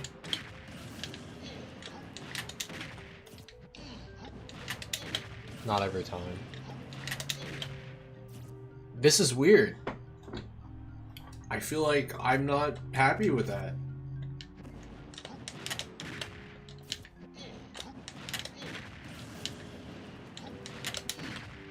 I'm not even happy with 56. Why is Samus so happy, dude?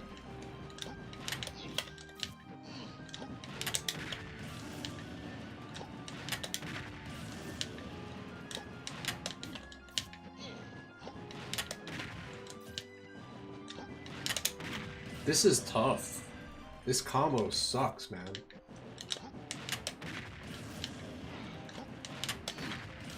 I don't want to say that DK deserves this kill if he hits this, but he kind of deserves it. Shit, it's not easy.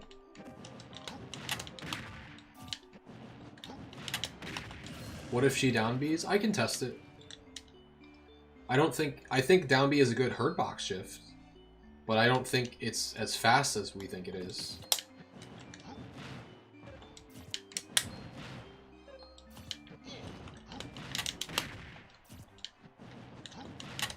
Yeah, she doesn't have time to do shit. She doesn't have the time to actually press it.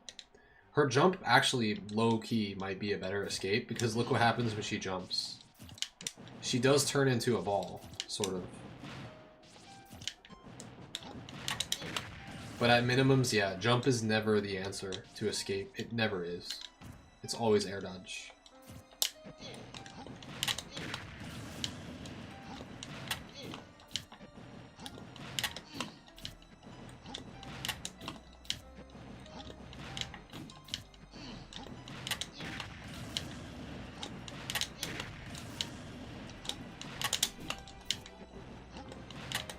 You have to, like, be so fucking good at this to get kills.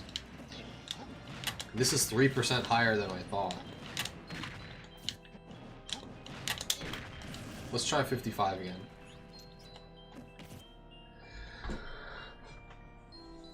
Alright, well, thanks for chilling. Bust NQ.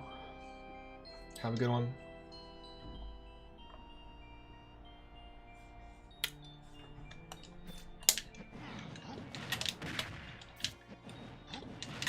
I think 56 is where it's at.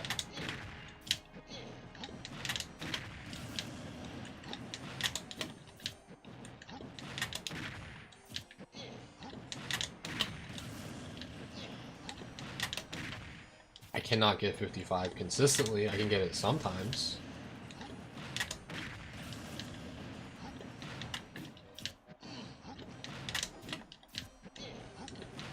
But it has to be, like, perfect. And I have to, like, drop a little bit even, which is so weird. It's too hard. So 56? That is way, way different than what we had before. We had 53. That sucks. We lost a lot of percent there. Not happy about that. Thank you, William Hardman. Yeah, we've been putting out some bangers lately. I have a lot of shorts out there, but all of it is highlights of my gameplay. And honestly, I know you guys want to see me play. I know this is, like, boring, but I need to get this done. That being said, I'm glad that I figured out the methodology here on stream, because I don't need to lab all of this. I can do some of this off stream too, because this shit is going to be really boring to watch. But you guys saw my process and, like, kind of what I go through to figure all this shit out. So now that I understand it, I just have to remember to test different options, like how you told me to test Samus down B, and, like, I have to test different escape options for specific characters that have, like, better escape options than jump or air dodge, and I'll do that. But I can do a lot of it off stream. And I'll just do it a little bit at a time, so that the next time I stream, I won't have to, like, sit here and grind labbing necessarily, like, because it does get tedious.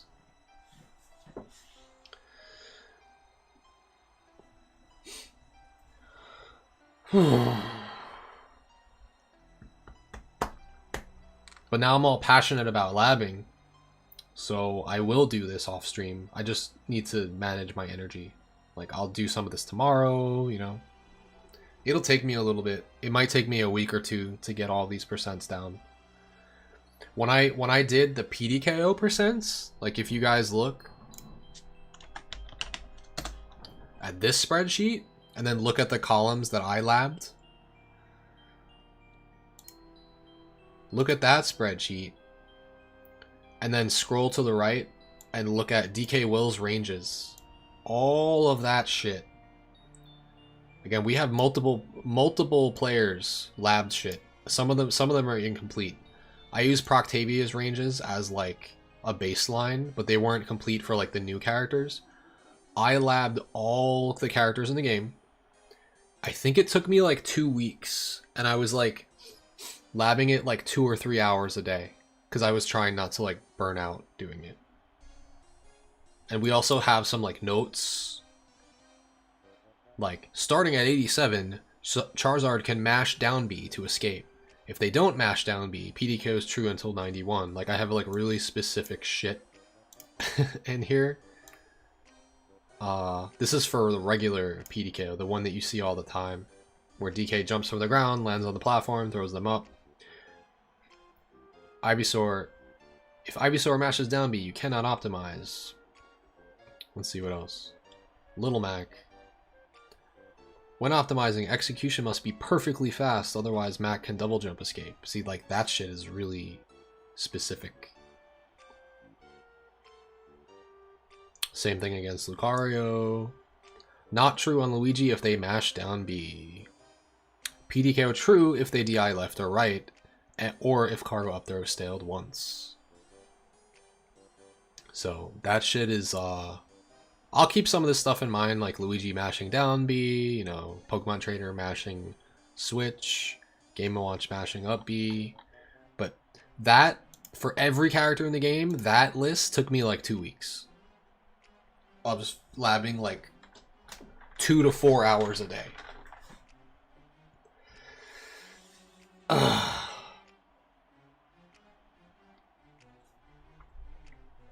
I missed my reward queue, I'm sorry. Stretch, I got you guys.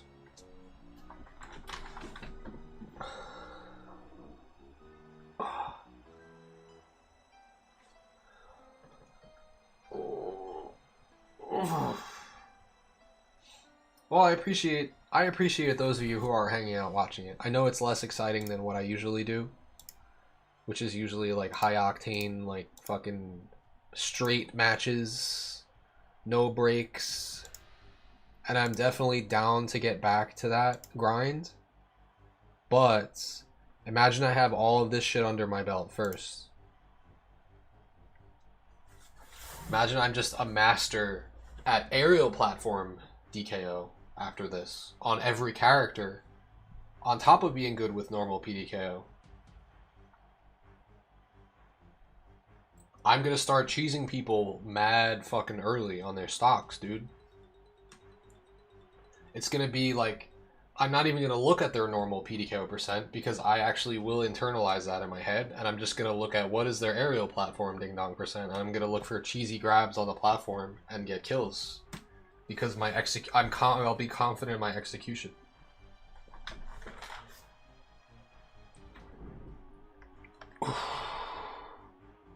Joker, I don't think he gets anything for free. I think he gets fucked. I don't think he gets to do anything like to escape this. Let me see. I can literally just check. What does it say under Joker? Joker doesn't have anything special about him. In fact, he's a fast faller, so he gets fucked. Fast fallers get fucked by DK's combos. Okay. So the minimum in the chart here says 59. This one says 54. That is definitely not it.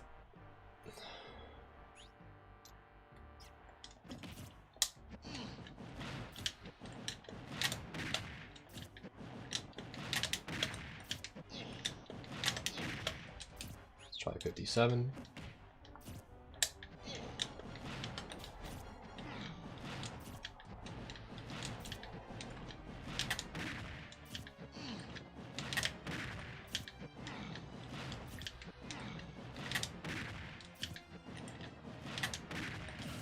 Okay, he died. She died once.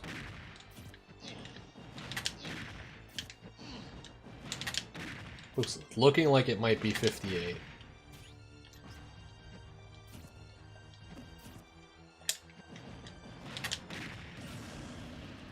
The characters who get out for free are the ones who have 1 or 2 frame invincible options. Frame 1 invincible options. Generally. Do you even need to lab fast fallers? Yeah, because I still want to know what window they have, you know? And they will have bigger windows than most likely. Absolutely.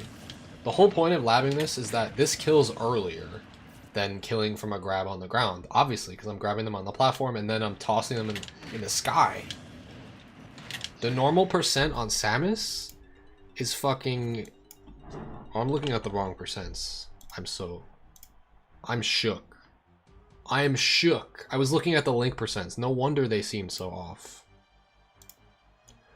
The Samus percents actually say 55 in brackets and then 56 to 71. So the 55 in brackets actually wasn't that far off. It wasn't 53 initially like I thought. That was Link's percents. I fucked up.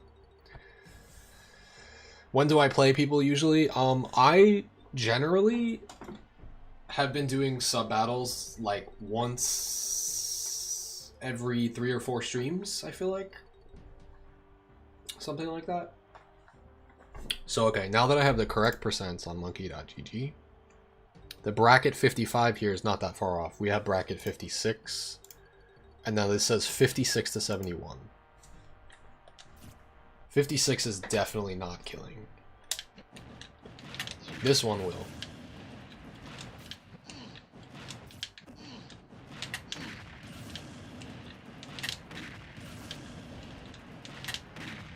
This is it.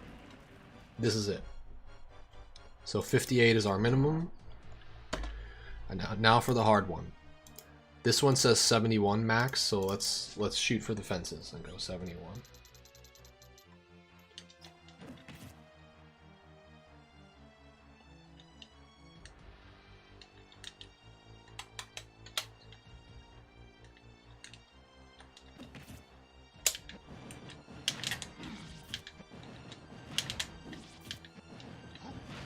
Oh wait, I said I don't like to test this way. I have to start much lower and then work my way up, right?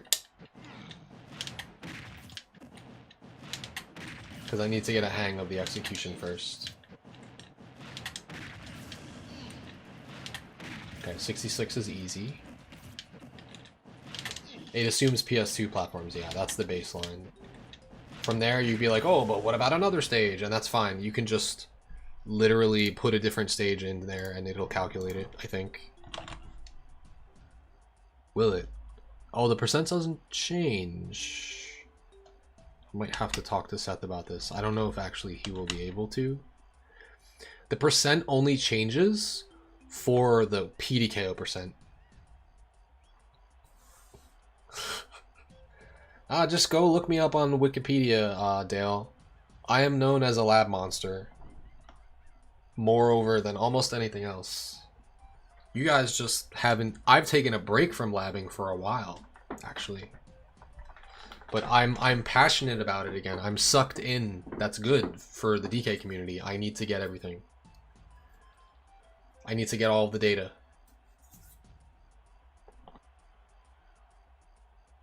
Get all of the optimized data for you guys. Okay, 67.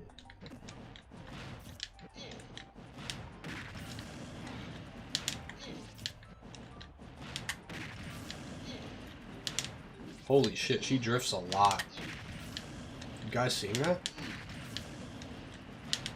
It's an illusion though, because she's like easy to hit. It looks like she's drifting a lot, but I don't have to drift a lot to hit her. Yeah, I'm a math major. Toxic monkey. Can you tell?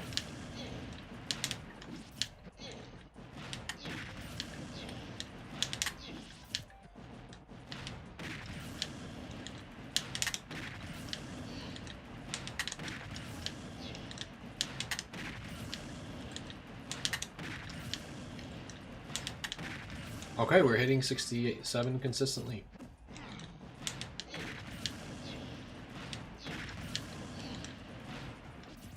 What made me start playing Smash? Melee came out.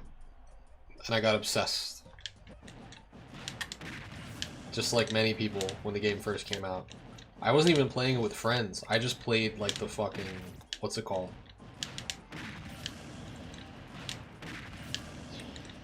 I was just playing the event matches, like the missions, and that shit was so fun. It was so addicting. It was so exciting to unlock all the characters. The game was so fast and fluid. I didn't know what I was doing, but I was kneeing people and daring them with Falcon, and it was really fun. Falcon was my original main, by the way, in Melee. And then I discovered Sheik. Organically on my own. I didn't even know that Zelda could transform into Sheik. And then the second that I played Zelda, you know, because I was just messing around with Zelda, I guess, for fun. The second that I transformed her into Zelda, I never played Zelda ever again. I never looked back. And my friends never beat me again. Sheik was like that character that's like auto win. She's a character in Melee where if you're playing on like a you know, like a casual level, and you're just like, oh, this character's just really fast, and she just ducks under everything, and she has needles, and she has a down throw that combos, and she has an F tilt that combos, and she has a forward air that sends you at a stupid angle, and she has a back air that's really strong with good range, and all these things. And she does well against Fox and Falco. Why am I ever gonna play? And her down smash is broken. Like, she just was so good. And you also don't know how to you don't have to know how to L cancel with Sheik at a casual level to just win. You saw me an hour ago with Mario. Since around that time, I actually recorded a PDKO guide video live on my channel, and I recorded it. And I'm gonna go back and edit it. I don't know, like this weekend, maybe? Tomorrow? Whatever I prioritize, I don't know what. I don't know when it's going up, but that actually took precedent for... I started with Mario, I got sidetracked, and we recorded an entire PDKO guide, like in-depth. It was like an hour of me talking about all the specificities of PDKO and how to get a grab and all that shit. And I'm gonna edit that into like the most in-depth PDKO guide because people have been asking for it and it does not exist. And no one else could make this besides me, I don't think. Because I'm a fucking nerd when I talk about this shit, so. Other people could make it and they have. There are other guides out there, but they're not like mine. I promise you that. So that will help you guys. I'm gonna get really good at this one, and then I can make a guide on this one next, maybe. Okay. What are we doing here? I'm losing my train of thought. Maximum.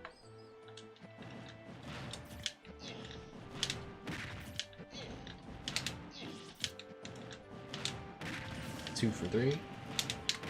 3 for 4. 3 for 5. 4 for 6. 5 out of 7. 6 out of 8. Fucked. That's 7 out of 10. That's good. Let's move on. If I hit 7 out of 10, we move on.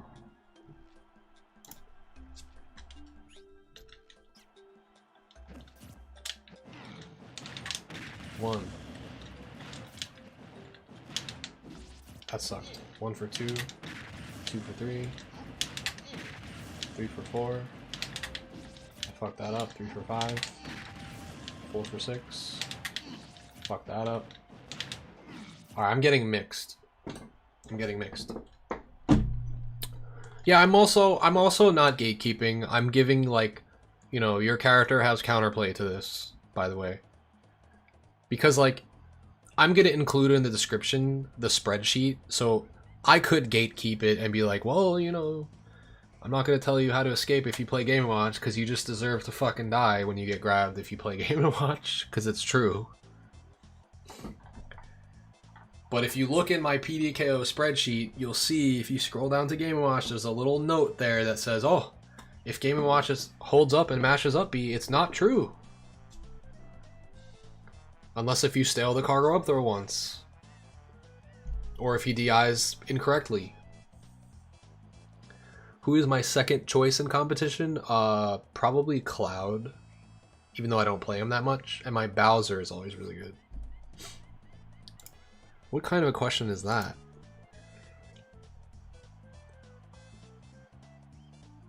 Probably the second one, even though that's really annoying. The first one would probably end up... You'd have some sort of, like, permanent issue. Like, you could be, like, permanently messed up from that if you go too long without going to the bathroom. I think you're just talking about a theoretical. I think more people would be annoyed by the second one, though, where it sounds like you're about to sneeze. At all times. I think people would be annoyed with you.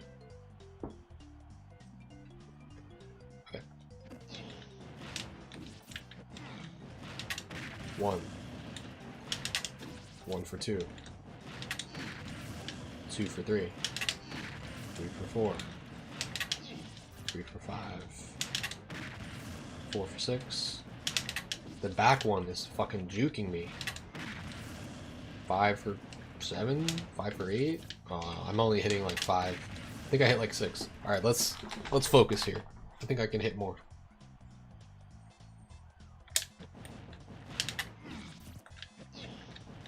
I'll start when I hit 1. 1. 2. Oops. 3. 4. 5. 6. 6 for 7. 7 for 8. 8 for 9. 8 out of 10, right?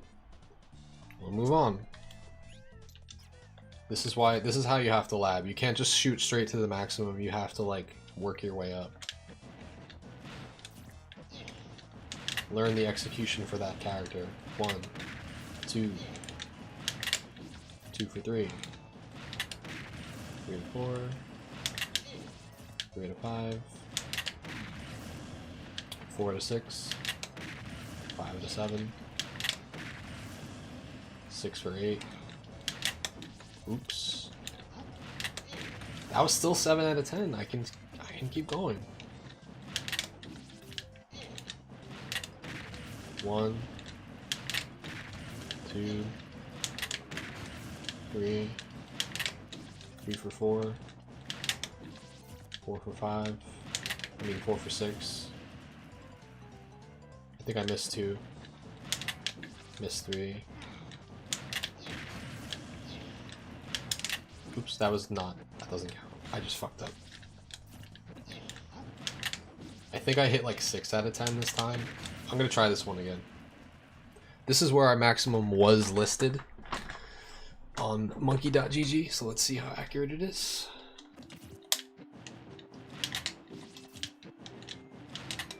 One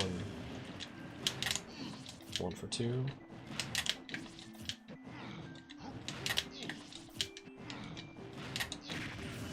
It's like 2 for 5. Yeah, it's not consistent with all the different DI. It's hittable for sure.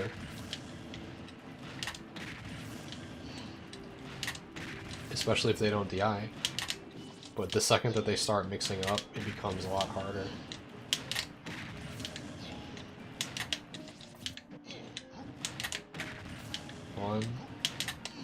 One for 2.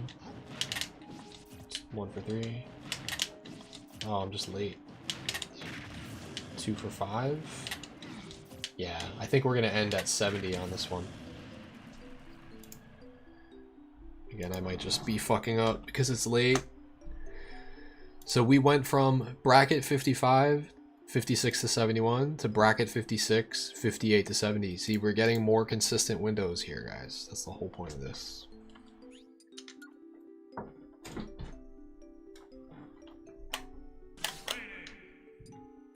Dark Samus should be exactly the same, or not.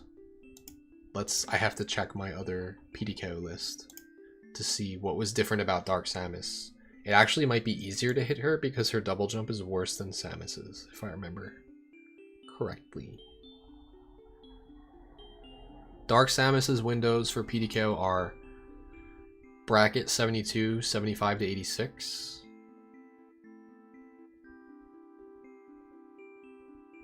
Samus's you can kill her earlier, bracket 71, 75 to 85. It's a different window. I have to test her too. Fuck. The characters are different enough, and it's because the double jump animation is different.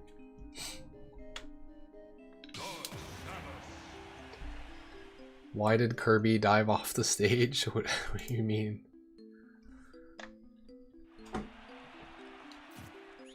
Oh, I'm getting tired. I don't know how many characters I should do until I run out of energy, I guess. Dark Samus. The fact that the percents are different is kind of blowing my mind. And I understand why.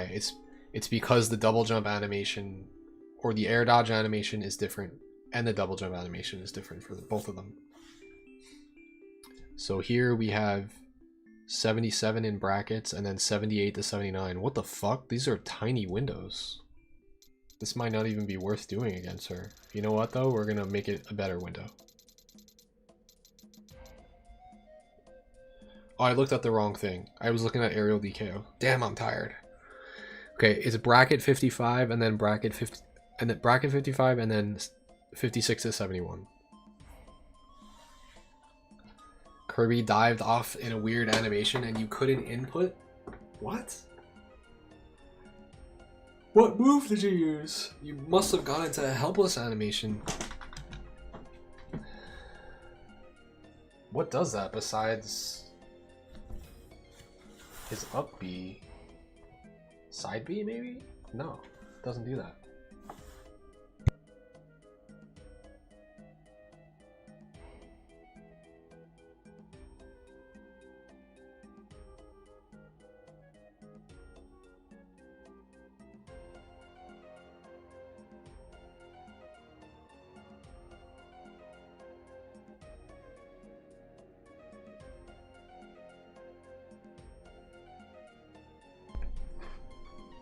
Were you playing with items on or some shit?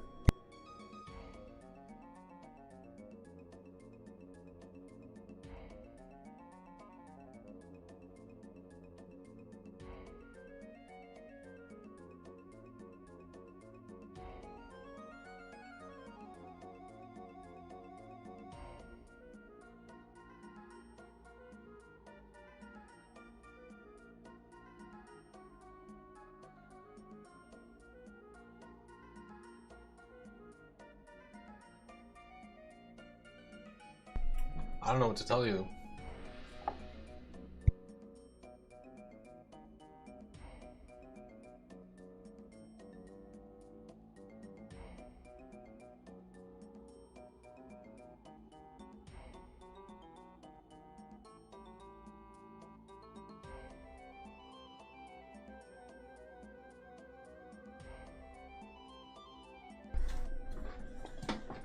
What stage were you on? Okay. 55.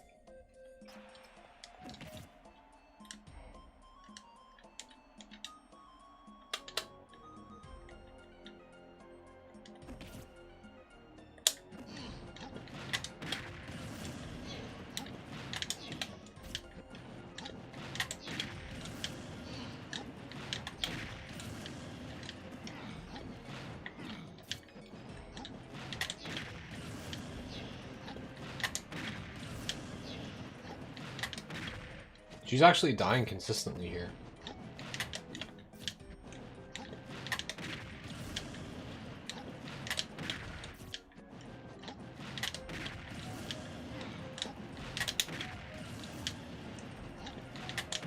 I didn't expect this.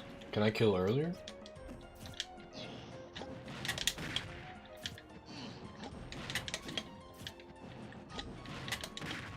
Nope.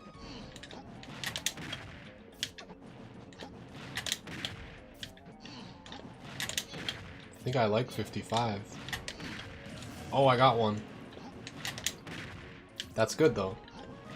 It's very inconsistent at this percent.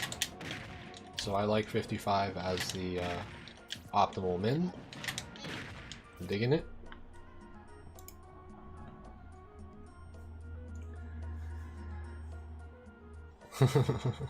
Alright, peace. Alright, Dark Samos is gonna be 55.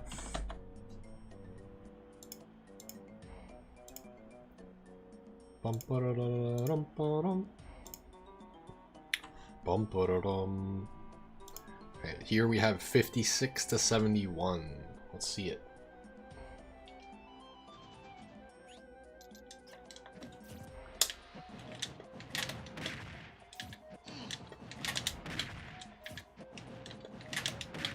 Nope.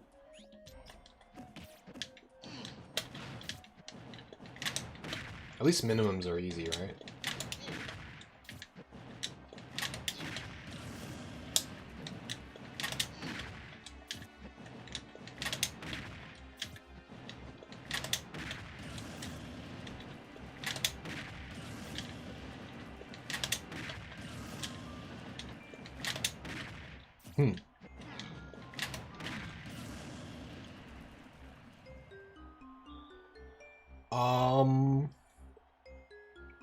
I don't know about that.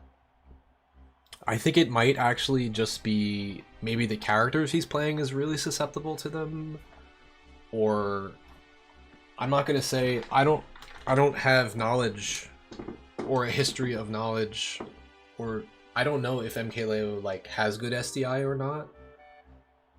Because, like, DI is important, but SDI is really important also. Like, you need to be doing both when you're DIing Mario's combos, and I'm not sure if he is or not. You guys might have seen what happened when he went, who was he using? Was he using Roy or Joker? When he got comboed by that Japanese Steve? The jabs across the stage into fair. He was playing Joker, I remember, because he got down smashed at the end when he tried to recover with the Arsene up B. So, like, no offense to Leo, there was absolutely 0 attempts to SDI there. So, it could have just been a laziness, or of just an acceptance of the fact that he was going to lose his stock, or someone said they asked him and he said, I don't play this game anymore. That was his... And that was his response, so... To me, that sounds like he just wasn't trying. You'd think he was SDIing, but he kept changing it. Right, now that we see all these videos about how to SDI, you're supposed to do consistent SDI in the same direction, right? Otherwise, you're just, like, working against it. You're just, like, evening it out back to... You might as well not have been SDIing at all. Makes sense.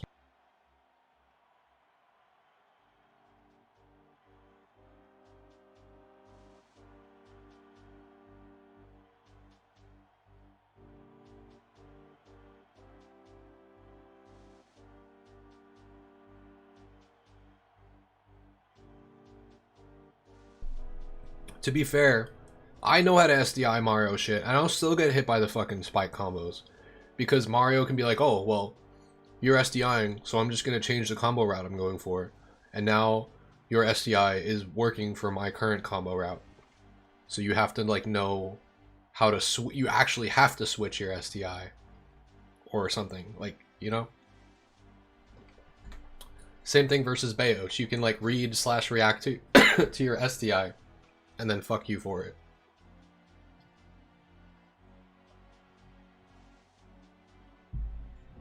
Especially if you play Donkey Kong. Donkey Kong.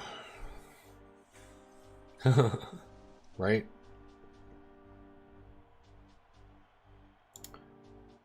I'm actually really confused with what's going on with my chats here. What's going on with my chats? I have that chat popped out. Do I not have 3 chats right now? Or do I only have 2 chats working? I'm a little confused by this. Hold on. I am baffled. I have the wrong chat popped out. I'm sorry, guys. I mean, I guess it doesn't matter that much. Because I have been reading everything everybody says. Without a doubt, I have been. I just have this is the wrong chat popped out. What the fuck? I have all 3 chats on my 3rd monitor here, and for some reason, one of them just wasn't there. There we go. Now they're all there.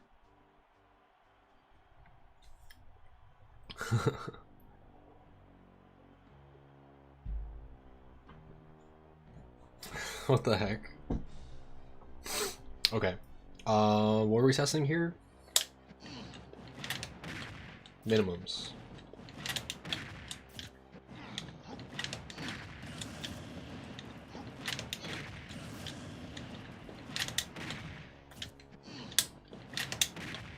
I can kill at 57, but not consistently. So for that reason, I think 58 is going to be it.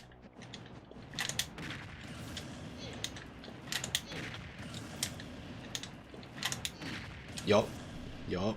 Yup. Boom. 58. Maximum we have written here is 76 on the chart.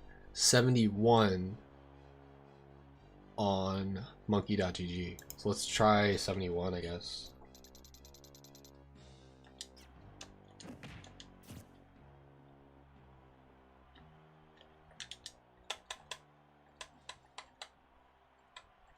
The eye direction.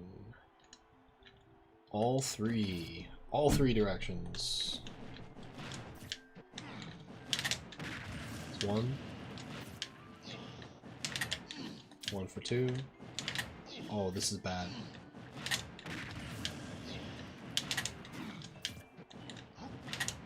What? I don't know why 76 is written there. That shit is not hittable. I cannot hit if they drift to the sides. There we go. Say that's 2 for 2. 2 for 3. 3 for 4. 4 for 5. 5 for 6.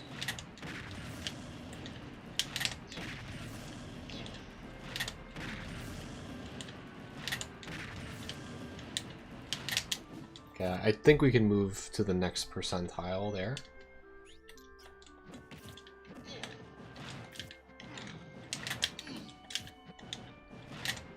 One. That's hard.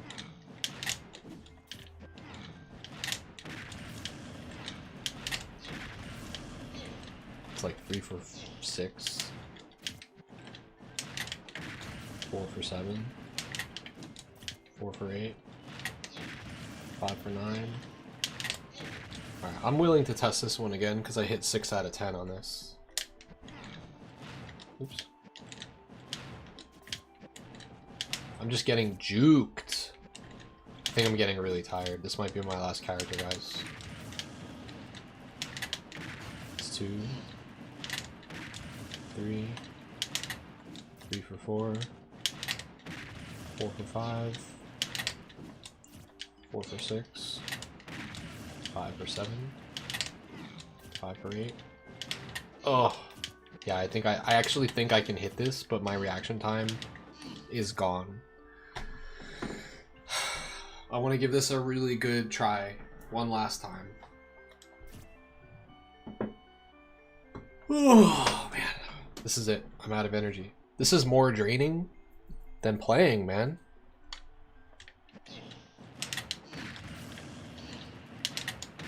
Two, 3, 4, 5, 6, 7, 8, 9. Damn, I'm godlike. The fuck?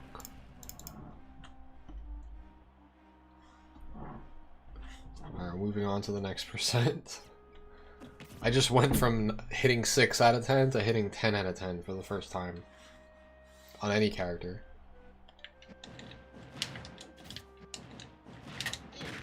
1, 2, 2 for 3, 2 for 4. Whoa, that was bad. Don't count that. 3 for 5.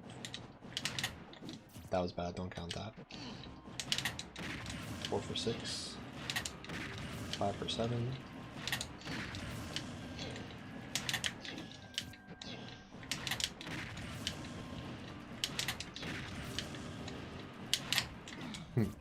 I'll try this one again. Sounds good. Thanks for chilling, Frozen Peaches. Have a good one. Yeah, I'm getting real tired. I'm doing my best here, trying to finish this last character here.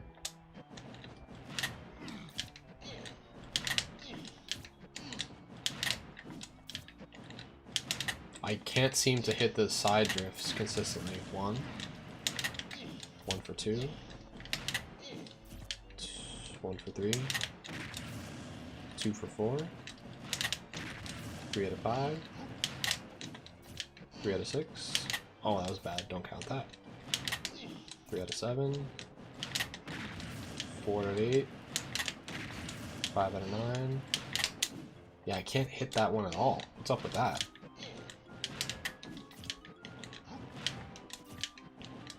Can I ever hit the forward DI?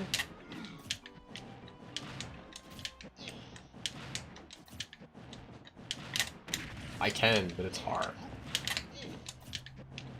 I have to like read it.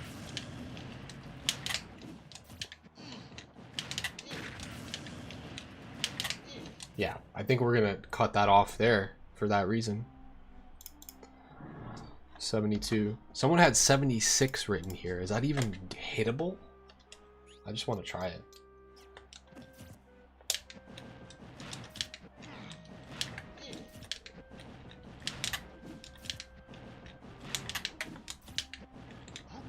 This is like one of those things, just because it's hittable doesn't mean you should write it down. Because I can't even hit it a single time. Nope. Nope. Okay, we've updated not too many characters, but it's okay because I figured out exactly what methodology I want to use. 1, 2, 3, 4, 5 characters done. Out of 86, or whatever the fuck there is. Alright guys, this was a productive stream. Again, it's not as high octane as usual, but we did get a couple hundred new subscribers on YouTube. We did make it to 23,100 followers on Twitch. We're making progress out here. Hopefully I can get more than 5 characters done next time. Maybe I should just limit. That's I think eventually how I started doing things when I did this labbing. I'm just like, let me just do like 5 characters a day, 6 characters a day, and then just go from there. How many characters are there? Let's check. 1, 2, 3, 4, 5, 6,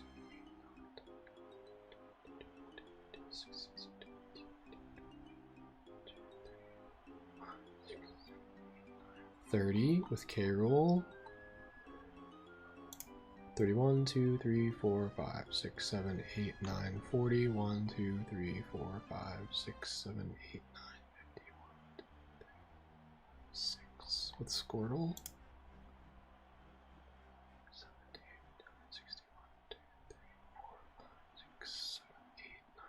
70.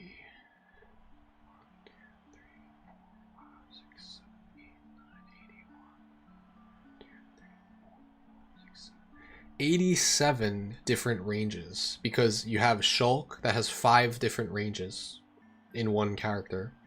You have Wii Fit Trainer that has 2 different ranges in one character. So these are the things you have to think of. It's not just the number of characters. Does Samus have different percentages? Dark Samus have different percentages than Samus? Yes. She should. It's because their escape options are different. Samus has a better double jump hurtbox shift. Samus is bracket 56 and then minimum 58, maximum 70.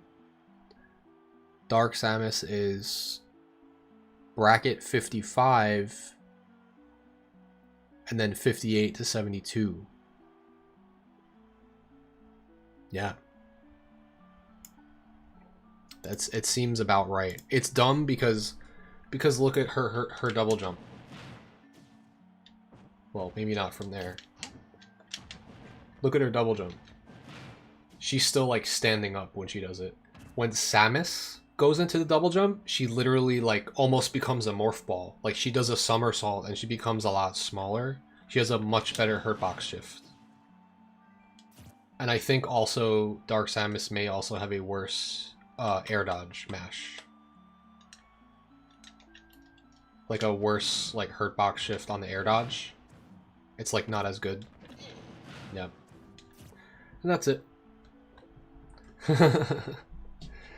Oh, just ask the Samus players. That's the reason why they play Dark Samus. Dark Samus has a better roll, has a better hurt box shift after the up B on landing. The blast hits lower, so it hits ledge. I know all these things. I also was a part of Dark Samus Deconstructed, so I should know these things. Okay, I'm gonna favorite this thread. We did 5 characters worth. I'll come back and I'll do some more of this next time or in between streams. I know you guys want to see me play the actual game more, so I'll try to find the correct balance where I'm actually doing that sometimes, because that's actually probably why you guys want to watch. So anyway, that's it for me. Thank you guys for chilling. We're gonna get finished at a respectable time tonight as opposed to 7 a.m. so thanks for watching, and yeah, I'll catch you guys later. Peace out.